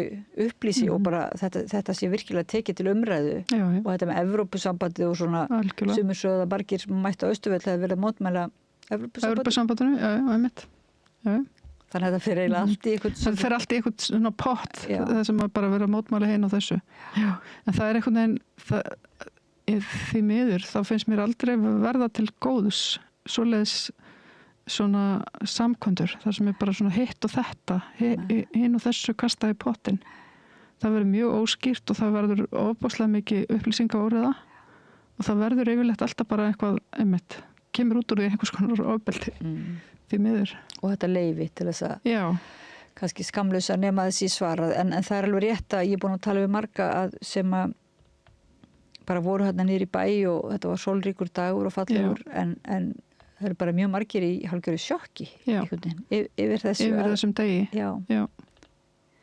Þannig að það hafa verið svona mörkuð einhver tímamót á Íslandi þar sem er nokkuð ljóst að ég er rosalega hrædd um það ég er rosalega hrædd um að þessi mótmæli hafi markað einhver tímamót en svo má bara eftir að sjá hvað gerist sko í framhaldinu og það eins og þér sögðu hérna í gær Sigfús og Baldur að það er mikið fylgi áframhaldandi sem sagt fylgisaukning við þeirra málstað og kannski ekki allir á sömu forsendum en það er mikið sem sagt þannig að það líka bara er umhugsunarefni það er virkilega þörf á því þá að þessi umræða sé tekin og ég held að það þurfa að búta hana niður sko góður, ég held að þurfa að taka bara lið fyrir lið sko það er ekki hægt að slá þessu öllu saman. Það verður bara til einhvers konar múæsingar, sko, fasismi, rasismi, leiðir af sér einhvers konar, rasisma og ofbeldi.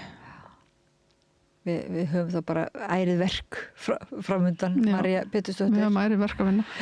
Þú ert listakona og aktivisti og einmitt sérð hlutina í svona stærra samhengi, bæði sögulegu og tákrænu, þannig að það er bara þörf á því núna, verð ég að segja, að biðjum að koma kannski oftar og við þurfum að taka út svona, við höfum gert áður rætt mótmæla aðgerðir sem þú hefur líka dokumenterað í gegnum tíðina.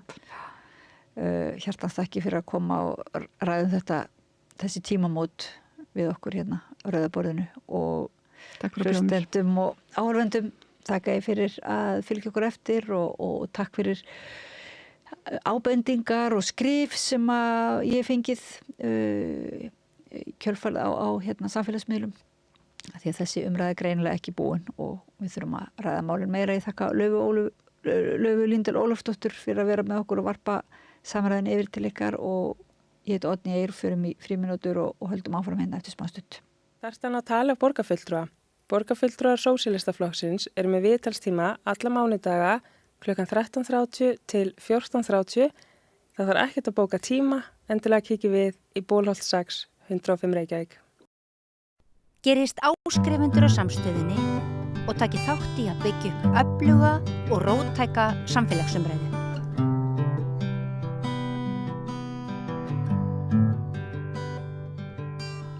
Já, komið sæl.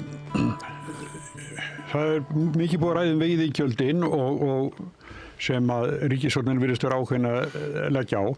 Til mín er komin Ásgeir Daníelsson.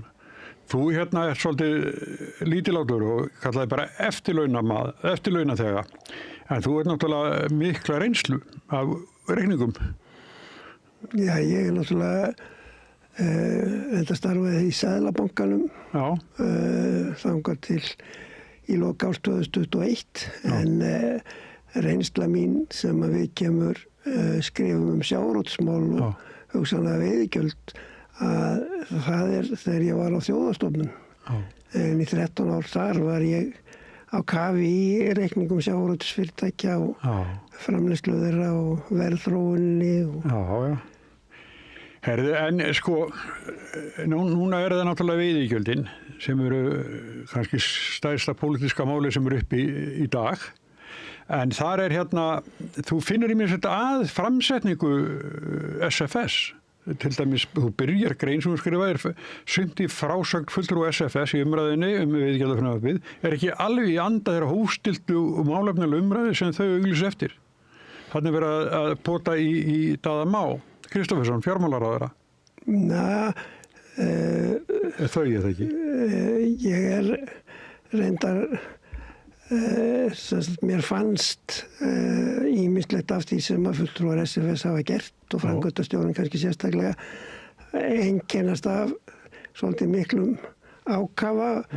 Þetta svolítið mikið keppnisfólk og kappsamt en mér fannst svona Daði Már fjármála og efnahagsráðherra hefur sagt að hann hefur ekki þá skoðun sem hann hafði fyrir meira en áratug þegar hann skrifaði grein eða skýrslu sem að Heiðrún Lind á þeim tíma var mjög ánægð með og rósaði sérstaklega í grein sem að birtist fyrir 5 árum síðan og ég á sínum tíma gagnrýndi þá grein og Daði Már bara svaraði því til að þessi skýrsla hefði verið mjög slæm eða man ekki hvað orðan notaði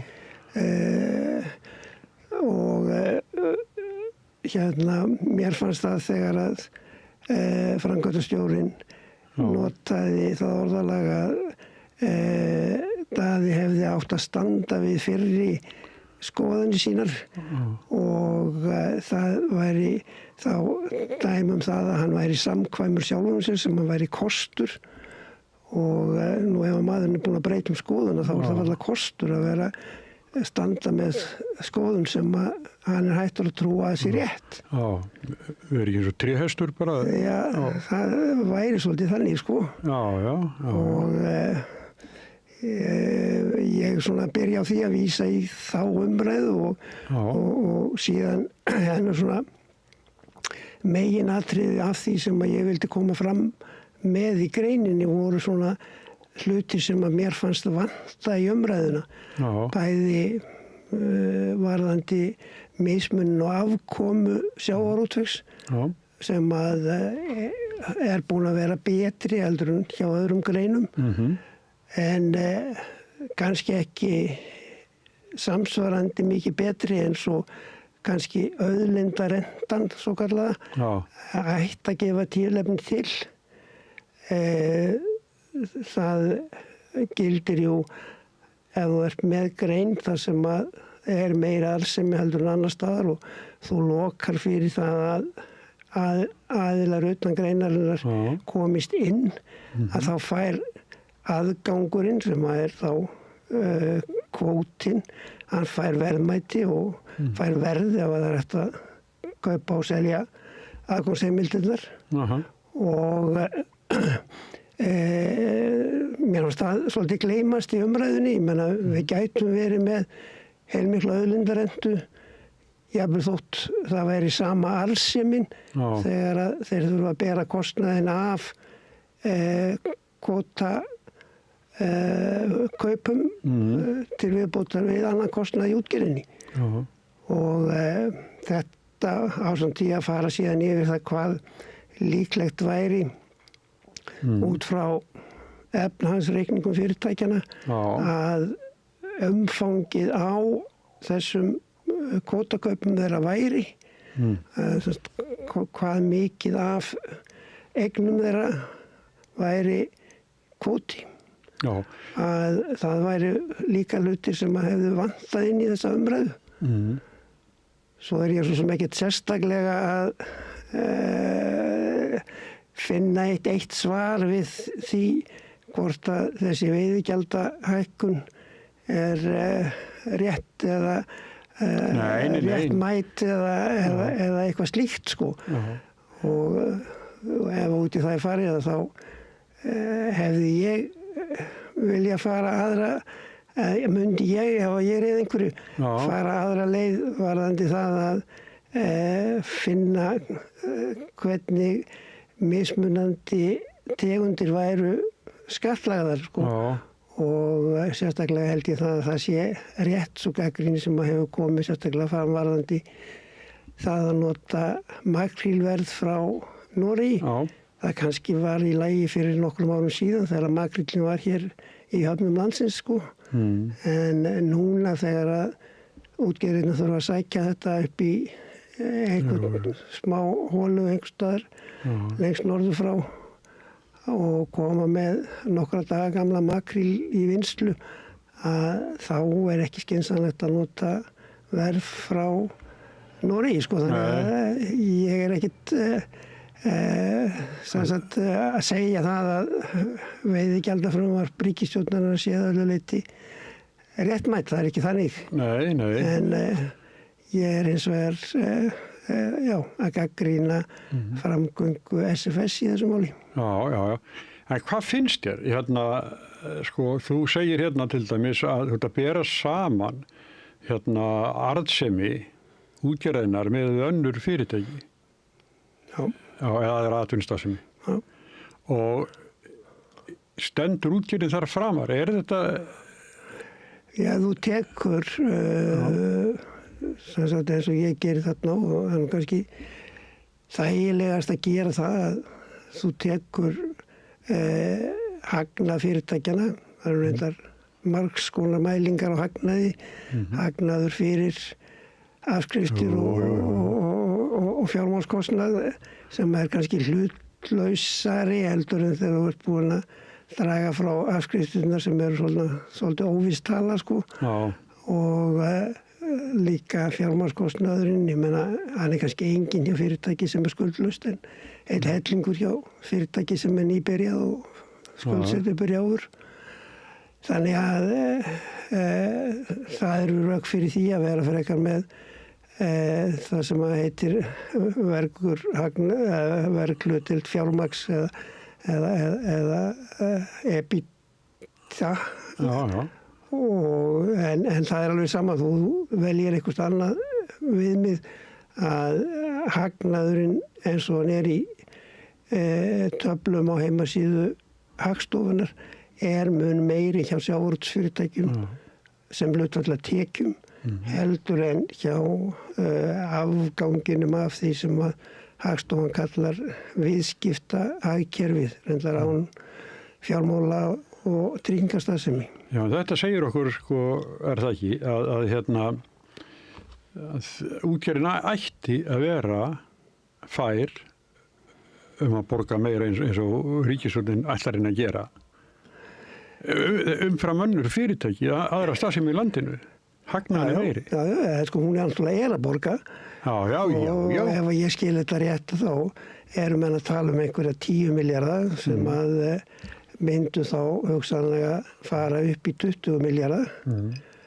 Og nú ef að þú tekur af vísu útgerðina sérstaklega að þá hagnaðurinn hjá henni, það fer eftir hvað þú miðar við, en á einu stað ekki 24 milljarðar, þarna 23 sem eru síðustu tölunar.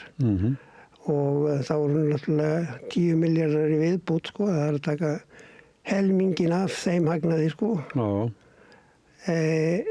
Nú ef þú tekur vinnsluna með og þá ertu náttúrulega með stóru fyrirtækin, þau eru með veiðar og vinnslu saman. Og ef þú notar þessi rök sem sjómenn hafa notað lengi og ríkisstjórnin að gera þarna það að milli vellagningin og milli veið og vinslu sé kannski ekki alveg rétt.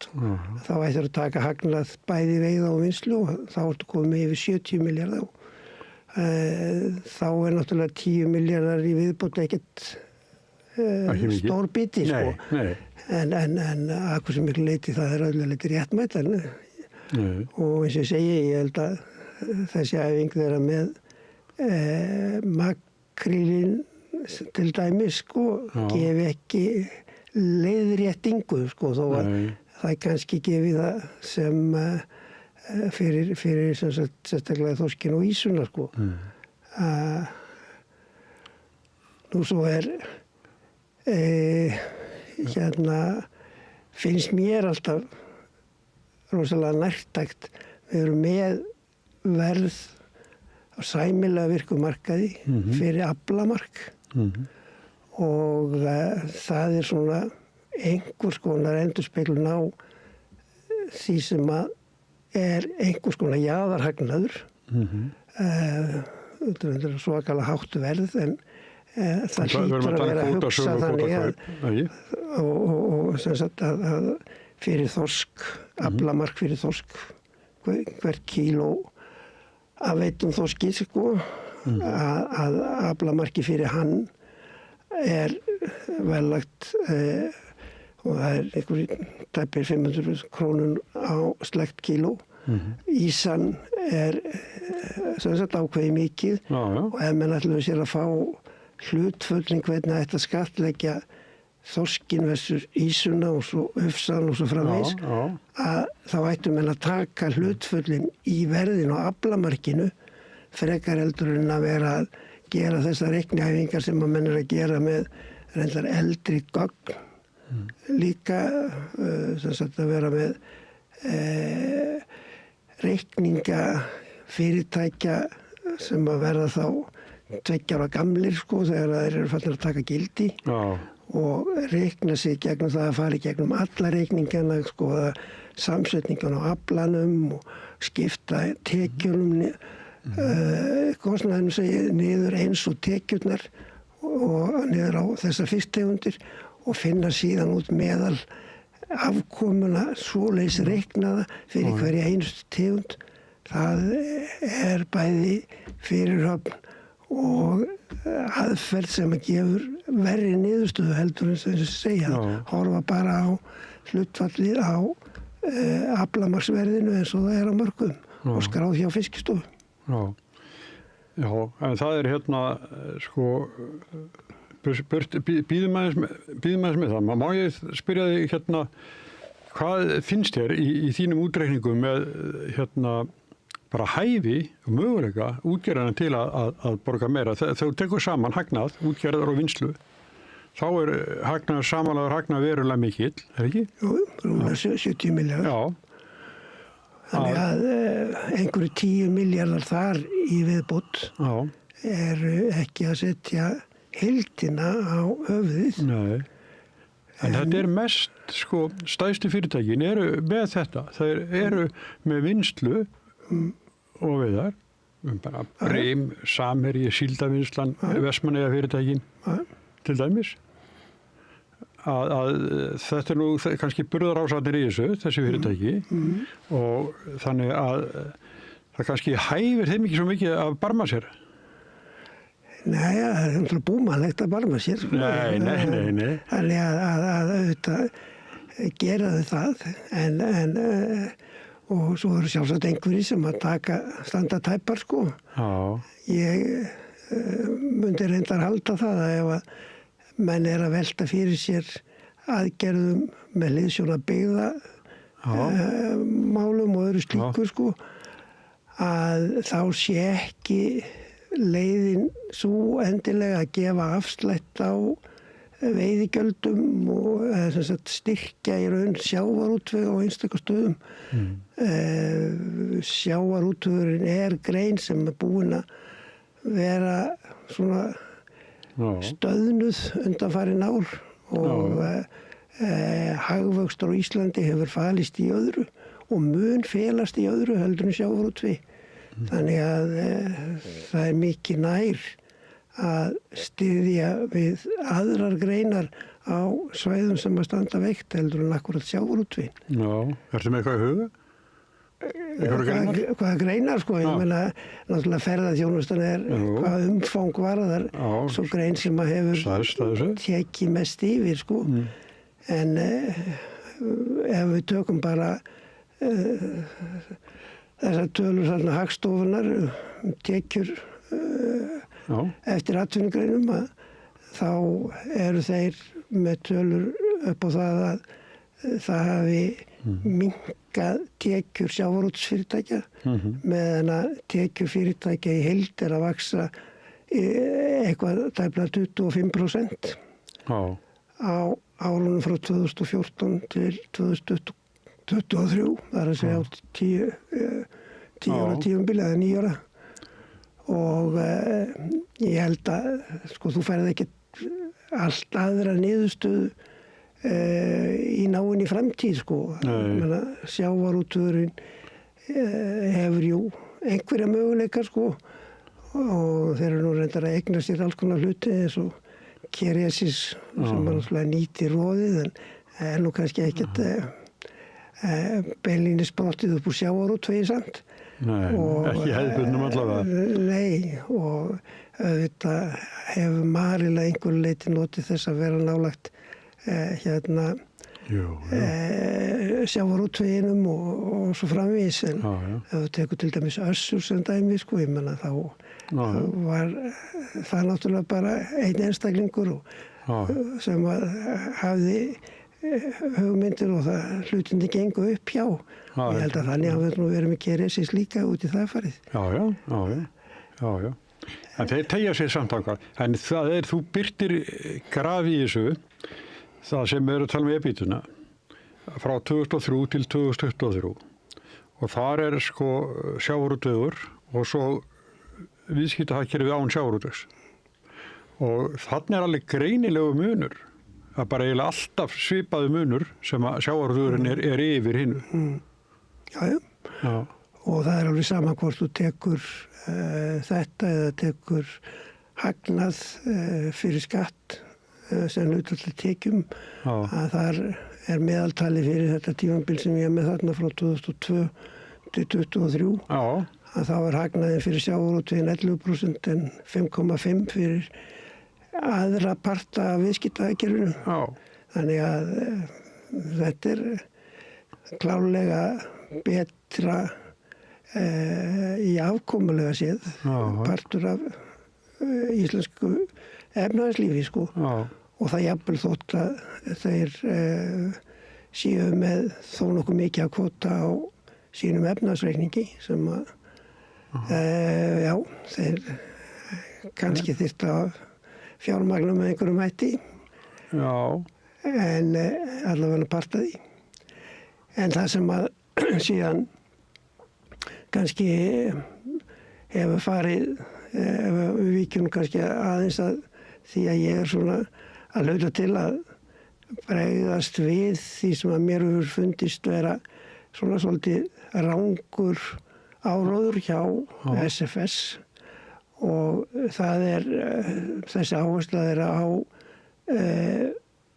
tengslin á milli arðseminnar og fjárfestinga.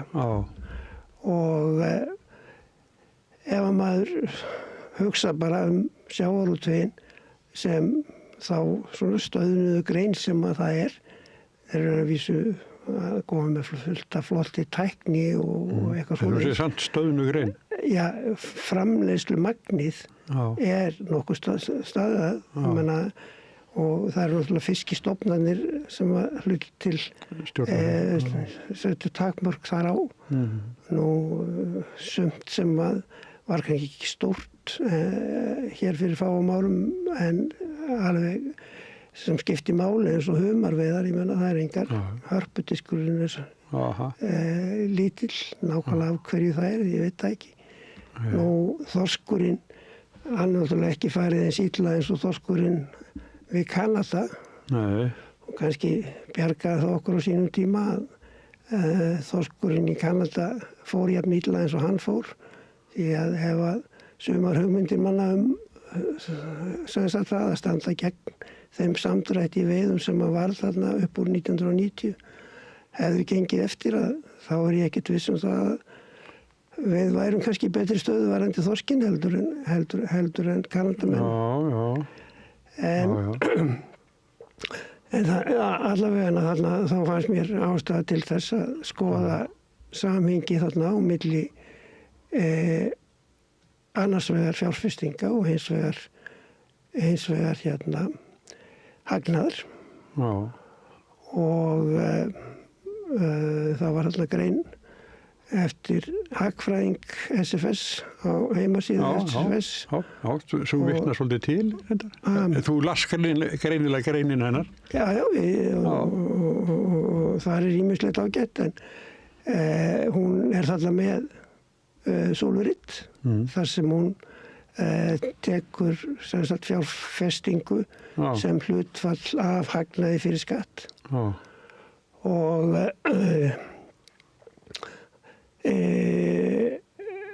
það kemur út sem einhver 64 eða 5% hjá hennar meðaltali yfir tímabil frá 2014 til 2023. Og mér fannst ástæða til þess að reyna að gera þetta með einhverjum hætti fyrir önnur fyrirtæki og búa til eitthvað sem að veri sambærilegt því að bara horfa á þetta fyrir sjávarútveginn kannski sagði mann ekkert mikið það hvort það væri mikið eða lítið og ég svona þurfti reyndar að áætla en ég held ég geri það bara skynsamlega fjárfestinguna annars vegar í sjávarútveginum og hins vegar í viðskiptakerfinu hagkerfinu án sjávarútvegs og þess að nota þarna töflur á heimasíðu Hagstofunnar og deili síðan uppi með hagnaði eftir fyrir skattsegi og reyndar í sömu töflu og fæ þá út tæplega 40%. Hagfræðingur SFS með aðra tölur fjárfestingu sem sennilega kannski skilt þeim sem að ég með og hún með líka aðra tölu fyrir hagnað. Þetta svolítið ruglandi að það annars vegar rekstrarpartur að heimasíðu Hagstofunar þar sem eru þá rekstur og efnahagur fyrirtækja yfir all fyrirtækja og svo líka sjávarútvegspartur þar sem eru sérstaklega fyrirtækin tekin og tekin með mismunandi hætti þannig að þú getur fengið sem sagt 3 mismunandi tölur hagnað fyrir skatt fyrir sjávarútveginn. Og getur þá bara útgerðin valið? Nei, útgerði, bara hver sem þú eða ég eða hagfræðingur SFS og það ekkert kannski eitt sem absolutt rétt. En allavega í þessari reikniæfingu minni sem gengur þá út að reyna að búa til samanburð þá prófaði ég að deila með þessum sömu hagnaðatölum eins og hagfræðingur SFS með sem þá hagnaður eftir afskriftir og fjármálsgjöld hjá sjávarútvegsfyrirtækjum og þá enda búið að hreinsa út aðra starfsemi sjávarútvegsfyrirtækjana heldur en nákvæmlega bara það sem snýr að sjávarútveginum. En ef ég nota þá hagnaðatölum að þá fæ ég út meðaltal fyrir þessi ár 2014 til 2023 sem nokkurn veginn nákvæmlega það sama eins og hagfræðingur SFS fær. Þannig að það mikil skilleiki á milli þessa. En það sem ég fæ þá til viðbútar það að ég fæ líka tölur fyrir önnur fyrirtæki. Af því að ég með þessa stóru töflu Hagstofunar rekstur og efnahag fyrirtækja, bæði sjávarútvegsfyrirtækja og síðan fullt af öðrum fyrirtækjum og ég tek bara þá heildina mínu sjávarútvegsfyrirtækin. Herðu, Ásgeir, má ég aðeins stoppa þig hér, að fyrir mig svona sem leikmanninn, þá ég minni úr þess að fyrir einhverjum árum síðan að þá voru fiskvinnslustöðvar bara áttu mjög erfitt uppdráttar og ég fór sem blaðamaður til þess að Bíldudal þegar frystihúsið þar fór á höfuðið og svona þetta að rekja þetta víðar en núna, fiskvinnslan þá væri bölvuðu ströggli en núna þegar þetta komið eina hendi að þá snýst dæmi við þá hagnaður vinslunar meiri heldur en útgerðarinnar. Það ekki? Já.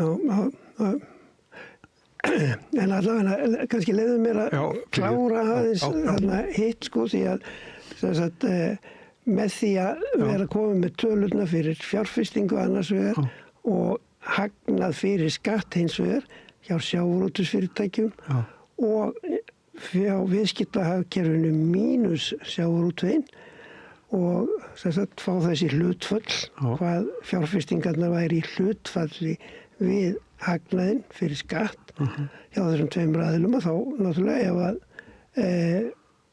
fjárfestingin væri svona mikil í sjávarútveginum að þá ætti þetta hlutfall að vera sérstaklega hátt þar en það kemur í ljósa meðan að ef við horfum á brúttó-fjárfestinguna fjárfestingu fyrir afskriftir að þá erum við með hlutfall upp á 120% fyrir viðskiptahagkerfið annað en sjávarútveg meðan að við erum með þú ert kannski með töluna fyrir fram að þig eitthvað kringum 50% fyrir sjávarútveginn og svo ef þú ferð í hreina fjárfestingu að þá hrein fjárfesting í sjávarútvegi komin niður fyrir 30%, einhvers staðar á milli 20 og 30 en í restina kerfinu að þá hún yfir 40% þannig að og það stemmir líka bara við það sem við vitum það að það ekkert mikill vöxtur í sjávarútvegi og að nokkur leyti þá hefur fjármagn sem á uppruna sinn í sjávarútvegi verið að leita í aðrar greinar og þess vegna jafnvel út fyrir landsteinana og þannig. Og varðandi síðan fiskvinnsluna, sko, það eru náttúrulega fullt af ástæðum fyrir því að sjávarútvegur á einstaka stöðum og Bíldudalur sem að núna reyndar að rísa við upp gegnum lagseldið að hann er einn af þessum stöðum sem að lendi í miklum erfiðleikum vegna þess að fiskvinnslan gekk ekki upp og þegar þú ert með grein eins og sjávarútveginn þar sem að þú ert með endanleg umfang af hráefninu eða fiskistofnunum og þá er spurningin bara það hvernig aðlagarðu kerfið og dreifinguna á því magni af fiskafurðum sem að hægt er að vinna úr þessu niður á landið og þú gætir hugsaðir að þetta legðist jafnt á alla með einhverjum hætti. Það er sennilega ekki hagkvæm leið og það er sko við erum að tala ef við tekum bara þessi ár frá 2014 til 2023 að þá fækkar störfum í sjávarútvegi meðtalið reyndar fiskeldið 20% meðan að störfum í landinu í heild er að fjölga 25%. Nú þessi 20% fækkun að hún mun gera mikil vandamál hjá einstaka byggðarlagi kannski vera minna vandamál á öðrum en ég held samt að útkoman út úr þess að verði alltaf það verða sum byggðarlög sem að sérhæfa sig í fiskveiðum og vinnslu og önnur þar sem að það koðna meira niður kannski kemur að því að það kemur eitthvað nýtt eins og fiskeldi á Bíldudal tökum minn gamla heimabæ Húsavík sko hann er á sama hátt en þar er kannski ekkert mikið fiskeldi en það eru reyndar erfiðleikar núna út af PCC en þar hefur ferðamanna iðnaðurinn komið inn stórt og bjarga því sem að bjarga varð en ég held það að það hefði með öflugan sjávarútvegsbæ eins og Akureyri og Dalvík þarna við hliðina þá væri mjög erfitt fyrir Húsavík að það byrja aftur með fiskveiðisamlagi? Já. Ég landaði þegar ég var á togara á Akureyri þá komum við stundum til Húsavíkur og lönduðum þar. Fiskveiðisamlag Húsavíkur. Já, það var... það eru 2 togarar, Kolbensey og Július Hafstein. Já. En Húsvíkingar er ekki á rækjuna? Einhvern tímanbili rækja Öxarfirði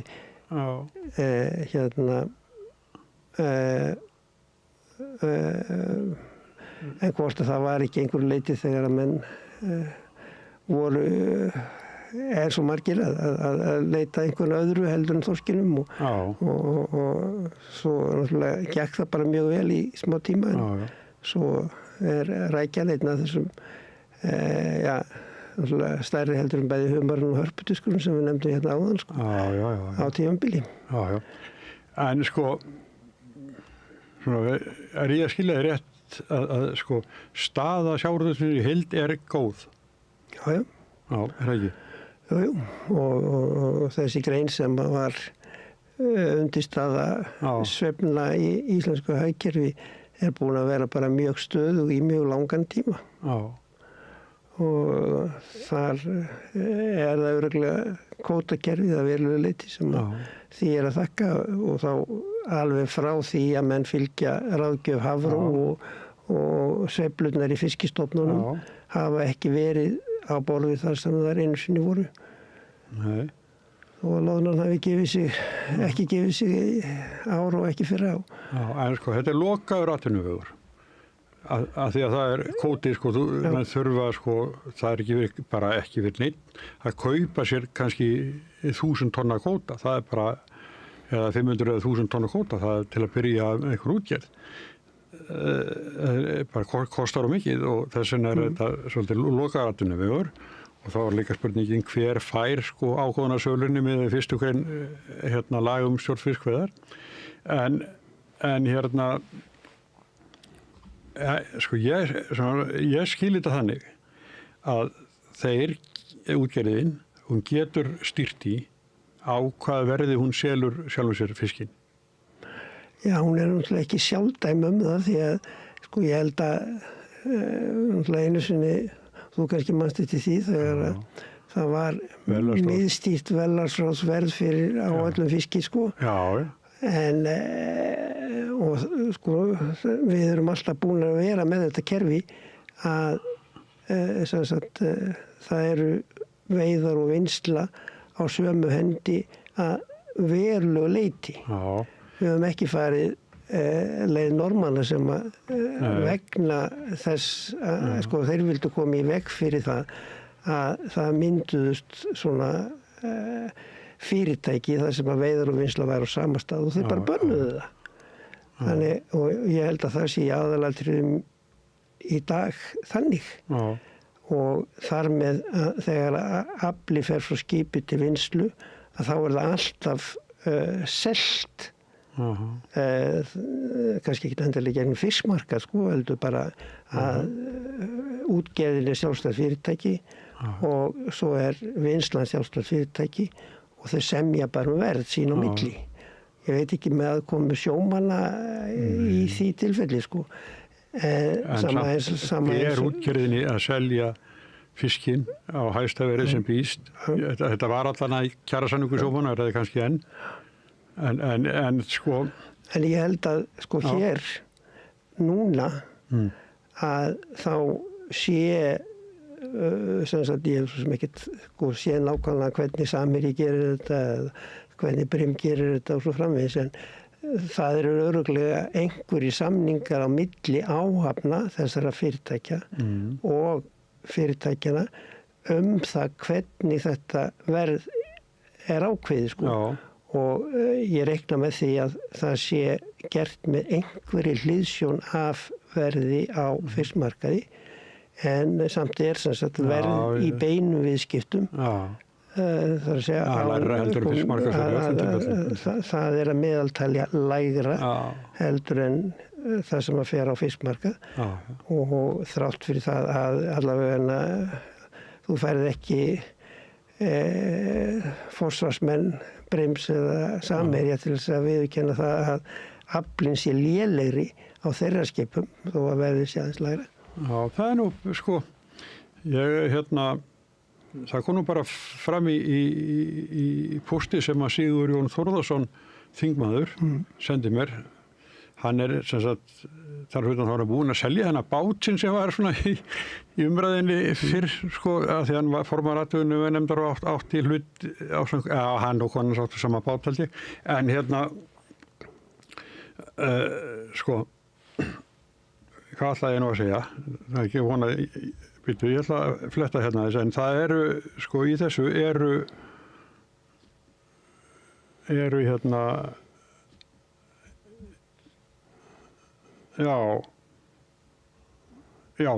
að segja, sko, í einna umsögnum SFS út af öllu þessu máli er klásúla. Það sem að þau segja að það sé erfitt fyrir þá, eða stórútgerðina, að keppa við dagróðrabátana því þeir séu einhverjum sérlagi með togara eða út af línuveiðara sem eru nokkar dag á sjó.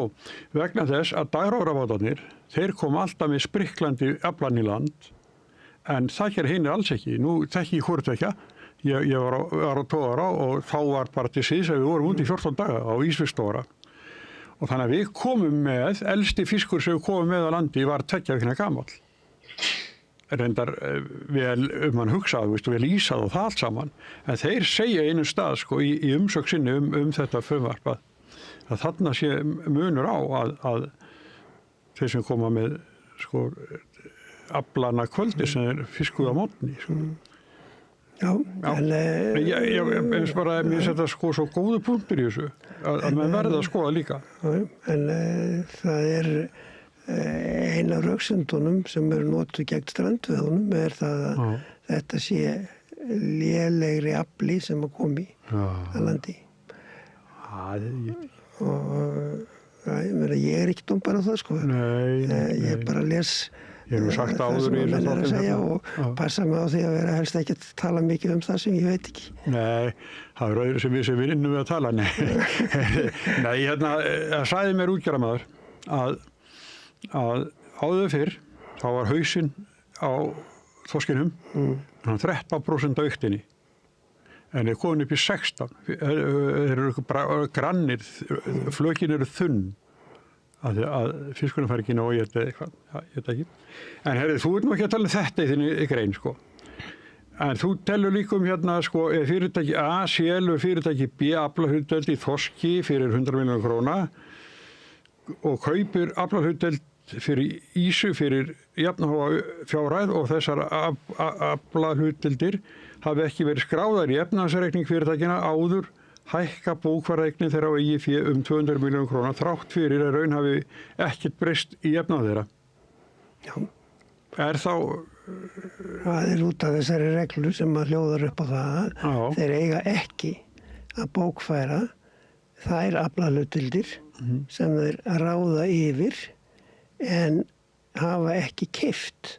Hér einu sinni gamla daga eins og upphafskvótan eins og upphafskvótan já, eða þannig menn fengu aflahlutdeildir á skip sín þarna einhvern tímann 84 til 90 og 91 þá búið að festa þetta þannig að þú áttir 0,00 eitthvað prósent af því sem að útluta var í þorski og samsvarandi ýsu og svo framvegis og þú áttir í byrjun ekki að eggfæra þetta.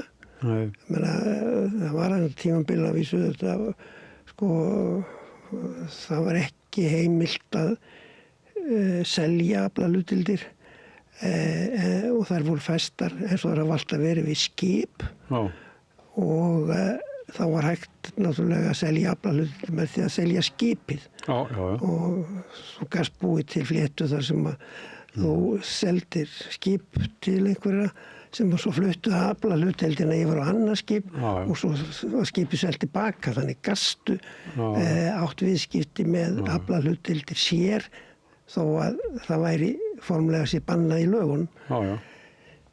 Nú, sko, svo náttúrulega eftir að það farið að versla með aflahlutdeildir þá kaupa menn aflahlutdeildir að einhverju marki. Það reyndar ekki mikið það að menn sé að kaupa mikið nettó aflahlutdeildir. Heldur kaupa menn í einni tegund og selja í annari tegund og svo framvegis. En leið og þetta sem sagt keypt og selt þá náttúrulega þarf að tilkynna þetta Fiskistofu og það þarf að tilkynna á hvaða verðið þetta og þá þetta skráð og menn eiga skráð þetta í efnahagsreikning.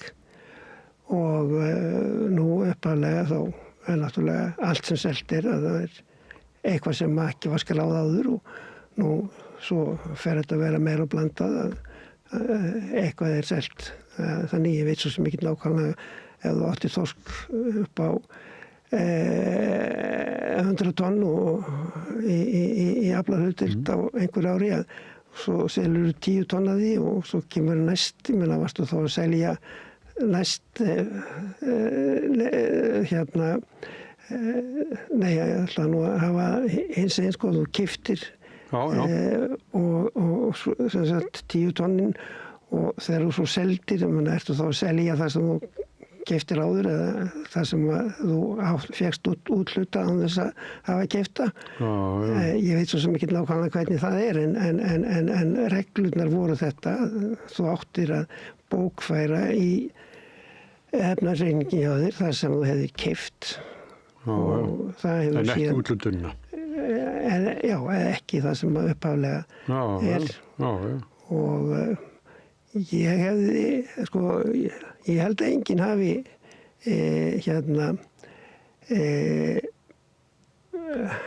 búið eiginlega til. Ég meina, það er náttúrulega hægt með því að skoða fyrir hvert einstakt fyrirtæki hvernig staðan er, hvort að þeir eru búinir að bókfæra í efnarsreikningi allar þær aflahlutdeildir sem þeir eru með eða bara part af þeim og hversu stóran part.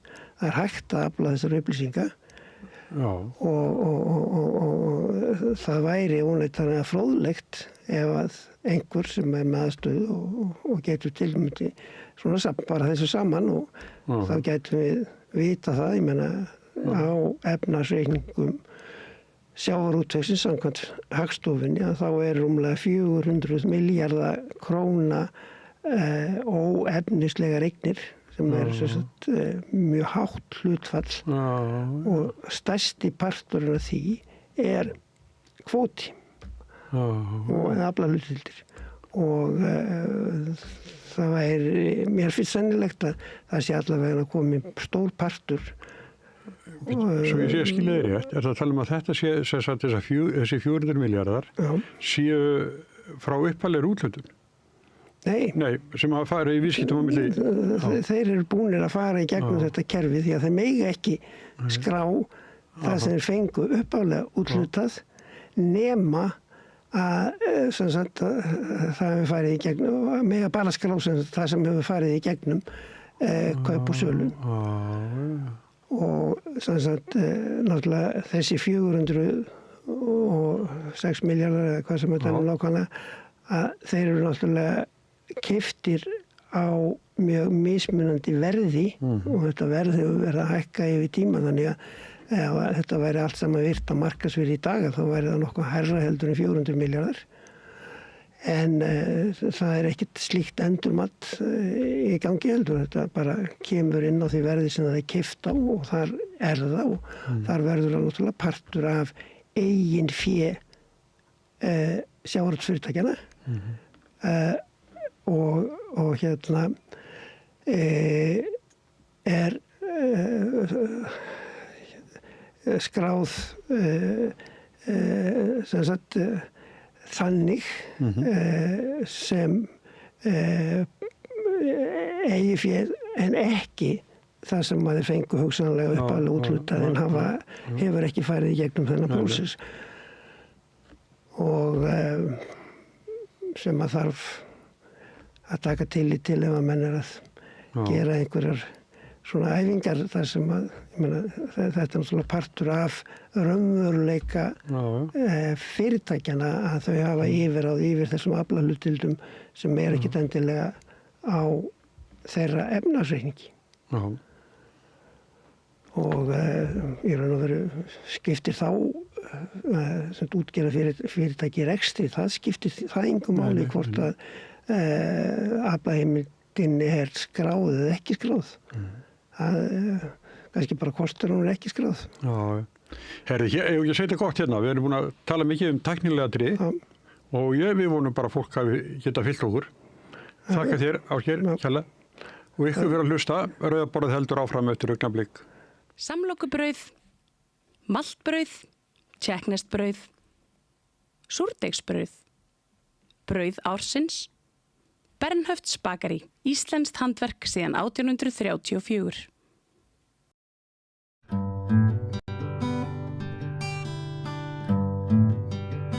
Komið sæl og velkomin í símaspjall á Rauðaborðinu.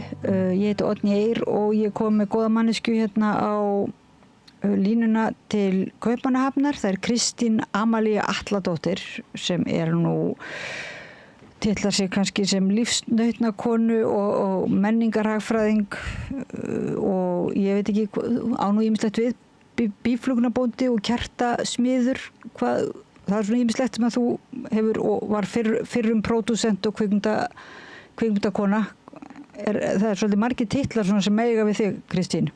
Já, ég lifið dálítið losaralegu lífi. Ég held að það sé svona einhver staðalega síðan það, þetta 7 ára hringferðlega fólki og ég hef einhvern veginn gert það. Ég byrja að geta upp á nýtt á 7 ára festi og gera eitthvað nýtt. Og þessi titill lífsnautna manneskja, hann snýr að því að ég er mjög upptekin af því að njóta lífsins. Ég þarf ekki að njóta gæða. Ég þarf ekki að njóta hluta en að njóta dagsins, njóta lífsins og bara þess tíma sem ég hef. Þannig að hvaðan kemur sá titill og er kannski hluta skýringun á þessu endalausu breytingum á lífi mínu. En kom eitthvað til svona eitthvað sem, þú veist, var eitthvað slæmt sem þurfti að fékk þig til þess að njóta lífsins eða dagsins? Svona hef ég alltaf skilið lífið. Ég er trúleysmanneskja og ég trúi því að fyrir það náttúrulega bara að fjölga sér, eiga sín börn og alveg upp, þá hafi lífið í sjálfu sér engan tilgang og að það sé á ábyrgð einstaklingsins að gæða lífið tilgangi og merkingu og ég hef alltaf verið mjög upptekin af þessari hugsun og bara, ég hef svona fólk sem að ég hef lært af eldra fólk sem hefur kunnað þetta mjög vel. Ég hef tekið það til mín. Þannig að ég líti á það bara sem persónulega ábyrgð að lifa og lifa vel. Ok, mér fannst svo áhugavert að heyra í spjalli okkar að þú varst að kannski að spökular í svona hvort að fólk fyndi fyrir, eða við svona í okkar samtíma fyndum fyrir einhvers konar söknuði eftir ákveðin tegund samfélags, samveru og svoleiðis og ég fór eitthvað að spökular í hvort þú væri að pæli þessu ævis út frá þinni reynslu því að þú ferð frá Reykjavík og austur á land og síðan frá Íslandi til Kaupmannahafnar. Er þetta eitthvað svona, er þetta leið þín að þessu samfélagi eða hvað er þetta að pæla svona? Alls ekki og hefur í raun og veru ekkert með mér persónulega að gera.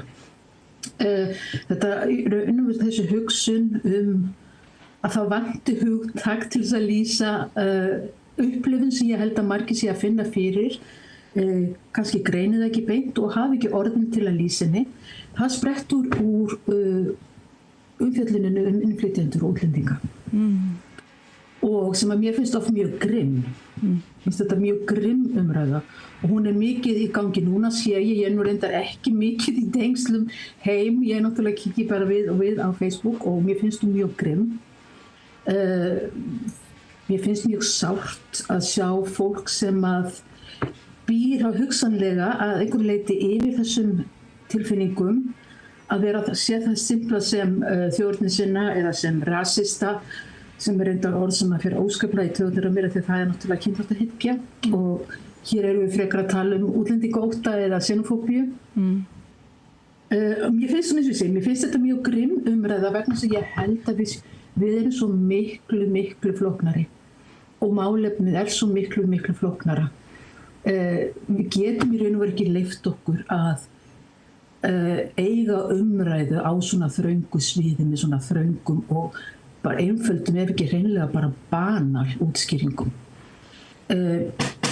Það sem ég hef verið að hugsa í sambandi við þetta og kannski er þetta ekkert merkileg hugsun. Það er bara, ég er hér í útlöndum, stundum að tala við veggina, stundum að tala við kertin, skilur og kannski er þetta bara eitthvað sem að, eins og ég segi, hefur enga sérstaka merkingu.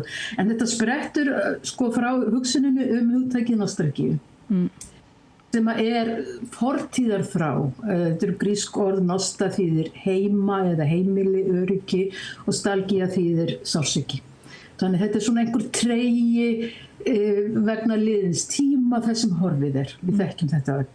Nýlega kom svo til annað hugtak sem að er kallað sólastalsía og það er hugtak sem lýsir aftur stalsíu eða þessum sársauka eða trega sem fylgir því þegar við erum að sjá umhverfi okkar breytast og þá oft á neikvæðan hátt.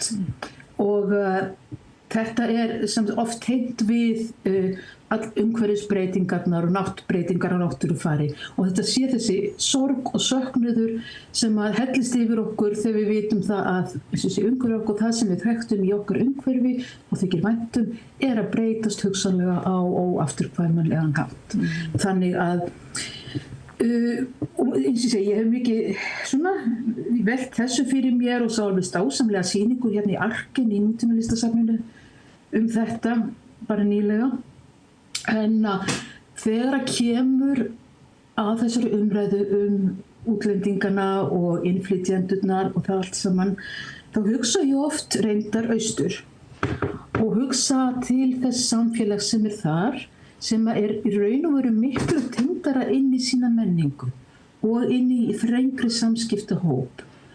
Og ég get svo auðveldlega séð fyrir mér upplifun, einhvers konar nostalgíu, einhvers konar harm eða sorg eða trega yfir því sem óhjákvæmilega að breytast í okkar samfélagi, hugsanlega í menningu, í samskiptum á því sviði, sem sagt tilfinningarlegu, samfélagslegu og annað slíkt. Og mér finnst þetta bara fullgilt fyrirbæri, líkt og nostalgían eða sólstalgían, og mér finnst að í stað þess að slengja þessu hugmyndum útlendingahatur og rasisma og hvað það sem svona, að aðeins að horfa inn í þetta og átta sig á að fólk ég ekki að segja að fólk fyrir austan sé eitthvað ansnúið útlendingum, langt í frá.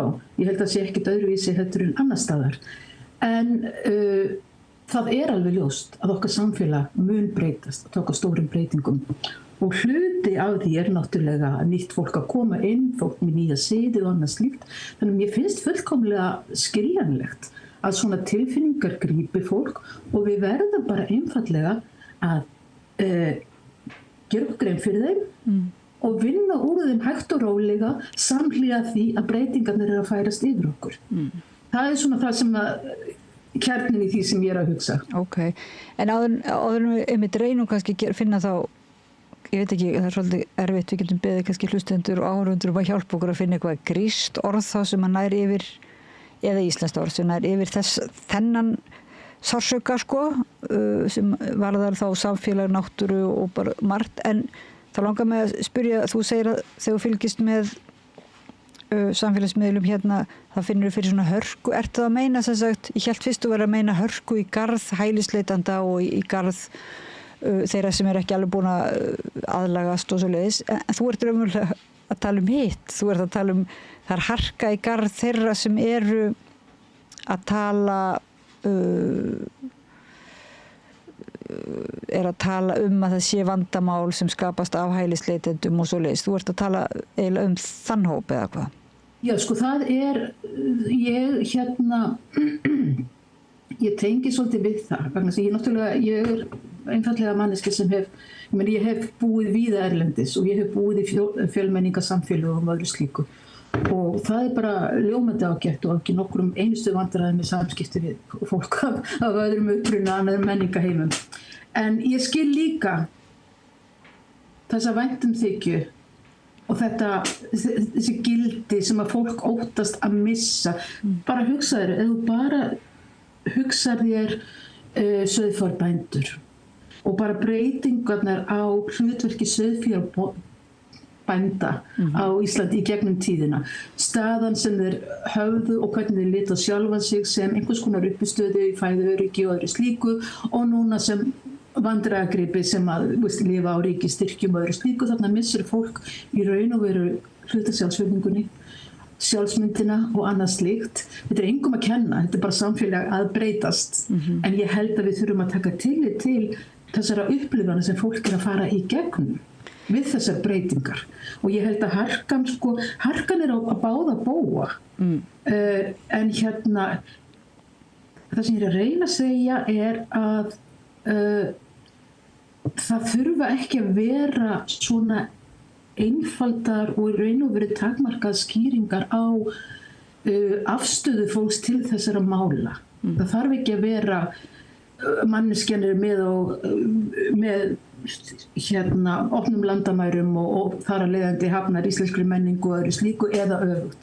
Manneskja á móti opnum landamærum og þar að leiðandi rasisti eða eitthvað.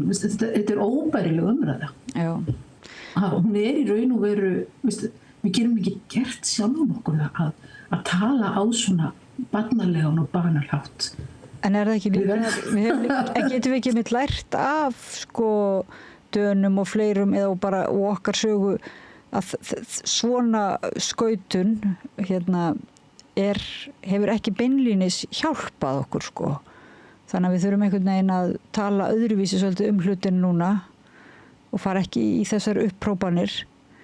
En það sem að mér fannst, og ég svo sammála því, það til dæmis að útmála alla sem komið saman á Austurvelli í þessum mótmælum eða höfum fylgst með því sem voru síðustu helgi að kannski að slengja því fram að allir sem voru komnir þar séu rasistar, það líklega ekki hjálplegt, En á hinn bóginn ekki takt að horfa fram hjá því að sumir þarna notuðu tækifærið og fóru inn í einhvers konar mústemningu og voru með rasísk ummæli og sannarlega þannig að þetta alveg svona þetta alveg flókið en það sem ég fannst kannski skrítið ég talaði við það sem skipulögðu þetta í gær að það sem sláandi að þessi breytti heimur til dæmis sem oft talað líka að vanti innviði það ekki bara menningin, gamla bændamenningin og slösi horfin og það eitthvað samfélag og einhver tengsl sem við áttum út á landi og í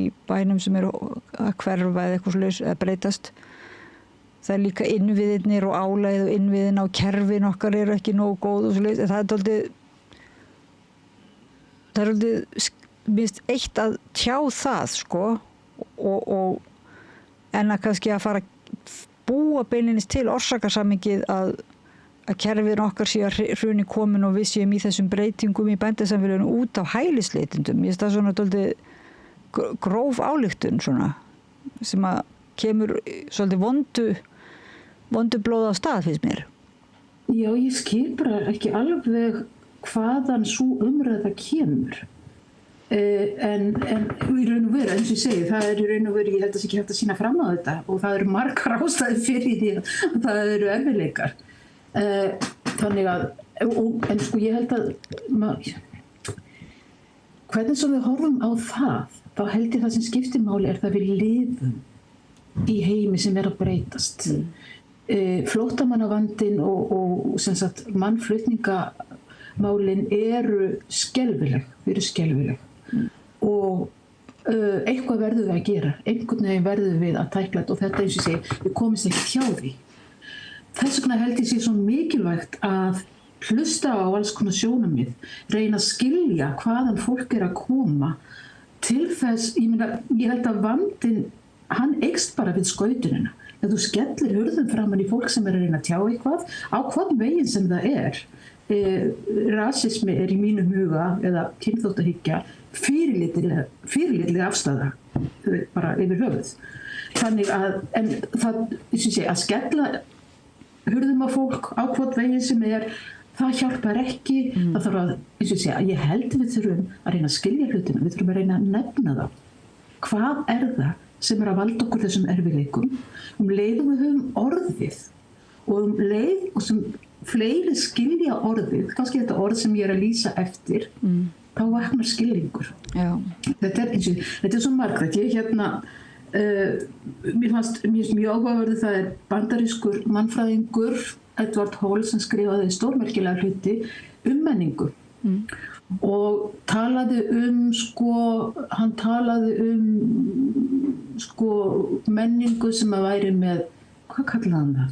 Hann kallaði það í meðdegningstar, hann kallaði það svona einhvers konar djúpt kontekst og annað og hann til dæmis að benda á að samskipt okkar og túlkun og allar gjörðir okkar hafa symbolíska merkingu og við tjáum það á mismunandi hátt eða low and high context og hann til dæmis tekur dæmi af asískri menningu þar sem að fólk ekki mjög opið, það tjáir ekki hlutina mikið með orðum en það gerir það með hreyfingum og fólk kann að lesa hvort annað. Svo tekur hann til dæmis mið af Bandaríkjunum þar sem fólk talar mikið og það sem mikið útskýrt og það kemur til dæmis til af því að þar fjölmenningarsamfélag og þú getur ekki gengið að því vísu að manneskja sem þú ert að tala við hafi sama menningarlega og bara, bakgrunn að þú.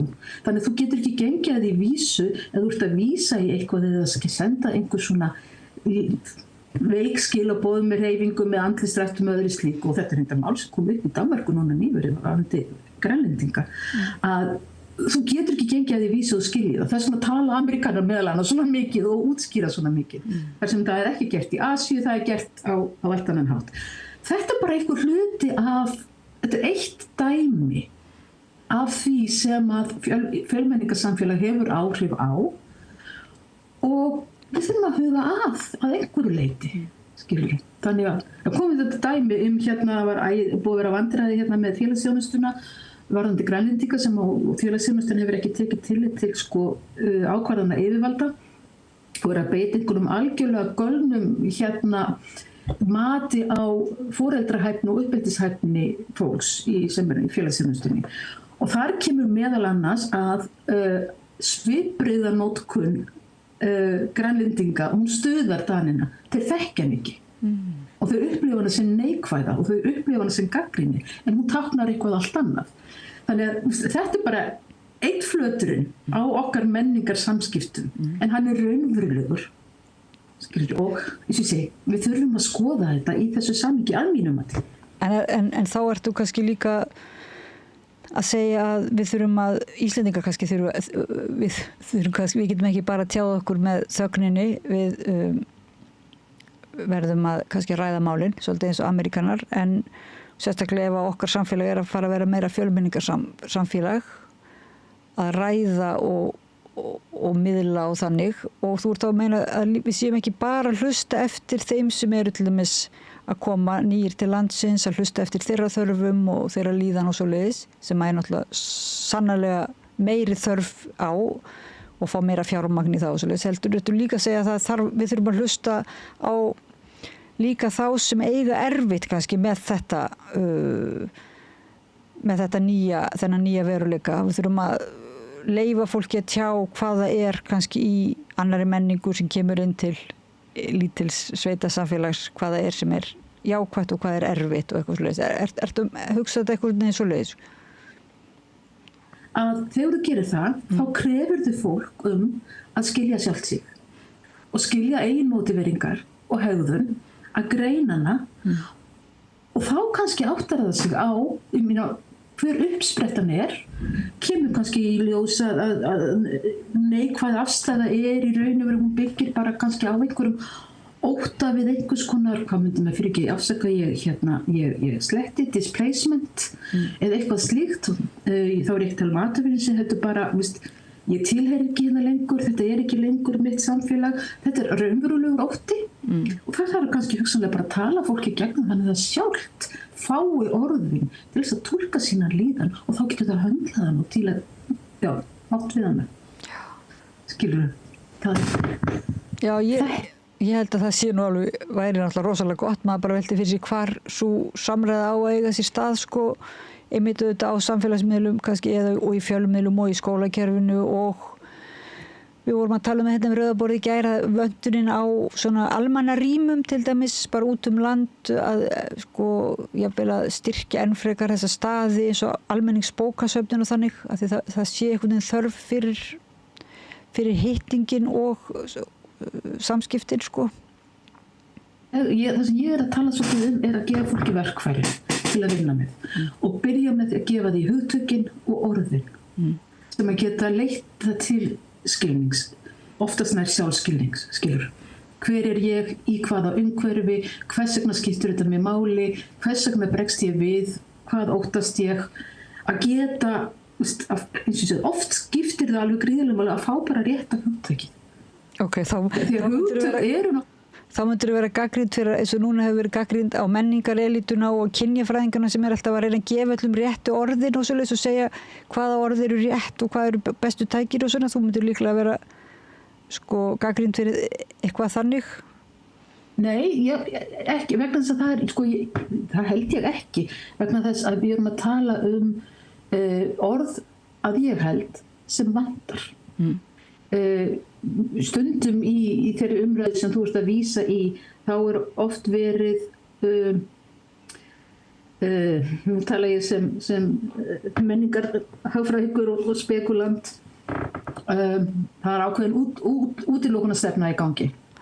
Og oft eru þau notuð til þess að búa til hópa, skapa hópa. Og oft eru orð það, fólk notar raungorð eða þekki ekki orðin, einhvers konar tákn hvort þú ert innvíður í hóp eða ekki. Þannig að þetta allt annars eðlis.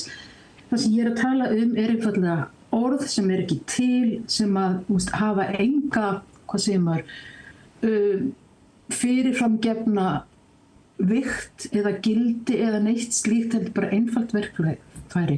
Og ef að fólk vill ekki nota það og vill ekki gangast við því, þá það náttúrulega bara allt í góðu lagi.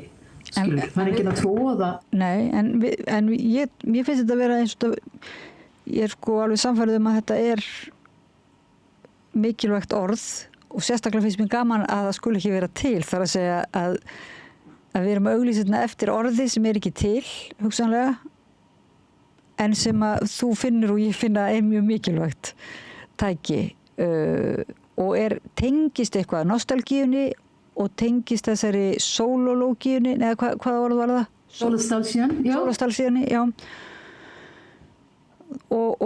En heldur að sé líka þetta orð, ef við finnum þetta orð sem að táknar einhvers konar söknuð eftir tengslum, ekki? Tengslum við okkur sjálf, tengslum við náttúruna, tengslum við samfélagið,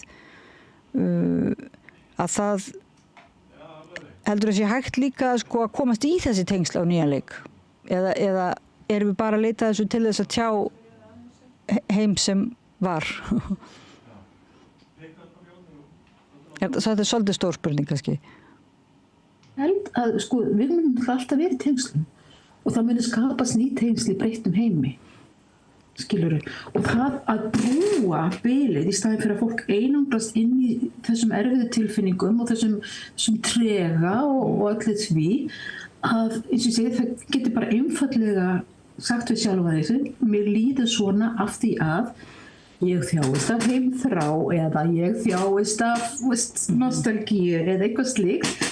Og þá bara, eins og sé, hvort einstaklingur vinnur út því einhvern hátt eða ekki, það er annað, en hugsanlega getur það brúað bilið yfir í, þennan heim sem við erum að fara inn í, en það verða alltaf samskipti, þau verða bara önnur. Og tengsl og sameiginleg gildi, það skapast eitthvað nýtt, en eins og ég segi, við erum bara einfallega þannig, það er þekkt í atferlisfræðum og í hagfræði að einn stærsta hugsanaskekkja sem við þjáumst af er óttinn við að tapa. Og þetta kemur hagfræðinni þótt mikið við og skiptir svolítið miklu máli vegna þess að óttinn við að tapa heldur aftur af fólki í svo mörgum. Og óttinn við að tapa, eða loss aversion eins og þú kallar, hann er miklu sterkari vonin að græða. Þannig að fólk er meira tilbúið að fara á misugróða heldur en að sleppa og eiga hættu að tapa. Og ég held að þessi ótti við að tapa sé líka óefnislegur. Hann er ótti við að tapa hluta til sjálfsmyndinni. Hver er ég í mínu samfélagi, í mínu umhverfi? Við verðum. Og það er mjög áhugavert í bók Francis Fukuyama, Identity, að þar til dæmis lýsir hann svona displacement í Þýskalandi þegar að fólk er að flytja á sveitaþorpunum til borgarna og missir við það hlutverk sitt og identity. Hver er ég? Þú ert ekki stoftu bóndi lengur, þú ert verkamaður eitthvað og fólk þarf að vinna að sameiginlegu identity í hópum og tengist við hópa og þar er meðal annars upprisa nasismans og þjóðninshyggjunar í Þýskalandi, segir Francis Fukuyama. Þannig að spurningun identity, hver ég, hvar ég staddur, hvaða hlutverk hef ég, hvaða virði hef ég, okkur óendanlega mikilvægt og við verðum að sjá fyrir okkur þegar við erum að skynja allar þessar breytingar sem að steðja að okkur. Hvar pláss fyrir þetta? Við verðum að tengja sjálfum okkur umhverfinu á einhvern hátt, skilur við. Og einhvern hátt svona, já, að gangast við þessum tilfinningum kannski, þetta þarf að vera svona hópþerapía fyrir þjóðin eða þannig að því að þarna sér þegar við erum einhvern veginn alveg fólk komið í alveg æsing með íslenska fánan að þá kannski og þessum ótta við að kannski bara einhverjir útlendingar bara munu koma og taka okkar menningu frá okkur og svoleiðis, þá kannski alveg þörf á einhverju svona terapíu og horfast í augu við þennan ótta og halda síðan áfram, sko, ekki? Og inn í einhvers konar bara nýja tengslamyndun. En segð mér aðeins, hérna, Kristín, þakka fyrir að fara alveg á djúpið. Þetta alveg svakalegt djúp hérna. Sko, þú ekki sjálf, maður aðeins byrjaði bara, því að sko, maður langar til að fara bara einmitt að tala upprunn nasismans og Hönnu Arendt og hérna upprunn alræðishyggjunnar og allt þetta, en ég var að spugla hvort þú vildi segja okkur samt frá því hvernig þú tekst á við daginn, ert ekki sko að búa til kerti og ert ekki býflugnabóndi og með lækningajurtir og alls konar svoleiðis. Þú ert að tengjast náttúrunni þannig. Í alveg, það nákvæmlega það sem ég að gera. Ég varð fyrir einhvers konar upplifun. Ég náttúrulega bjó ein á þessu kotbíli mínu þarna fyrir austan í mörg ár og tengdist náttúrunni mjög sterkum böndum og varð fyrir bara uppljómun á ákveðnu tíma þar sem ég allt í einu áttaði mig á ákveðnu vistkerfi, samhengi og í raun og veru samfélagi, plöntur sem að búa saman í samfélagi, styðja hvort aðra en keppast á sama tíma og ég fór að hugsa samfélag, akkur getum við ekki lært að lifa í samfélagi sem með heilbrigða samkeppni en stuðningur, af því við þurfum öll að þrífast og þá þurfum plöntunar að gera. Þannig þetta og það, hvaða hlutverki maður gegnir í þessu var hluti af þessari uppljómun minni og ég ákvað þarna einhvern veginn, mér langar ekki að vinna við neitt í framtíðinni nema það tengist náttúrunni. Og hvar finn ég flöt? Nú ég elska býflugurnar og ég elska býflugnavaxið sem ég að búa til kertin úr, en þetta bara í raun og veru orðin mín svona lífsafstaða. Ég bara uppgötaði það seinna mér þegar ég var búin að móta mér svona mínar seinni tíma hugmyndir tilveruna og lífið, að þetta ég er mjög sen, ég er mjög japansk í hugsun, ekki bara smekk heldur í hugsun og kertin eru mitt ikigai, sem sagt ikigai, japanskt hugtak yfir það í lífinu sem þú gefur merking, sem gefur þér merking og tilgang. Sumir segja þetta ikigai það sem gerir þér kleift að fara fram úr rúminu og halda. Þetta bara motivasjónin og merkingin sem þú leggur í hlutina og það getur verið hvað sem Félagi gamall á skosku eyjunum áttu föður sem að ákvað það að hans ikigai var einfaldlega að fara á fætur á mótnana, byrja að hlaða veggi af því hann dreymdi það einn daginn að finna 2 múrsteina sem pössuðu fullkomlega saman. Fínt, ekkert verið en hvað annað. Eins og sé, sjálfsmotivering, tilgangur, fyrir mér þetta bara kerti. Þau eru falleg, þau eru vinsæl og þetta óbúðslega jákvæð og góð leið og þannig vil ég eyða mínum dögum.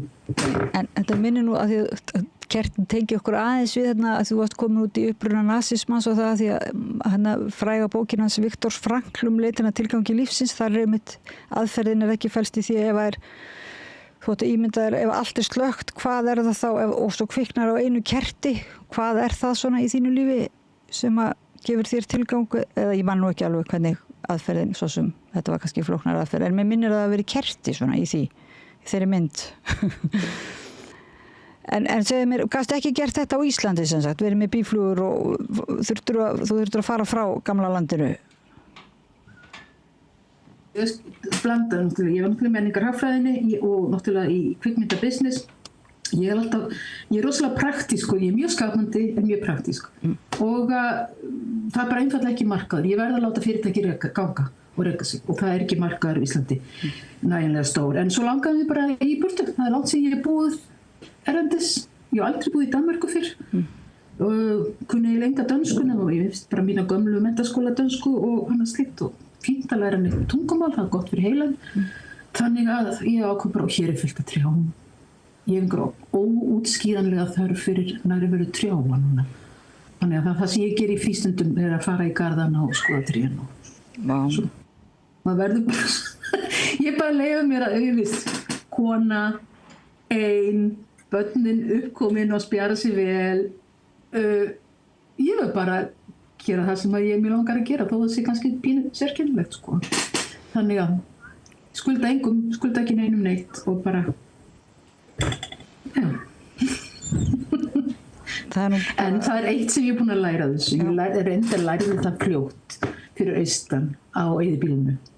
Þá hugsaði ég með mér, já nú ætla ég bara að verða sérfættur kerling og leyfa mér bara alla mína sérviskur. Ég ætla bara að láta þær eftir mér. En ég komst að því að það er ekki mjög sniðugt. Þú verður að beita sjálfum þig sjálfsag. Þú getur ekki leyft þér að fara út í. Þannig að það verður að vera strúktúr á lífinu. Þú verður að halda aftur að einhverjum hluta sjálfum því, annars ferðu bara út í eitthvað, já, einhvern galning. Þannig að það var leksía frá eyðibýlinu. Eyðibýlinu á Eyðum eða þar, já, í Austurlandinu. Þú ert að fara á fætur og kveikja á kerti svona, allavega það.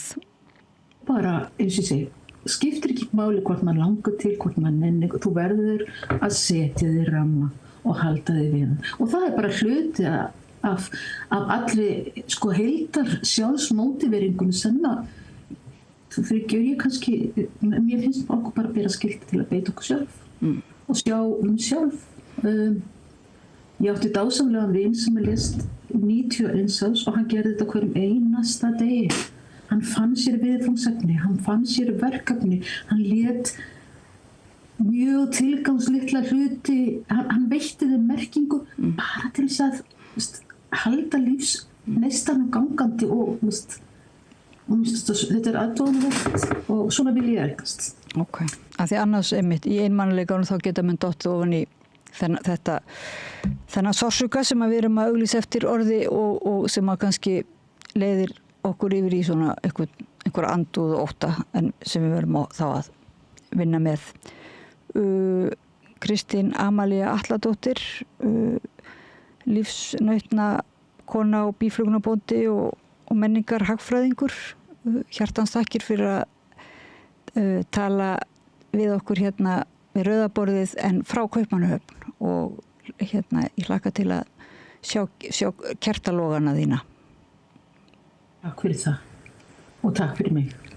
Og ég þakka hlustendum áhorfendum fyrir að vera með okkur í spjallinu líka og margir kannski, vonandi einhverjir byrjaðir að velta þessum orðum fyrir sér og hérna ég þakka Pétri Fjellsteð fyrir að varpa spjallinu yfir til ykkar og fyrir mig frímínútur og hittumst hérna við Rauðaborð eftir smástund. Allir þættir samstæðvarinnar eru fáanlegir á öllum helstu hlaðvarpsveitum.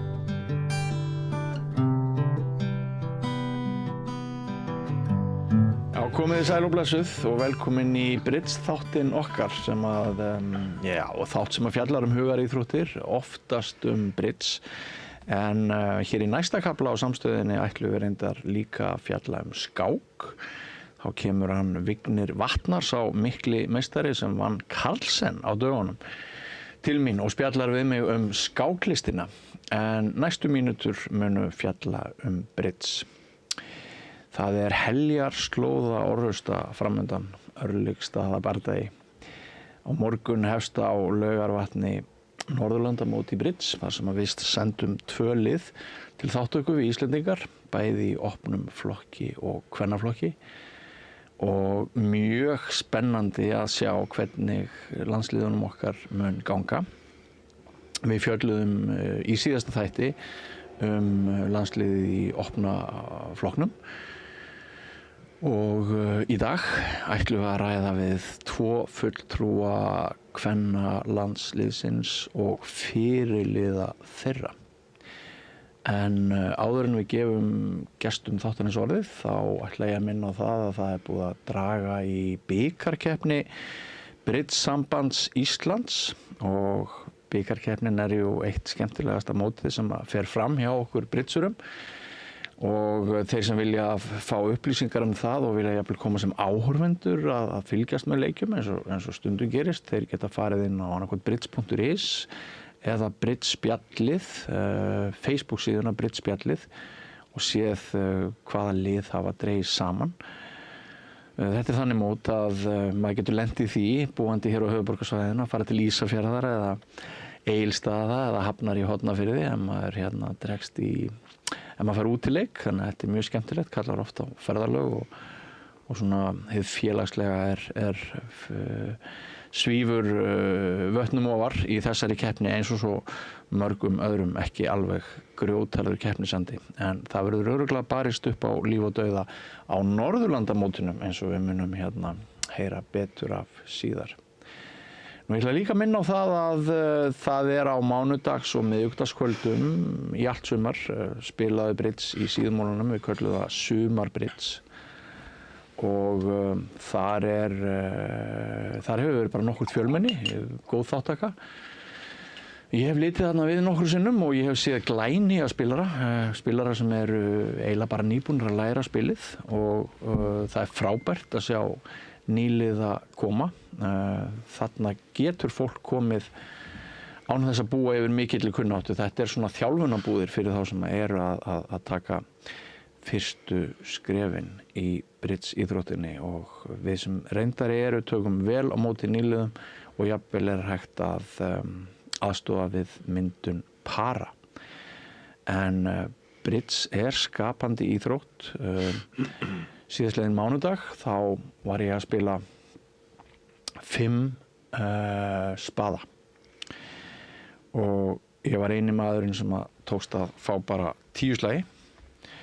En kannski var ég líka eini spilarinn sem fékk á mig vörn sem var dálítið góð. Hérna sjáum við 2 spil, lauf kóng og lauf 7. Og vörnin spilaðist þannig að andstæðingur minn á vinstri hönd, hann átti mjög langt hjarta og ætlaði að taka ás og kóng í hjarta. En makkar hans átti drottninguna blanka og trompaði kónginn og svissaði eldsnögt í lauf 7 frá lauf kóng 7 og laufstaðan var þannig að ég átti drottningos 7 í blindum á móti ásnum 3. Og í tvímenningi þá virkaði þetta svolítið eins og að hann væri að spila einspili og ég nefndi ekki að fara 2 niður á spili sem aðri væru kannski bara að fara 1 niður. Þannig ég stakk upp ásnum og fékk engin stig. En svona getur maður verið vakandi í þessu spili og þessi ágæti varnarspilari þarna sem var mér á hægri hönd, því kannski þekkið hann fyrir allt aðra sakir en Bridge-in, Hróðmar Ingi Sigurbjörnsson, tónskáld, hann hitti svo sannarlega á rétta tónin þarna. En þá er komið að því að kynna gesti þáttarins, verið þið velkomin, María Óla.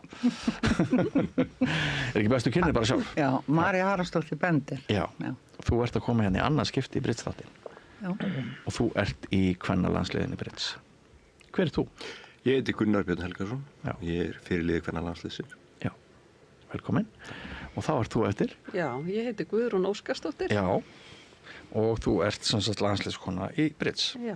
Þið eruð öll á liðinni á Laugavatn. Hvernig er stemningin? Mjög góð. Spenna og virkilega gaman að vera á heimavalli. Já, einmitt. Við erum kannski íslenska kvennalagi ekki með marga velunagripi í farteskinu. Nei. En við erum með spilagjöfin í hjartanu og við erum með vonin í hendi. Þetta er fallega orða. Já. Þannig að við förum bara glaðara þarna á Laugavatn með íslenskan andblæ í loftinu. Einmitt, bara gamla það sem Erlóan Ómar. Einmitt, gamla góða brosið sem að skila á okkur heimsmeistaratitil 1991 kannski. Já. Hvað segir þú, Gunnar? Hvernig ertu stressaður? Nei, ég get nú ekki sagt það. Nei. Yfir hverjum á maður að vera stressaður. Er þetta fyrsta verkefni þitt sem? Nei, þetta er nú annað verkefni mitt með kvennalandsliðið. Ég tók að mér að fara með það til hérna Madeira 2022 á Evrópumótið. Já. Og svo tók Anna Ívars við. Já. En hún sagði af sér núna fyrir þetta mót til að geta að gefa kost á sér að spila. Einmitt. Þannig að Mattias hóaði aftur í mig. Já. Til að taka við. Einmitt. Og þú, Guðrún Óskarsdóttir, þú ert að spila við fyrrnefnda Önnu Ívars. Já. Þú ert að spila við Hörpufold Ingólfs. Og svo erum við með þriðja parið. Arngunnur og Addi. Já. Alda og Addi. Alda Gunnardóttir og Arngunnur Jónsdóttir, ekki satt? Þetta eru allt margreind landsliðspör. Já. Það hafa allar annarkvort spila saman eða í öðrum pörum margótt til íslenska landsliðið. Já, einmitt. Sko, þú nefndir, María, að þið hefðu kannski ekki alltaf snúið frá sem móti hlaðnar verðlaunum. Nei. En hefur íslenska kvennaliðið einhver tíman orðið Norðurlandameistari? Já, árið 1990. Einu sinni? Já. 1990? Já, með Ester og þeim. Já. Valkyrjónum 4 manna. Já, einmitt. Ester, hérna... Og dóttirinnar og Hjördís. Já. Heimsmeistari og stórmeistari og allt það. Það var ekki Ester Jakobsdóttir, Anna Þóra Jónsdóttir, Hjördís Eyþórsdóttir og var ekki... Valgerður, já. Já, einmitt. Þetta er rosalega þarna. Þetta er 90 og svo erum við heimsmeistara 91, skilur. Þannig að þetta var rosalega stemming á þessum árum. Hvað var í vatninu hjá okkur? Það var rosalega stemming og mikið af spilurum og mjög gaman. Já. Og eftir sko þessi afrek, til dæmis, ég man það að eftir heimsmeistaratitilinn 1991 þá stökk ég af stað. Þá þorði ég að fara inn í keppnisklúbbana og það var rosa vakning. Og ætla að hafi ekki líka verið vakning á meðal kvenna eftir að þið eruð Norðurlandameistarar. Það er ekki ólíklegt að þegar fjölmiðlar fjalla svona viðburði þá setjum við eitthvað af stað. Það var nú kvenna klúbbur, ég meina við vorum með margar konur á þessum árum að spila bridge. Já. Kvennfélag, hvað hétt það? Bridgefélag. Bridgefélag kvenna. Já, það er nýafstaðin ásatíð þar sem voru mættar 82 konur. Ég sá það. Já, og það er á hverju ári sem við náum þessum fjölda. 80 og eitthvað bridgekonur. Akkurat, og öll námskeið eru uppselt og þetta er mjög mikið, ég held þessi 70% konur. Já. Skilur Já, en þessar nýliðar á námskeiðin. Já, en það er kannski eru á miðjum aldri og svona, af því að þú veist, okkur vantar að tefla fram nýri kynslóð í bridgeinu. Já, einmitt. Þetta er alveg magnað, sko.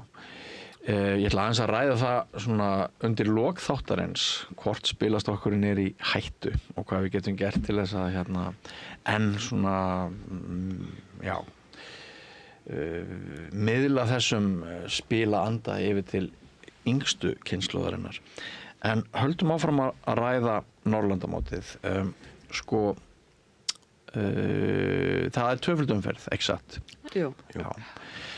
Og þetta mót hefst annað kvöld, er það ekki rétt upp úr klukkan 7? Bara 7:05 held ég að sé fyrsti leikur. Já, 7:05 fyrsti leikur. Og hverjir eru andstæðingar kvennaliðsins fyrstu? Svíþjóðin. Ekki Svíþjóðin. Já. Eru fyririldin í maganum á okkur að einhver leiti ólík eftir því hver andstæðingurinn er? Eða er þetta bara, eru þið það keppnisreyndar að það skiptir engu máli? Mér finnst það ekki skipta máli. Ekki í dag, sko. Núna er það bara, þú veist, þetta er alveg sömu spilin sem þú heldur á hendi, 13 spil sem þú ert með á hendinni. Já. Alveg sama hvað situr í anstöðinni. Já, það er mjög gott. Og Gunnar Björn, hvernig hefur undirbúningi verið háttað fyrir þessa keppni? Sko, eins og ég sagði það, þá tók ég kannski því miður aðeins og seint við þessu hlutverki að vera fyrirlið, þannig ég lagði upp með að pörin myndi bara vera að vinna svolítið sjálf og þétta kerfið sitt, það var svona, og svo lagði ég það upp með að fara og spila þessi helstu mót svo Bridge-átið, Íslandsmótið og svo fóru þær á Evrópumót sem haldið í Netimum og það náðu mjög góðum árangri og náðu 5. sæti önnur íslenska sveitin. Vel gert. Sem stórglæsilegt. Þannig að maður svona spenntur að sjá hvað gerast að þessu móti. Já, einmitt. Gaf það ykkur sjálfstraust, Guðrún, að ná þessum árangri þarna á þessu net-Evrópumóti? Já, þetta var bara mjög skemmtilegt mót. Já. Hvað gekk best, fannst þér? Hvað gekk best? Það bara að samstilla pörinu þetta. Já. Og ná árangri í sögnum og niðurstöðu spilana. Já. Og þú ættir að vera sæmilega samstillt við þinn makker, hana Önnu Ívarsdóttur. Hvað hafið þið spilað lengi saman? Í 29 ár, en 96, þá byrjuðu við. En hefur aldrei slæst upp á vinskapinn? Nei, við erum fína vinkonur. En oft eru nú mikla tilfinningar sem að fylgja makkerum í bríts. Það fylgir nú alltaf við borðið. Aldrei.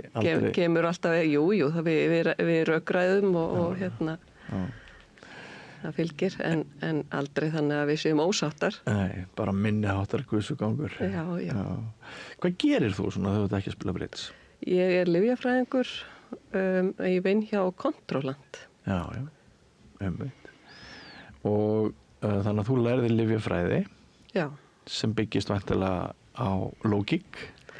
Já. Og það lógíkin í britspilinu sem að heillar þig? Já, mér finnst það rökhugsunin. Mitt uppáhaldsfag í gamla daga var nú alltaf stærðfræði. Já, einmitt. Og það rökhugsunin og við bæði meldingar og úrspilið. Já. Mér finnst mjög gaman að þrautum. Já, einmitt. Þannig að þetta svolítið þannig. Reiknar þið út líkurnar í huganum þegar þú ert að ákveða spilaleið eða er þetta svona meira komið í puttana að þú veist hvað er með líkum? Já, maður lærir á hvaða líkur eru, hvaða líkum maður á að fylgja. Lærir það utan að? Maður lærir það svolítið utan að. Á löngu ferli? Já, akkurat. Það er svolítið þannig. Já. En tekur einhvern tíman ákvörðun við borðið sem ekki byggð á bestu mögulegu lógík, heldur til dæmis, þetta dæmi sem ég nefndi áðan með Hróðmar sem á kóngsugju í laufi og er eldfljótur að það er svo sem það sem ég er að reyna að segja notar stundum öfuga sálfræði, ertu stundum með brellur eða spilar stundum eftir tilfinningu frekar en lógík.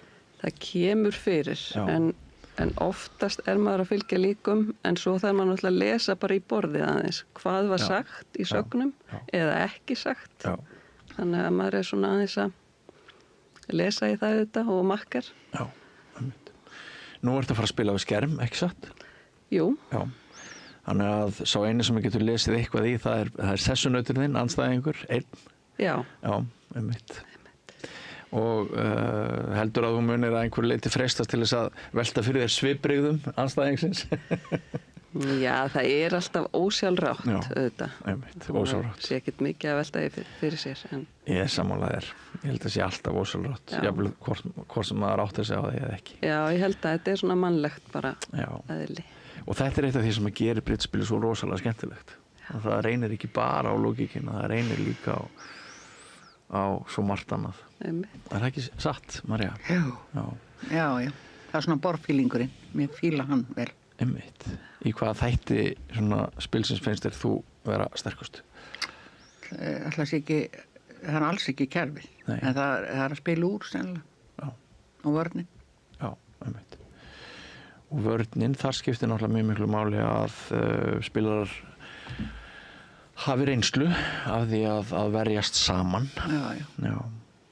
Einmitt. Það er málið, sko. Já. Og þú býrð að því líka eins og Guðrún að makker þinn Harpa Fold, þið hafi verið makkar nokkuð lengi, ekki satt? Jú, við byrjuðum hérna 90 eitthvað og spilum heilengi mörg ár saman þá. Já. Hættum svo og svo byrjuðum við aftur, sko. Já. Og er þriðja kvennaparið Gunnar, er það búa þær einnig að langri makkara reynslu? Ég man nú ekki hvað eru búin að spila lengi saman. Það er kannski vitað það betur. Það eru búin að spila saman í einhvern smá tíma núna. en ég bara man ekki og rauninni veit ekki hvort það spiluðu saman áður fyrir, vitið þið það? Það er að hafa báðar mjög mikla reynslu af öðrum spilurum og báðar verið í landsliðum en ég hugsaði ekki verið mikið að spila saman. Nei. En þær voru þarna saman á Evrópumótinu 2022 og eitthvað fyrir það, þær eru kannski búin að spila saman svona 5 ár núna ef ég ætti að giska sko. En báðar hafa verið viðlúðandi landsliðið bara frá þegar ég man eftir mér sko. Þegar þú stillir upp, myndu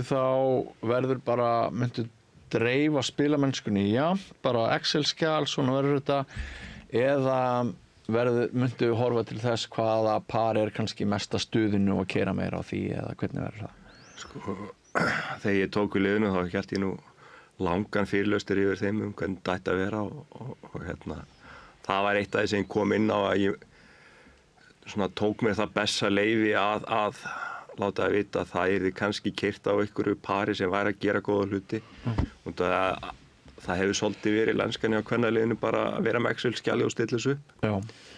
Þannig að ég tók mér þetta leyfi en ég byrja nú á því að alltaf láta það spila allar sko og sjá svona kannski hvernig þetta þróast. Þannig að ég er svona að reyna að hafa þetta svolítið lífandi og sjá hvernig þetta fer. Leikur fyrir hvernig uppstillingin verður í fyrsta leik, hvernig hann verður kvennaður? Nei, það er ekki búið að taka ákvörðun það. Nei, en það væri við kannski að færa andstöðinni vopn í hendur með því að... Já, kannski, en við getum kannski... Við erum látað þetta bara liggja undir radar. Já, þeir skilja nú kannski ekki íslensku, þannig að það er nú kannski ekki miklar ágjörð þeir eru með njósnar að fylgjast með þessum þætti, það er verið að þýðan bara núna, það er verið á skandinavísk haldið það ekki? Það er enga að treysta. En hvaða lið er það sem að þykir sigurstranglegast eða sterkast af þessum skandinavísku liðum? Sko, sagan segir að þetta er Danmörk, Svíþjóð, Noregur eru sérstaklega Svíþjóð og Noregur eru alveg heimsklassa lið í kvennabrits. Algjörlega. Og þeir eiga bara raðir af góðum kvennspilurum. Sem betur fyrir nú Svíarnir sterkustu sænsku konurnar, þær eru nú alltaf flúnar til Bandaríkjanna og spila þar, fá bara greitt fyrir að spila þar, þannig að þær eru ekki lengur í sænska liðinu. Nei. En ég rekna með að þetta verði svona barátta milli Svíja, Normanna og Dana og svo ef við Sko við erum með sigurinn. Já, ef við eigum það byrjar. Sigurinn byrjar í hugafarinu. Hvernig maður sigurinn þetta mótsjá. Já, gott hjá þér Marja. Ef við eins og ég segi, þetta er stuttmót og það getur allt gerst. Það getur allt gerst. En svona á pappírunum það sem út að segja... Já, á pappírunum segir sagan þetta séu svona sterkustu liðin. Já, þannig að þú vilt vinna Finnland og Færeyjar. Ég vil bara vinna alla. Já. Það er ekkert svoleiðis, ég vil bara vinna alla en svo það maður kannski að horfa raunhæft á þetta líka, sko. Já, Norðurlandaþjóðirnar eru með þeim sterkast í heim. Já, það er málið. Það eru þarna kvennspilarar sem eru mjög sterkir. Og eitthvað af þessum konum eru eflaust að fá greitt sem atvinnumenn, sko. Það er bara eins og í öðrum íþróttum, þá er bara fólk sem er atvinnumenn, það hefur alltaf fórsköld. En það er svo skemmtilegt þetta spil að það geta allir unnið og við getum unnið öll þessi lið á góðum degi. Það er málið, sko. Þetta, eins og ég segi, þetta er stuttmót og það getur allt gerst og okkur ekki 2025 35 árum seinna með heimavallar áhrifin. Já, menntaskólum og Laugarvatni. Já, þessu mikla höfuðvígi íslenskra britsins hér á landi. Það eru óbúslega margir spilarar sem koma frá Laugarvatni. Voru hann í framhaldsskóla og bygga heimavöldinni. Já, ég segi nú stundum að ég hef verið síðast íslenski britsarinn frá Laugarvatni, sko. Þú varst þar? Já, ég var þarna einu önn, ég lærði að telja punktana þarna. Já, ok. Og ég held að þetta er svona dáið út með þessu eina borði sem var verið að spila þarna 96. Eru leikirnir 16 spil? Já. Nei. Er það ekki? Eru 14 spil. Eru 14 spil. Nú. Þannig að þetta er 14 sinnum 5 sinnum 2. Já, á 140. Já. Það er ekki rétt. Jú, ætli það ekki. Jú. Ég er ekki svona fljótur að reikna.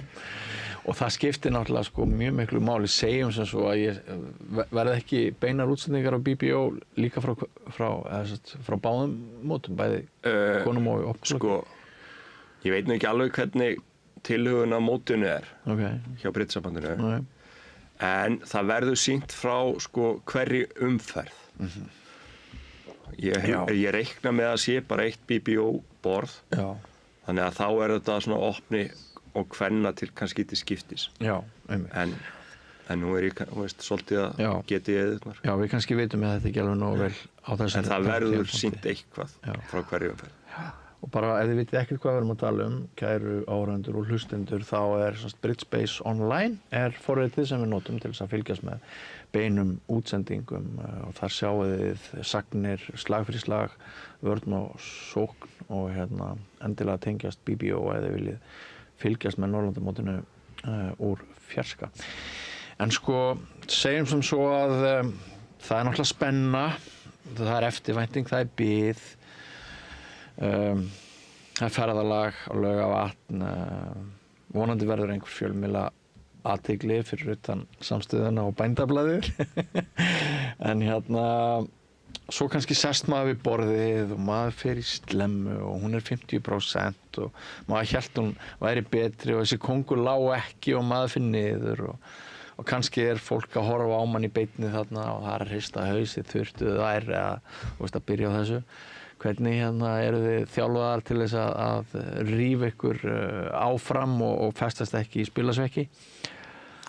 Já, ég get nú sagt ykkur það að eins og þarna í netmótinu og við endum þarna í Areli og allt það og byrjuðum á að skítapa fyrstu 2 leikjunum. Já, ok. Og meðal annars var eitt spil þar sem að, hún var svo lengi að hugsa. Ég náttúrulega vissi það að ég ætti að setja kóngin annan í borðið, í spaða og hann átti að fara undir ásinn. Það er ásinn úti. Já. Annars lokast ég í borðinu. Já. Og ég var lengur búin að sjá það. Já. Og hún hugsar og hugsar og hugsar og hugsar. Og svo loksins setur hún ásinn og áður en ég vissi að var ég búin að setja lítið. Og ég fekk ekki að gera undo í tölvunni. Nei, ég veit ekki. Og veitir það, þetta var hræðilegt. Ég var 2 dán í spili sem að leikskólabarn hefði staðið. Já, einmitt. Ekki skemmtilegt. En náður þér aftur á strik? Já. Greinilega, en það er 5. sæti. Hvað varstu lengi? Hvað varstu lengi? Já, þú veist, Harpa, makkari minn, hún er svo ólík mér. Hún gleymir bara svona mistökum, skilur. Sem er náttúrulega besta. Og hún minni mig alltaf á, Marja, næsta spil. Já. Því ég á það til að vera svolítið lengi að jafna mig, sko. Já. Þess vegna er ég að spyrja. Og það eyðileggur næsta spil ef ég hugsa of mikið mistökum. En nú máttu ekki hugsa þannig. Nei, ég veit það. Enda er ég búin að reyna andlega undirbúa undir það, sko. Já, ég ætla að velta því upp í hverju felst góður andlegur undirbúningur fyrir svona mót. Hann felst í bara hugsuninni. Já. Eins og ég sagði áðan að sigurinn byrjar í hugafarinu. Já. Ég sé það fyrir mér að við erum upp á palli að taka við verðlaunum, skilur. Já, mjög gott. Hvernig nærð þú einbeitingu? Ég reynir bara að slaka á. Það er ekki að stressa mjög mikið á mistökunum. Það eru alltaf einhver úrslit hinum megin sem að maður veit aldrei hvernig eru. Hvað er að gerast á hinu borðinu. Já. Og það er bara næsta spil. Já. Og þetta er ekki eins alvarlegt og þú framvísir röngu lifi. Nei. Já, sem betur fer. Það deyr enginn. En maður er alveg 3-4 vikur að jafna sér eftir svona mótskiljur. Það fer svo mikil orka samt í þetta, finnst mér. Sko. Líkamlega og andlega. Já. Það fer rosalega líkamlega. Þó sem maður sé reyna að temja sér einmitt þetta. Vera rólegur. Þetta er bara spil sem er bara svona og... En reyndur eitthvað að hlúa þessum þætti í þjálfunni eða undirbúningi mótsins? Nei, ég kom ekkert inn á þetta. Nei. Þið hefði ekki fengið neina verðlauna sálfræðinga til að flytja fyrirlestra. Eitthvað svona. En þetta skiptir mjög miklu máli. Þetta getur skipt gríðarlegu miklu máli. Sérstaklega þetta, sko, taka ekki síðasta spil inn í næsta. Það alveg, þetta bara, þetta stór þáttur en þetta rosalega erfitt. Þetta erfitt. Og veist, bara á hverju var ég að gera þetta eins og einhver vittlýsingur, sko. Ég veit betur. Maður veit kannski betur. Svo maður að berja sig niður fyrir þetta. Þetta Og núna eru þið sko, þeir eru fulltrúar, þeir eru í landsliðinu, þeir eru fulltrúar Íslands alls og Íslendingar eru að horfa á okkur kannski og þeir finnir náttúrulega fyrir pressu, þrýstingi og ykkur langar svo til þess að laga aftur það sem fór úrskeiðis í spilinu og eftir færa Íslandi aftur stig, en það kannski ekki rétt að hugafærið sko. Bara áfram, látum eins og það hafa aldrei gerst. Sjaldnast það málið að taka afbrigðilegt spil á eftir vonduspilið, eða það? Nei, það enda nú yfirleitt sko, ef þú fer að taka eitthvað svona abnormal, þá enda það nú yfirleitt út í skurði sko. En þú veist, það getur heppnast, en líkindi segja bara að það endi eitthvað starf út í skurði sko. Sko, hvert þitt forte, Guðrún, í spilinu? Hvað meinaru? Ég meina, finnst þér þú sterkust í úrspilinu eða ertu varnarspilari á Guðs náð, ertu góð í útspilum? Hvað er það sem að þér finnst þú hafa helst í brunns að bera? Mér finnst erfitt að ákveða eitthvað eitt sko, en úrspilið, mér finnst það alltaf svolítið skemmtilegt. Mér finnst það svona sem ég frekar góð í, myndi ég segja. Já, þú oft farið illa með mig. Svo ég fá nú kannski aðeins að skjóta henni inn í sko. Guðrún sko, hún er stálminnug og ég man ekki eftir að hún hafi sem sagt farið út, sko, ég hef nú margótt spilað hana og ég man ekki eftir að hún hafi farið út úr kerfinu þar sem hún gleymt hvað sögn þýðir. Já, ok. Það er mjög sterkur þáttur hjá henni.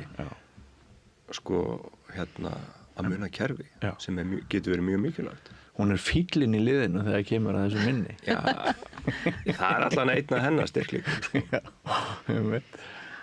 Þú bara blikka mig. Já. Kemur fyrir að þú gleymir sagvinni? Já, það gerir það nefnilega.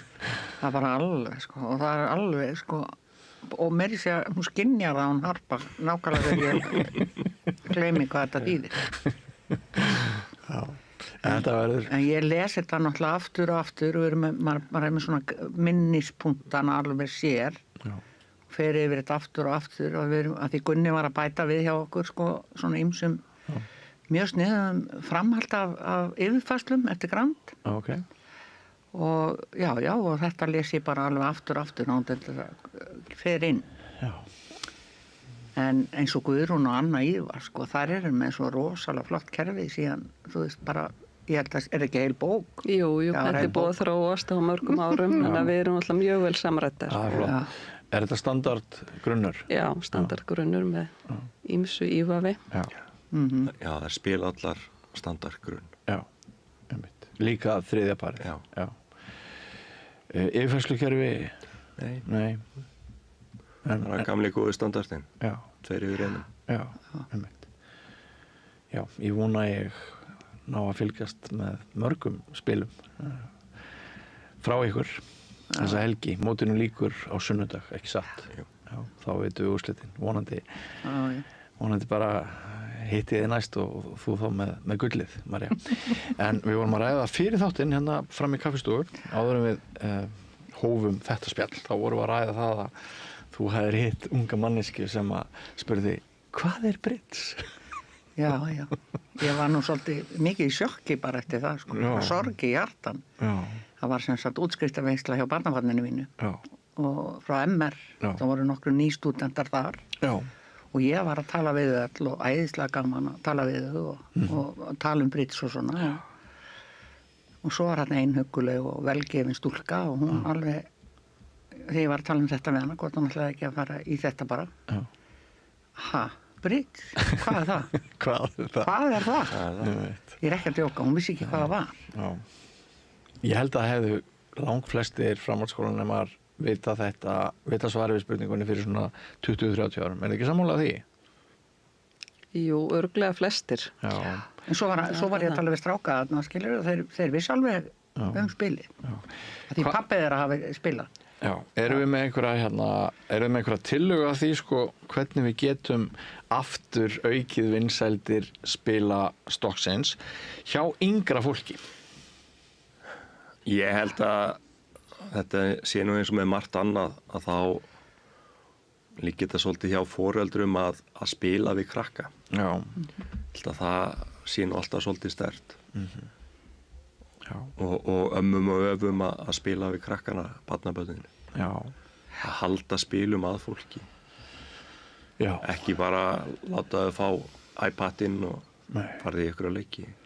Og það er náttúrulega, sko, ef við förum 30 ára aftur í tíman eða kannski aðeins lengra þegar ég er alast upp, þá eru tölvurnar að koma fyrst inn. Og það er náttúrulega, það er afþreying sem tekur rosalega mikið frá spilinu. Það er bara þarna heill heimur sem var ekkert til fyrir 35 árum. Og það er rosalega þægileg afþreying fyrir foreldra. Hérna fáðu bara iPadinn. Þetta hefur eins og þið bendið á einmitt leið mikið í fjölskyldum. Það var pabbi þinn sem kendi þér bridge, ekki satt? Jú, byrjaði þannig. Já. Og svo var mjög mikið spilað við mig sem krakki og þar byrjar þetta. Fólk þarf að hafa gaman að því að spila. Önnur spil. Flestir byrja þar og þeir sem hafa gaman að spila, þeir ættu að byrja að læra bridge. Og það er ágætt sko að minna á það, kæru áhorfendur, að það skiptir ekki máli hvort þú færð vond eða góð spil í bridge. Það snýst ekki að fá ásakónga og drottninga, heldur samanburð við aðra, þannig að heppnisfaktorinn er mjög lítill í bridge við getum stilt bridge-íþróttinni upp við hliðina á skák, hvað það var þar. En sko ég er að veltaði fyrir mig hvernig náum við til fjölskyldna sem er engi bridge-spilari en kannski einhver svona áhugi.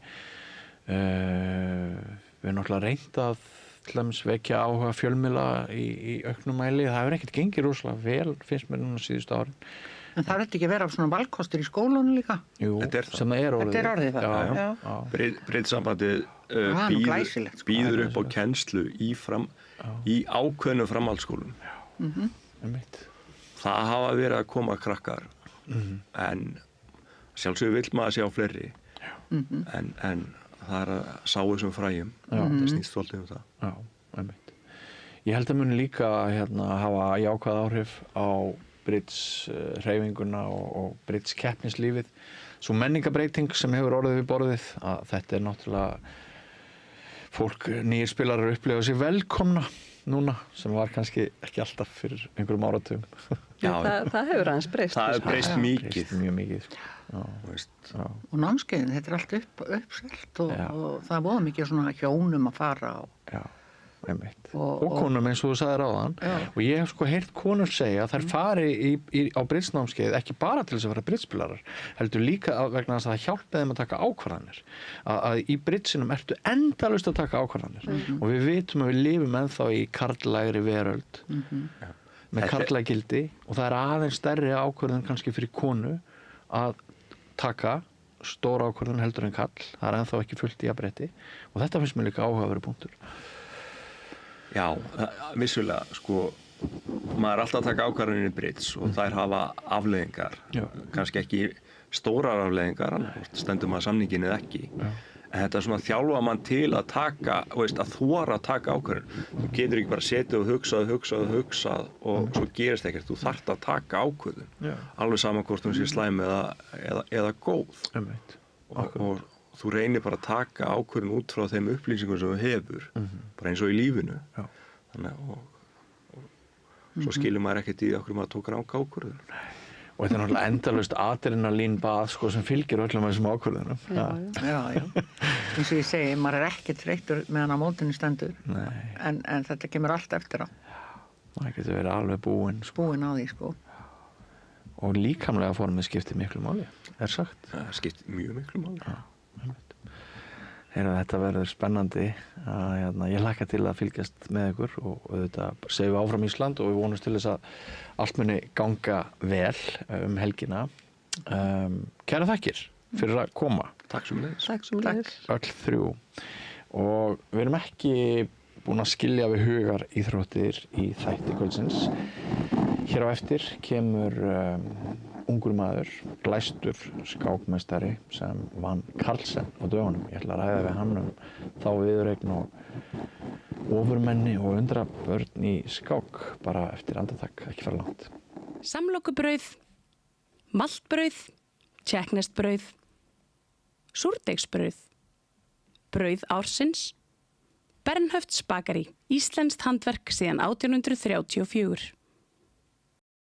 Allir þættir samstæðuverinnar eru á YouTube.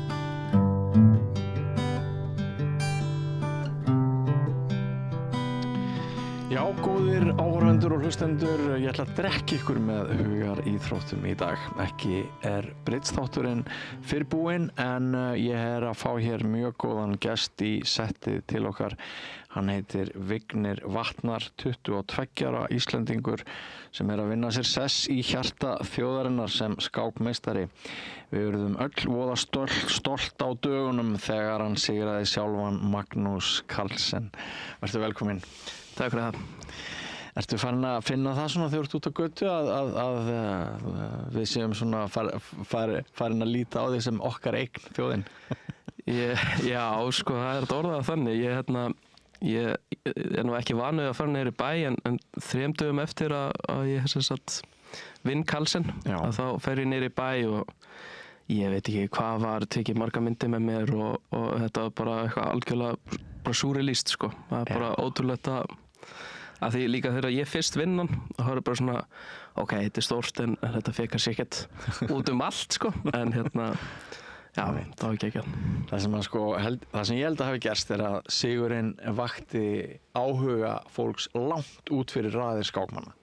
Já, ég held að ég fekk nú vel að enga skákmenn sem kom upp að mér, heldur bara einhverjar menn sem eru með tjest að koma í símanum og eitthvað svoleiðis. Það er alltaf það tefla mikið á netinu en tefla ekki í raunheimum, þannig að þetta var sérstaklega skemmtilegt sko. Já, mér langar til þess að kynnast þér svolítið persónulega á ferlinum en ég ætla að byrja á þessari skák við Magnús Carlsen. Nú ég bara svona venjulegur leikmaður, ég kann mannganginn rúmlega það. Hvernig þróaðist þessi skák og við hvaða aðstæður var hún teld? Hún var teld á netinu á móti sem heitir Tell Tuesday, þar sem að bestu skákmenn heims á netinu tefla, eða bara heimslitin eins og leggur sig og telti bara peningaverðlaun og svona og ég mæti Carlsen í 3. umferð sem var náttúrulega bara mjög stórt fyrir mig að fá að tefla við hana því að ég hafði fengið þessa spurningu, já, stórmeistari í skák hefur telt við Carlsen. Já, og þú hafðir ekki áður telt við hann? Nei, ég hafði aldrei telt við hann sem var náttúrulega, ég telti við alla hina bestu og marga oft í rauninni, allavega marga oft, þannig að þetta var alltaf svona leiðileg spurning sem maður alltaf fá og ég var bara ánægður þegar ég sá hann og bara ok, nú fæ Carlsen, lífið er gott að það var þetta búið allavega, ég er búin að tefla við hann. Auka stress, auka adrenalín? Já, algjörlega. Ég var bara eiginlega í, svona þetta var alltaf lægir að skákinn byrjaðist og ég er bara með svona maður fyrir maður að tefla við Carlsen, maður bara ég hlýt nú að tapa einhvern veginn sko, þú veist.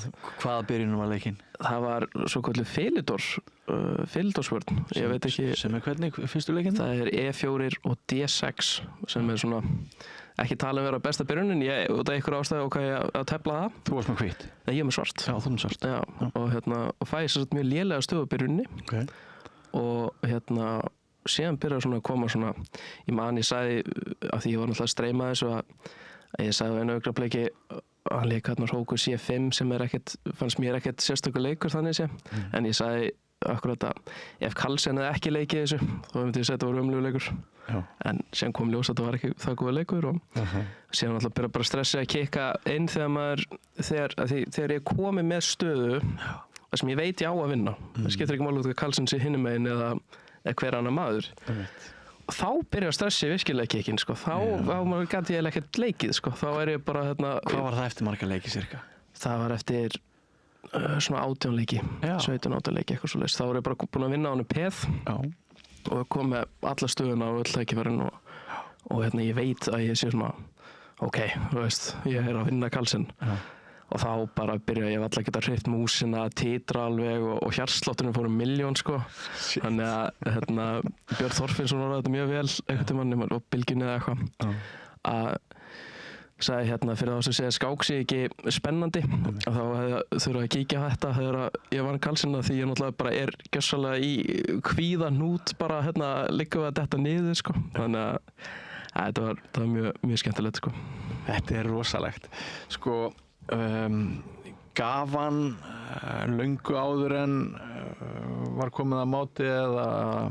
Hann gefur þegar ég er að vekja upp drottningu og hann getur ekki stoppa og þá laði hann yfir vopn en ég trúði nú ekki ennþá meira að segja sko. Að þetta er líka svo fyndið við þetta að ég ætlaði ekkert að streyma. Þú veist, ég streyma oft þessu móti að því að það er bara gaman að svona fólk finnst gaman að horfa með þjást eða vinna, þannig að svona gaman að streyma þessu en ég ætlaði ekki að gera þarna, ég var búin að vera smá veikur og svona en fékk sér sent skilabóð á mig sko svona 8 mínútum fyrir að þetta mótið að byrja fæði senda á mig frá Magnúsi Pálma sem er frábær skákmaður, senda á mig ætlaðu þú að streyma í kvöld eða þarf ég að finna mér eitthvað annað að gera og ég var ok, ég skal náði að setja allt setupið upp og síðan náttúrulega bara vann ég hann, það er náttúrulega bara fáralegt sko. Ein skák gegn Carlsen og 100% sigurhlutvall. Já, ég er ekki að flýta mér að tefla við hann aftur, ég sagði hvað. bara halda þessu svona eins lengi og ekki að það eru mjög fáir í heiminum sem hafa plúskora á Carlsen, það eru mjög fáir sko. Sko eins og þú talar þá allt þetta stress og allt þetta álag sem að verður til hjá þér, það leiðir ekki til þess að þá teflir verð. Nei, af því að þú farir svona að það skiptir þessu miklu máli og þú veist, þú vandaði og þú ert stressaður þá ertu meira vandvirkur og passaði meira. Hvað eru mikið tíma?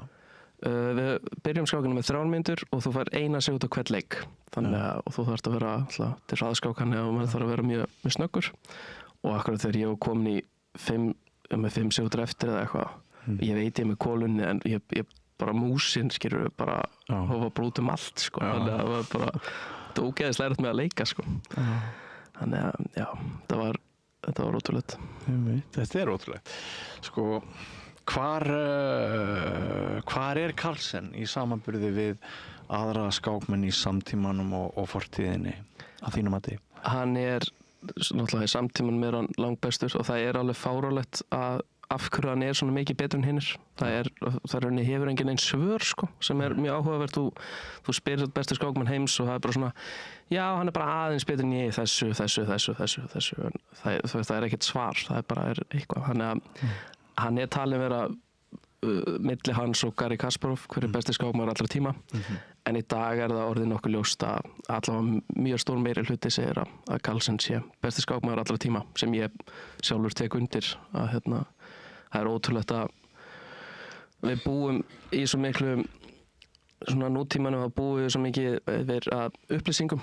Þú veist, það eru endalastu upplýsingum, það er allir með sömu upplýsingar. Þú veist, ég nota sömu skáktölur og Carlsen, samt er Carlsen eitthvað með miklu betri skákmaður. Þetta er alveg ótrúlegt að það er allir með sömu gögn samt er Carlsen bara betri en hinnir. Þannig að svona öðruvís svona var í gamla daga. Segist hann sjálfur vera á einhverju rófi eða?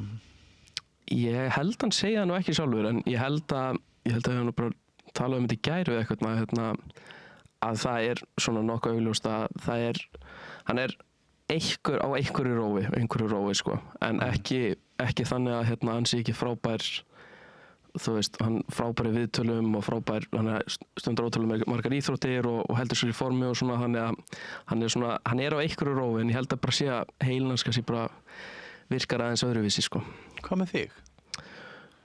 Ég vil meina allavega að ég sé ekki þannig en það er örugglega skipta skoðanir á því, ég veit það ekki en ég held að það er svona hálfgert djók að því herra sem ferðu upp í skák því skrýtnari verður þú veist að þá nærðu þessu og einhvern veginn skák verður bara lífið þitt þannig að ég veit það ekki, ég er ekki þannig í dag en kannski eftir því sem ég veit betri, hver veit hvað gerist. Ég tek að fram að þegar ég spurði þá sé ég ekkert benda til þess að Sildur og ég var bara mjög forvöldnilegt að heyra svarið. Þetta er mjög góð spurning sko. En þið eru náttúrulega alveg ótrúlegur hópur. Þú sagði mér áður en við settst við rauðaborðið að þú manst ekki bara þínar eigin skákir óbúslega mörg ár aftur í tíman heldur getur munað skákir annara og er bara flesta leiki frá Atilsita.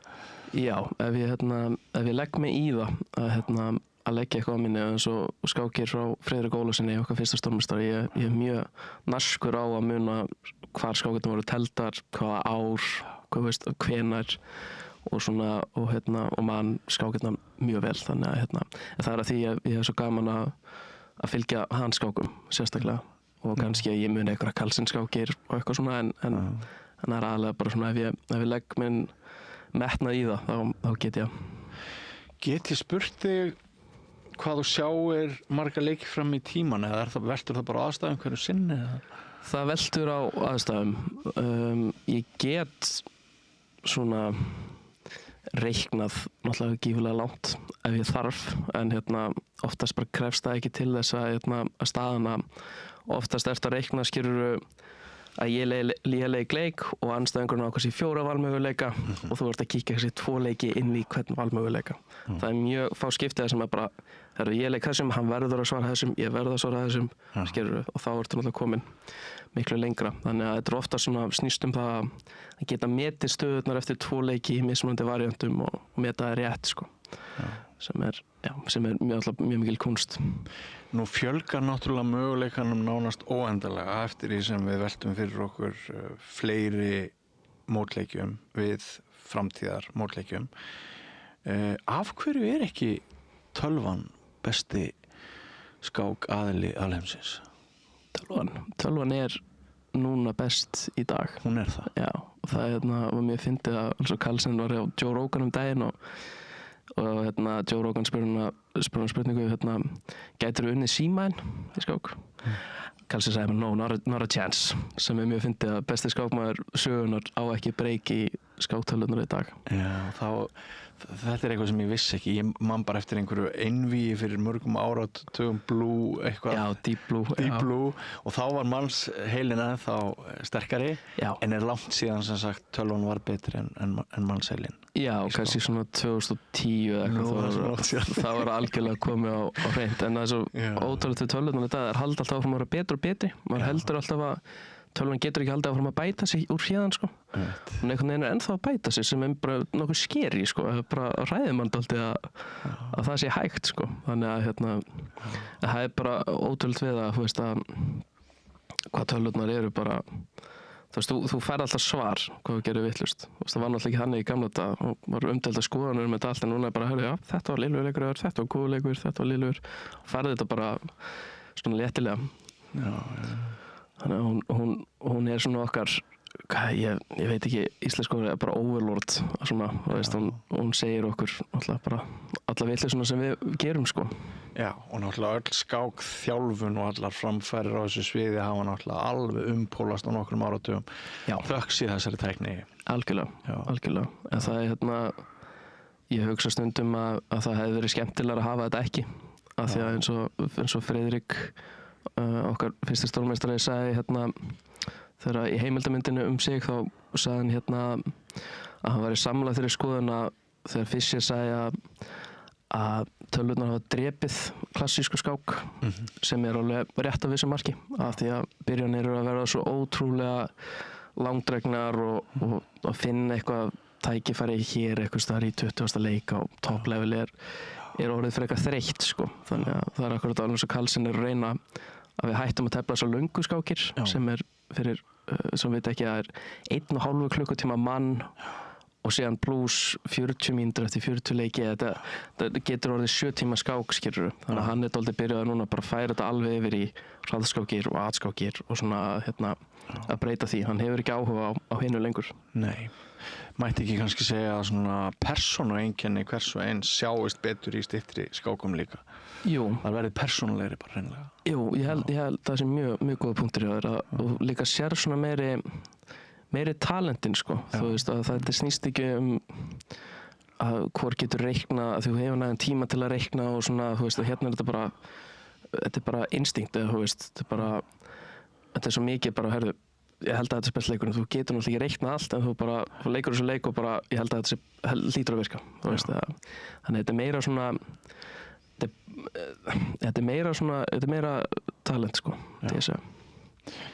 Þetta er ótrúlega spennandi heimur og ég ber mjög mikla virðingu fyrir þeim sem eru góðir í skák. Kannski vegna sem ég er britsari og við erum sumpart að nota svona bara sömu heila stöðarnar og alltaf lógík en það eru samt mistaka þættir og mannlegir þættir í britsinum sem að leiða til þess að við höfum ekki séð neina britstölvu sem að kemst nálægt í að sigra manns hugan. Já, það er ekki ennþá þannig í britsum. Og ég hélt reyndar eins og kom í ljós í spurningun áðan að það væri eins með skákina. En sko, nú langar maður til þess að kynnast svona, þú veist, þinni sögu, af því ég hef ekki hitti áður. Hvað varstu gamall þú lærið mannganginn? Ég var 5 ára gamall, eða 4 eða 5. Og þá var sem sagt pabbi minn, hann vildi kenna mig skák. Það var svona, hafði skák alltaf sem áhugamál. Og hann var ofta að tefla við félagið sinn og hann kom oft heim til okkar og þá teldu þeir og síðan bara eftir smá tíma ég sat alltaf upp á borðinu og bara fylgdist með og var ógeðslega áhugasamur og síðan var ég bara mjög stutt í að ég var farin að segja þeim til sko og veist að bara nei, þú getur ekki að leika þessu, nei, þetta getur ekki verið gott og síðan fór ég svona aðeins að tefla við þá og síðan fór ég byrjaði ég að æfa skák bara 5-6 ára í Töfflegi Reykjavíkur og var alltaf með eitthvað talent að hæfileika í þessu þannig að ég hef ekki hætt síðan. Tókstu þessa iðju snemma fram yfir það að vera kannski út að leika með félagunum í einhverjum boltaleika eða eitthvað? Nei, ég náði einhvern veginn að gera bæði sko að því að á þeim tíma líka þá var ekki eins og ég væri bara með tölvuna fyrir fram mig og væri 6 ára og skilur að reyna að finna einhverja leiki eða eitthvað, bara leifa að var skáka hvað mætti ég, en það var alltaf hægt að vera út í fótbolta og ýmislegt og reyndi alltaf að hafa það með. Já, einmitt, þannig að það var pláss fyrir hvort vekja.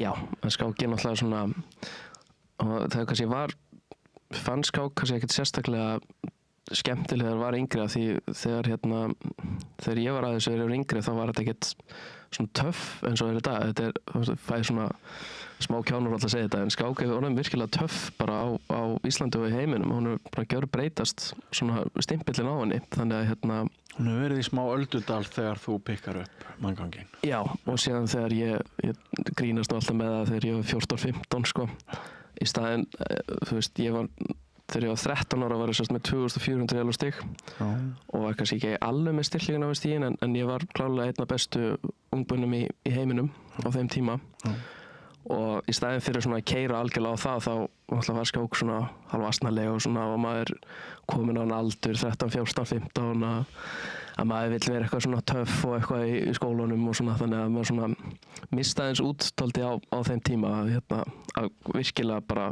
fókusa á þetta og standa með sko. Þetta er mjög áhugavert. Þú ert í rauninni að segja okkur að í staðis að hafa verið stoltur af þínum árangri á heimsvísu þá hafa verið bara svona hálfskammast þín. Já, þetta er dálítið svoleiðis að maður svona maður var ekki þessi töff krakki í skólanum eða svona skilur að en maður var bara svona þessi gæi sem teldi og hann hefur sitt skrýtna áhuga mál og svona og hefði ekki hugmynd að ég geti til dæmis bara að lifa á þessu eins og ég ger í dag þannig að þetta er mjög áhugavert það er svona eins og ég segi við marga unga sem eru að leggja skákina fyrir sig núna það er fullt af efnilegum strákum að koma upp sem gleður mér hrikalega að þetta er ekki eins og þegar ég var yngri núna er þetta bara orðið töff og cool eða svona töff myndi ég segja að þetta er ekki eins og þegar ég var yngri þú veist að ég var nú líka fyrir að fela ég var bara að tefla og eitthvað svona sko en þeir eru heppnir með það þeir eru að fara alast upp við það að skák er bara orðin svona hvað maður segja mainstream að þetta er bara orðið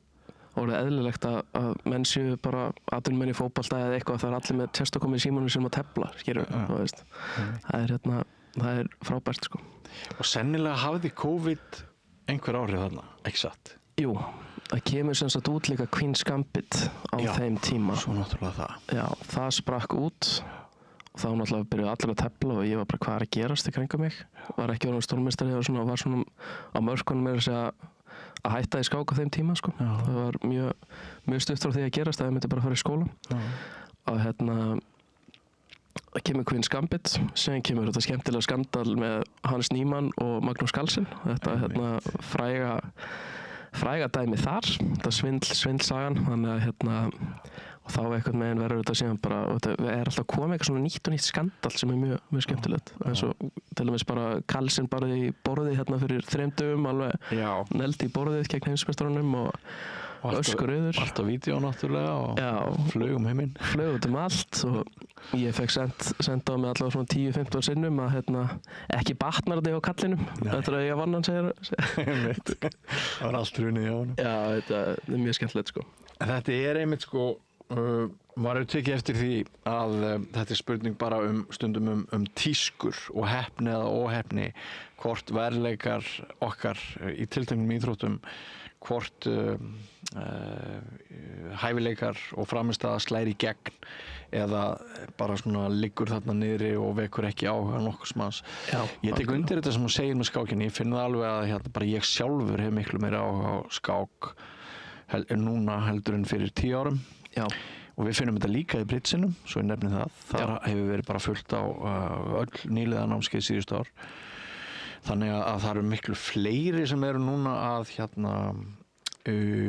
þreifa sig áfram með hugaríþróttuna bridge, en það er ekki endilega fleiri mjög góðir að koma fram. Nei, ég skil það, já.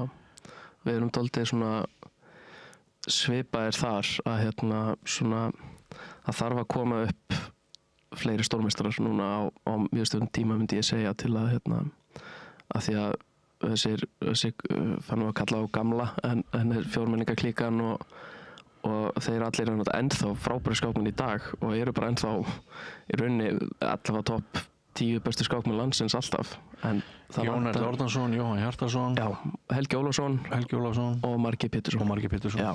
Þeir eru ennþá allir, þeir gætu alveg eins verið bara með mér í landsliðinu á EM, en það vantar nýjung, og vantar fleiri á ungu kynslóðun að koma upp og stíga upp í rauninni og taka þetta að því að það er líka þannig með skákin í dag að þú ert komin á ákveðin aldur og þá eins og þessar löngu skákir og það tefla 7 tíma skák. Þú leikur einni ónákvæmni eða einu mistökum einhvers staðar á 7. tímanum. Þú ert að fara að tapa skákinni því eftir grófur afleikur eða eitthvað svoleiðis eða setu þú þurfa að fara að verjast að þetta er orðið svo mikið þól dálítið að þarft að vera dálítið líkanlega byggður og svona að hugsa við líka þannig að eins og segi því unga kynslóðin verður núna dálítið að stíga upp sem er að koma núna á eftir mér og vonandi verður við með ég hef séð stórmeistarefni allavega þó nokkrum þannig að en það þarf að leggja þess að vinna þetta er gífurleg vinna. Sko það er pabbi þinn sem kennir þér að tefla og hann er af skákættum. Já. Hvernig er sú saga? Það er fyrsti Íslandsmeistarinn í skák var í 1913. Ég held að þessi 1913 er stafur 1914. Að þá, og hann hét Pétur Sófóníusson, langa við minn, að fyrsti Íslandsmeistarinn í skák og kannski komin á það að ég vann minn fyrsta Íslandsmeistar til skák 2023, 110 árum setna, takk fyrir. Þannig að byrjar þar, síðan á hann 2 syni, hann held hann hef átti fleiri en þeir voru 2 mjög góðir, Áki og Sturla og þeir voru hörku skákmenn, báðir 2 og voru til dæmis að tefla við okkar fyrsta stórmeistara mjög mikið, Friðrik Ólafsson og þegar Friðrik byrjar að tefla sem hann byrjar svona fyrst fyrir tafélag 8 ára gamall eða eitthvað en svona byrjar ekki að segja hann setna að viti að þá hittir hann svona langa á minn og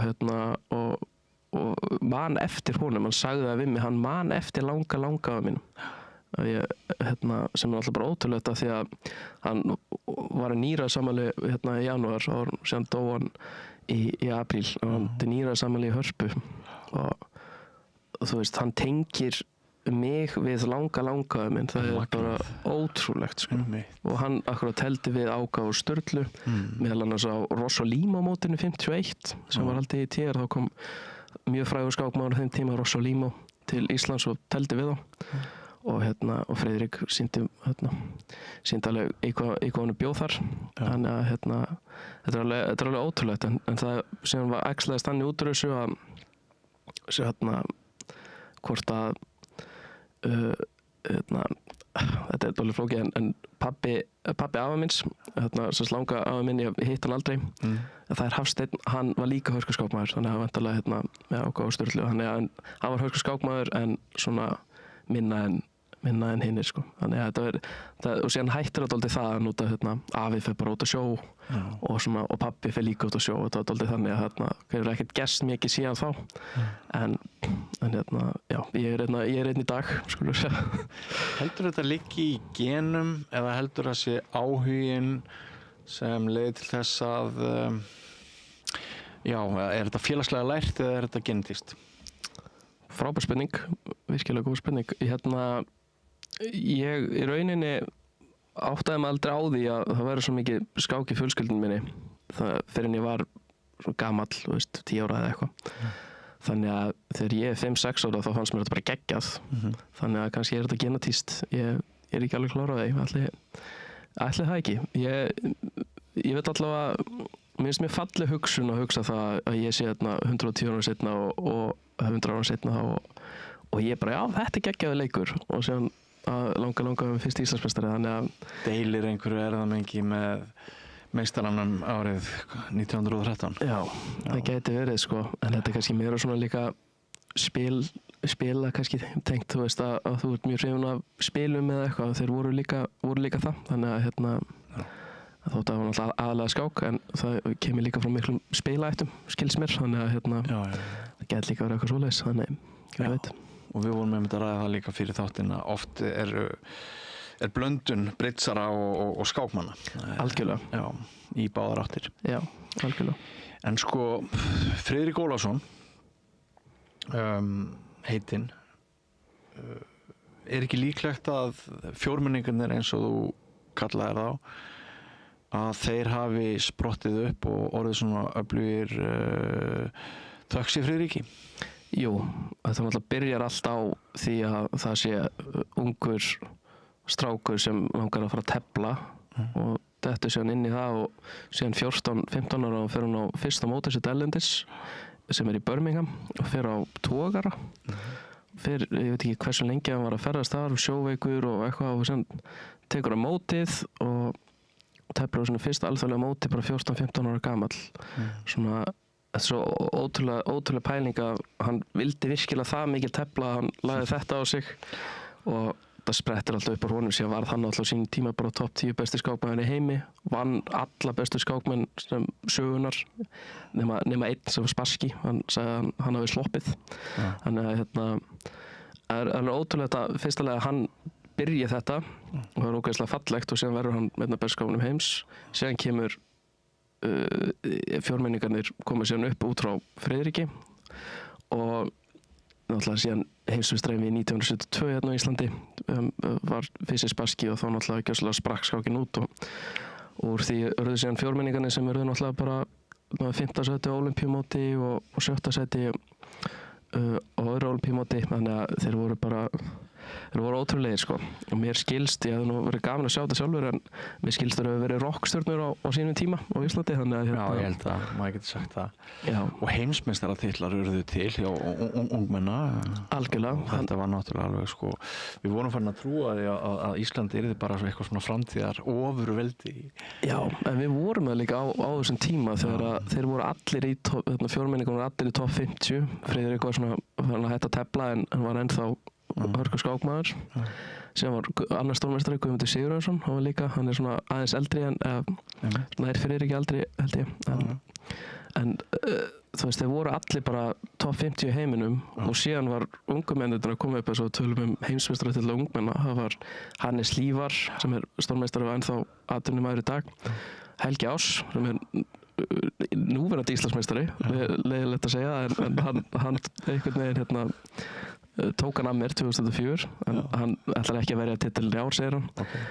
Og Héðinn Steingrímsson, Jón Ell, þú veist, bara með bara þvílíka 4-5 heimsmeistaratitil á þessum tíma, veist, þetta er bara ótrúlegt sko, veist, og þetta er heimsmeistarmót ungmenna og við erum ennþá með fjórmenninga á þessu tíma sem bestur skákmenn heims, þannig að þetta lítur að vera gjörsamlega ótrúlegt sko. Og ef við blöndum enn frekar saman bridge og skákinni, þá eignumst við svo í fyrsta og eina skiptið sem Íslendingar hafa orðið heimsmeistarar í hópíþrótt.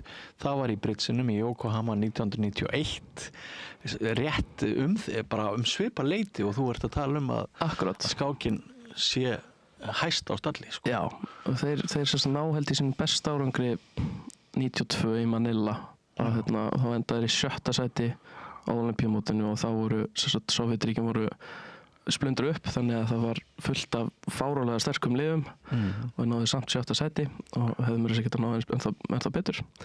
Og eins og segir 91 þegar þau berjum útaskáluna í bridgeinu, það er bara, þetta lítur að vera ótrúlega tími fyrir bara hugaríþróttir sko. Þetta er magnað skeið sko. Já, þetta er alveg ótrúlegt En að hve miklu leyti sko nýturðu ávinnings af svona gullaldartímabili í dag? Er þetta er búið að rjúfa keðjuna eða hvernig svona er staðan? Staðan er þannig að ég er besti skákmaður Íslands í dag. Við eigum annan, við eigum náttúrulega frábæra skákmenn en þó daginn í dag, en það vantar svona kannski aðeins betri endinjun á unga stórmeistara allavega. Við eigum unga alþjóðlega meistara sem er að reyna að vera stórmeistarar, en það vantar það að núna næsta kynslóð verði gríðarlega sterk. Það er svona kynslóðin mín sem kom upp var í rauninni ekki nægilega góð eins og hún átt að vera. Það var svo þvílíkt mikill hæfileiki að það er ekki hægt að lýsa því sko, að hæfileikin sem var á minni kynslóð í skák á Íslandi, það var ótrúlegur, en æxlaðist bara þannig að ég var eini stórmeistarinn í því miður, þannig að ég, eins og ég sagði á hann, ég hugsa að verða að koma upp mjög sterk ungkynsla núna, en ég nýt þess mjög mikið að þú veist að þeir gerðu allt þetta á sínum tíma, að þú veist að skák var bara þjóðaríþrótt á Íslandi, var bara á Stöð 2 og Jóhann Hjartarson teflaði Korsnói og þetta er bara endalaust, þannig að ég nýt þess mikið, en núna það bara að dálítið að stígu upp, ég lít á það þannig að ég er að gera þetta fyrir sjálfum mig af því ég elskar skák, en ég er stór partur af þessu að mér er að gera þetta fyrir Friðrik sko, mjög stór partur af því að mér finnst þetta bara svo geggjusaga að Friðrik hafi gert þetta og lagt þetta alltaf á sig. Hann elskaði skák það mikið að meira segður að var nýraður þó var hann ennþá fylgjast með skákmótum. Þú veist, þetta er alveg ótrúlegt og kom alltaf svona, já þetta er ekkert nýtt, ég teldi þetta árið 1965 gegn einhverjum, þú veist, þetta er alveg ótrúlegt að hvernig það var, þannig að ég dálítið að líta á mig svona, hvað maður segja, að halda arfleið hans gangandi, af því að það er algjört einsdæmi að við erum 16 stórmeistar, ég var 16. íslenski stórmeistarinn. Einmitt. Og til að setja það svona fyrir fólki heima hvað þýðir að við erum 370.000 manns, 80.000 manns eða eitthvað. Í Indlandi sem er núna stærsta land alltaf í heimi, eitt af þeim allavega, það er Kína, að þeir eru 87 stórmeistara. Það er með 1,5 biljón manns og þetta er því líka skáklandi sko. Við erum 16 hérna á einhverju litli eyju og ef ég segi þetta við einhverja stórmeistarafélagum mína erlendis, ég bara hlæja, hvað meina 16 stórmeistara, hvað vitlis er þetta? Þetta er ótrúlegt. Það er algjört ótrúlegt og ég er alltaf að minna það á að skáka á Íslandi að þetta sé ekki djókland til að glíma við í skákinni sko. Nei. Hver er stigafjöldiði núna? Hann er 2515 eða eitthvað.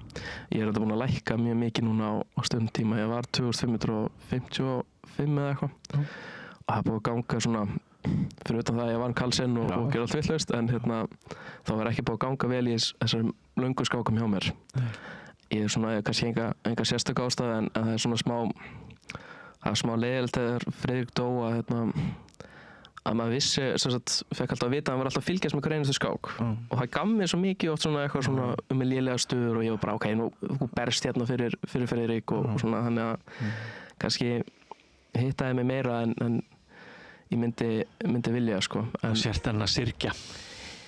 Já, ef maður kannski ekki, maður er svona ekki að syrgja, maður er bara svona dást einhvern veginn, þú veist, maður er bara dáist af þessu manni og hvað hann gerði og að vera ennþá nýraður og vera eins og ég segi alltaf þegar hann er svo skarpur í hausnum, þú veist, ég er í nýrað saman á þessi Hörpu og maður er bara að spjalla við hann í skák frá 58, 59 og hann er bara já, akkurat, já og bara man skákina, ég var þarna bara hver ertu? Þú veist, já.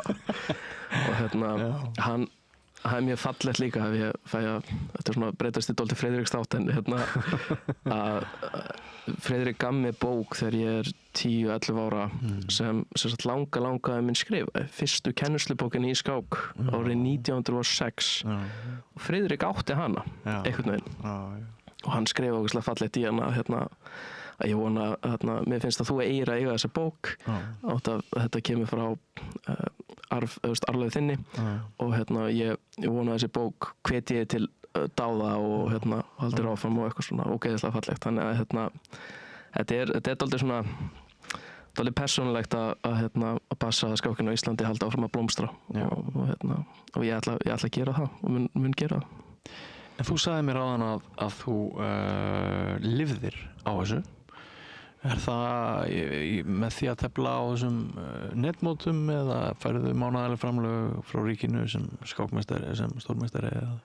Já, ég lifi náttúrulega aðalega á því að við erum með þessa skáki ríkistyrt enda náttúrulega kemur það ekki beint óvart eftir allt sem ég er búin að nefna þetta en að ég náttúrulega fyrst og fremst náttúrulega hef að hafa þær fasta tekjur, þær eru ekki miklar, þú veist, en það passar að ég geti virkilega einbeitt mér að þessu.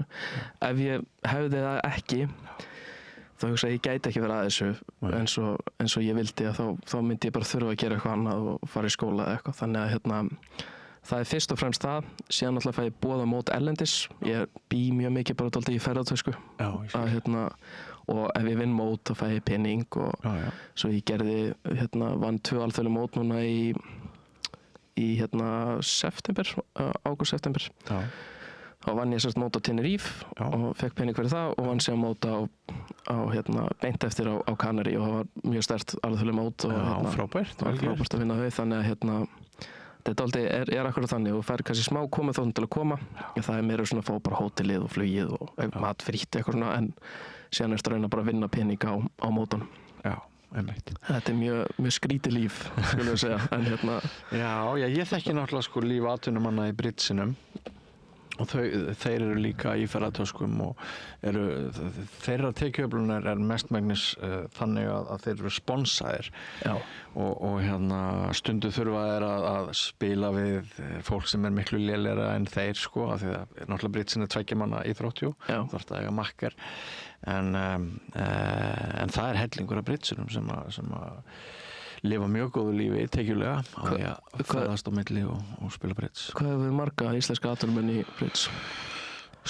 Hjördís Eyþórsdóttir sem að fór utan á 10. áratug síðustu aldar. Hún er búin að vera atvinnumanneskja í bridge bara allar götur síðan 96, 97 eitthvað okay.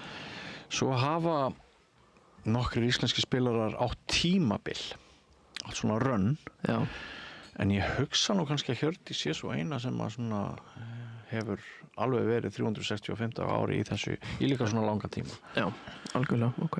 En það er mjög áhugavert fyrir mér einhvern veginn. Já, en þarna eru alvöru peningar í boði. Stundum er borga bara ákveð fyrir dag og peningaverðlunin á bridgemótum eru oft ekkert rosaleg. Nei. En þau geta samt alveg verið fín. Þau voru hærri. Já.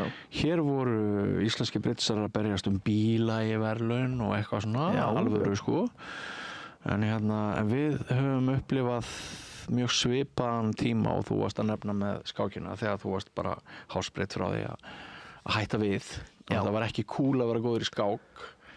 Við höfum líka átt þannig skeið en þykjumst sjá til sólar núna aftur eftir svolítið erfiðan tíma. Já, ég held að það sé kannski ekki alveg hægt að segja ég myndi segja ef við hefum beðið 10 ári viðbót sem ég hef ekki verið stórmeistari og þá værum við, eða segjum bara ég hef ekki verið stórmeistari þá myndi þetta líta nokkuð illa út en ég held að sé mjög bjartur tíma að koma fyrir skákina núna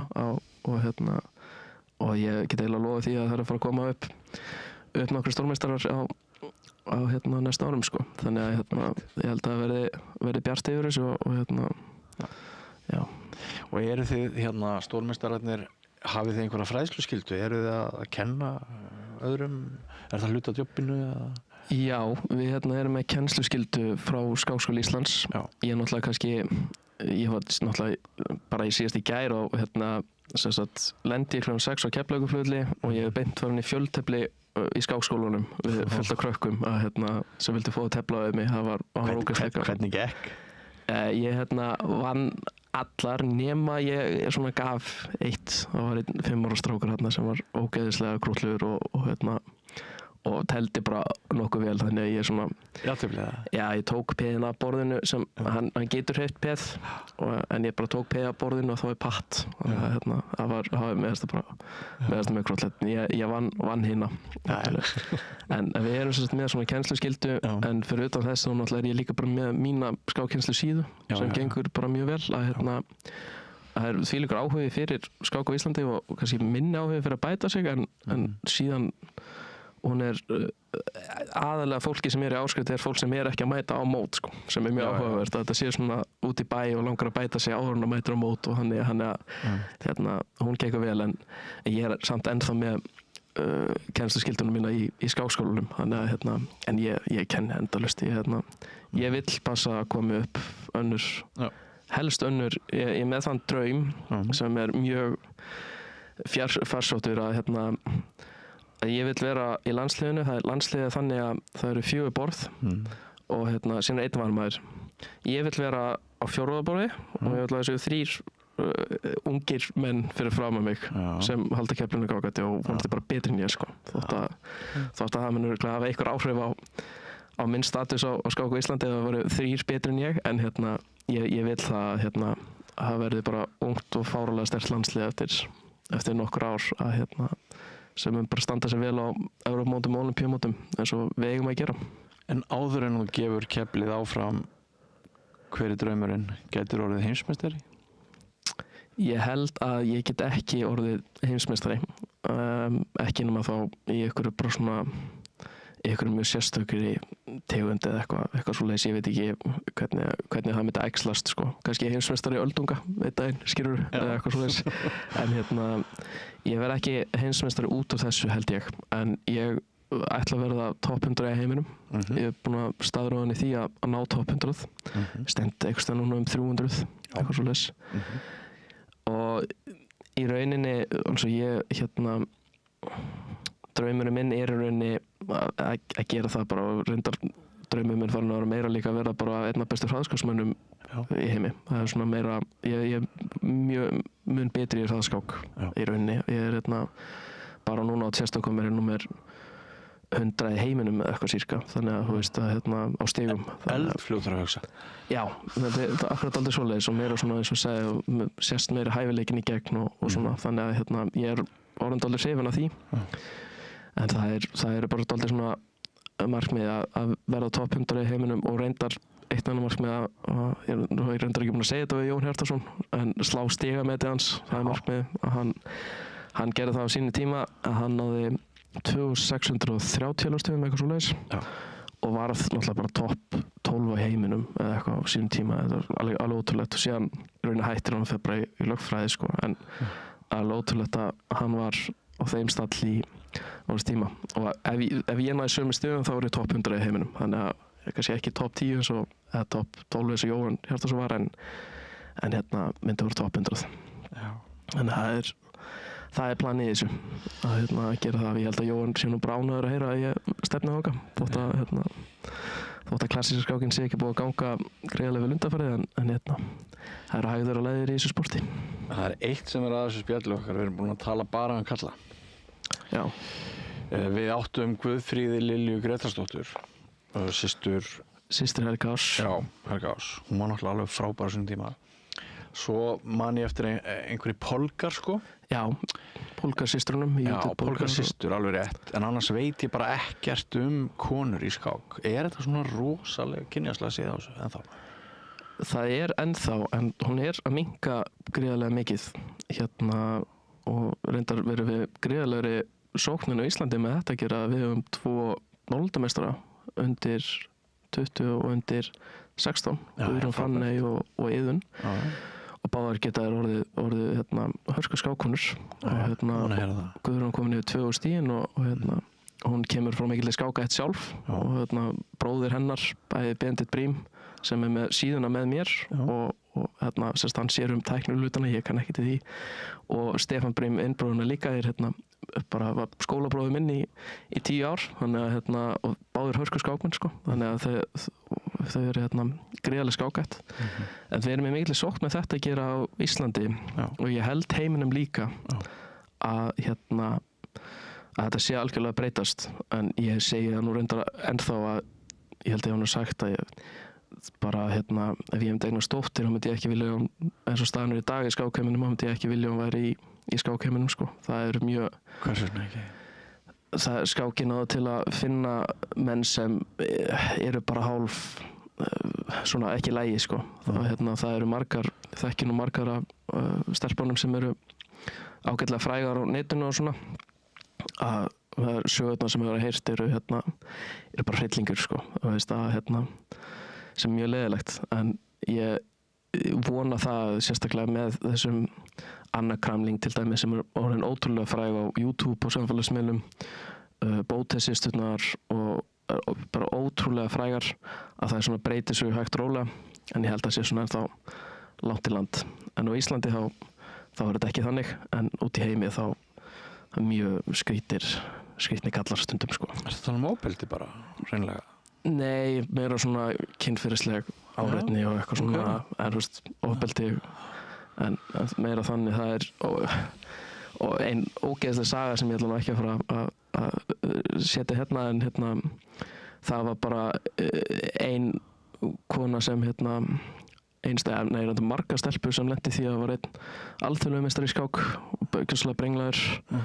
Hann sendi í gegnum póstkassan hjá þeim til þeirra allra eitthvað ógeðslegt, sko. Þannig að það er ein saga, sko. En þetta er, ég veit nú, maður ánægur ekki vera að tala svona, þetta er leiðilegt umræðinni, en samt stund þarf að ræða það sem er leiðilegt. Það er málið, sko. En til þess að uppræta það?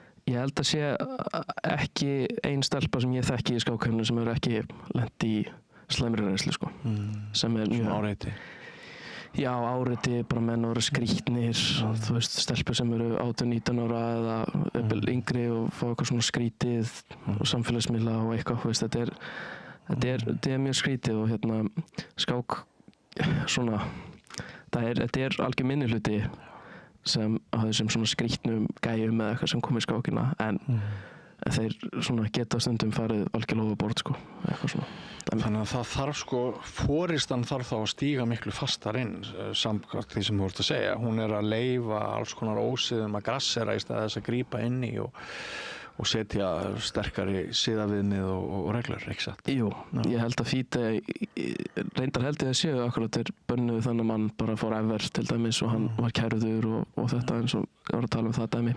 Ég held að menn séu allavega farnir að þora að gera þetta minna því þau eru búin að koma fram með þetta. Það var til dæmis einn annar sem var mjög frægur stórmeistari.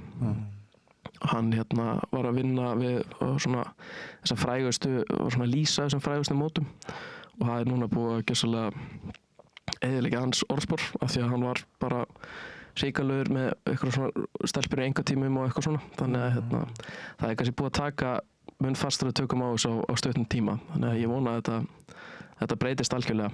En eins og staðan er í dag myndi ég svona ekki það að því, veist, skák er frábær fyrir stelpur og stráka, bara, hún er gjörsamlega frábær, en það er bara svona þessi svona alþjóðlegu mót og svona getur orðið ein stelpa að ferðast, þá getur orðið mjög erfitt, sko. Ég held að. Menningarlega á skákin ennþá svolítið í land, hvað var þar hina bestu?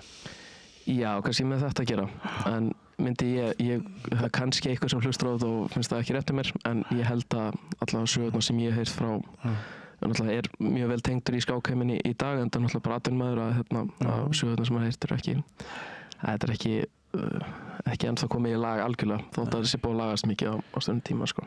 Í mínum eyrum þegar ég heyri þið segja þetta þá hljómar þetta ekki eins og smámál þannig að ég held að það sé mjög mikilvægt að ræða þetta og tækla meinið algjörlega. Það er á Íslandi náttúrulega er þetta komið að framfæri þá er þetta alls ekki sko. Veist, það er bara ekkert nema virðing og okkur finnst alltaf frábært bara að fá fleiri og fleiri stelpur í skákina það er frábært og hún er eins og ég sagði hann mikill sókn að við eigum þessar ungu stelpur sem eru greiðlega efnilegar í dag ég held að ég man allavega sjálfur ekki eftir svona kynslu af ungu stelpum sem eru svona góðar sko eða svona geta orðið mjög sterkar og eru orðnað mjög sterkar og allt eins gæti það gerst í framtíðinni að miklu fleiri konur verði í hópi sterkustu skákmanna alheimsins það er náttúrulega ekkert sem að þetta er eina af þessum íþróttum þar sem að við mætumst á jafnræðis grundvelli algjörlega það er kall hleypur aðeins hraðar en kona út af einhverju testósteroni og út af einhverju svona stöffi sko en hugaríþróttir það ætti að gilda öðru lögmál en samt er það náttúrulega þannig að það er alltaf einhverjir múrar og eitthvert ójafnræði á milli kynjana og það skila sér beint eða óbeint inn í frammistöðu hvort sem þú ert í hugaríþrótt eða líkamlegri íþrótt þannig að jafnrétti er ekki náð og við þurfum að gera betur Já, þetta svona Polgar sýndi þetta á sínu tíma hún var topp 10 heiminum með köllunum og vann alla bestu þannig að hún sýndi alveg fram á þetta er alveg hægt og það bara svona það er minni áhugi hjá stelpum að vera góður í skák en köllum og af því að skilaboð samfélagsins eru sannlega þannig sko. Það er örugglega hægt að breyta því Já, ég held að meira svona líka þegar þú ert komin á núlingaldur sem stelpa þá við hefum mist margar ótrúlega efnilegar sérstaklega á Íslandi við tala nú kannski nafngreina ekki en hún var alveg jafngóð og ég bara alveg jafngóð og alveg hárun á mér þó ég var ótrúlega efnilegur en hún hætti í skák 12, 13, 14 ára eitthvað svoleiðis skilur á Íslandi en ef hún hefði haldið áfram þá geta þess að hún var orðið sko. Kannski fóstur ákvæm meiri hvatningu Já, þetta er erfitt svona umræðaefni að því maður veit ekki hvað vantar eða þú veist að kannski bara vilja konu verða betri í öðru en skák sem er algjörlega skiljulegt að það er alltaf ekki okkar að populera Já, algjörlega en þetta er eins og ég segi skákin það var nú bara umræðum daginn á Íslandi hvort að skák væri sókn eða vörn og hún er í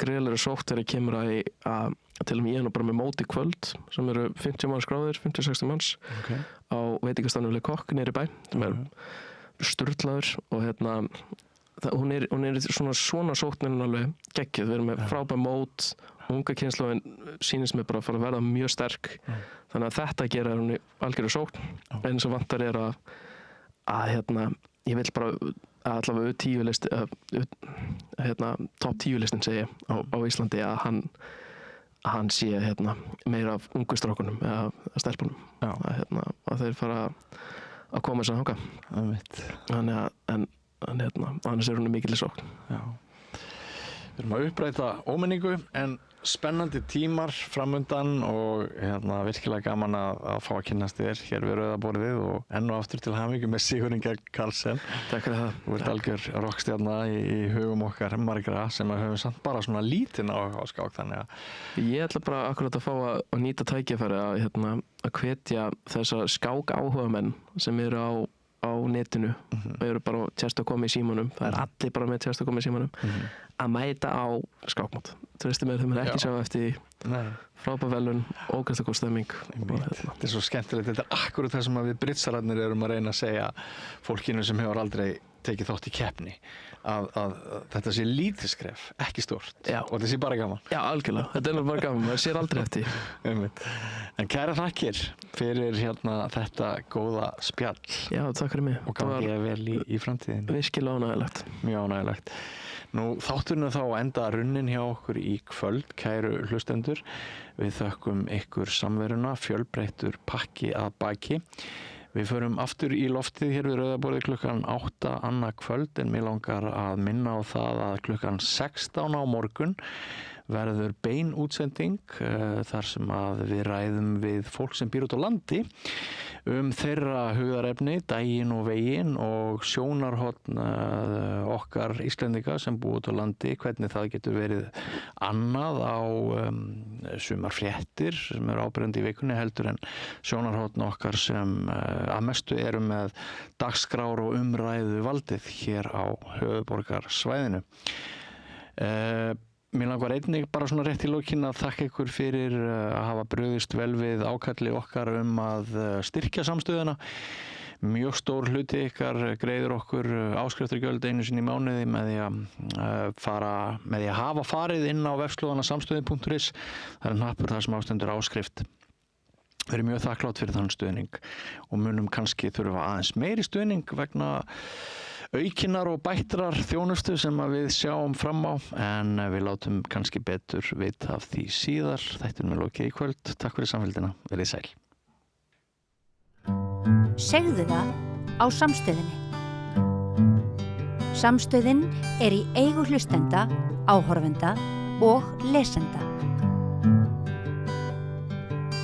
Sláist í hópinn og gerist áskrifendur.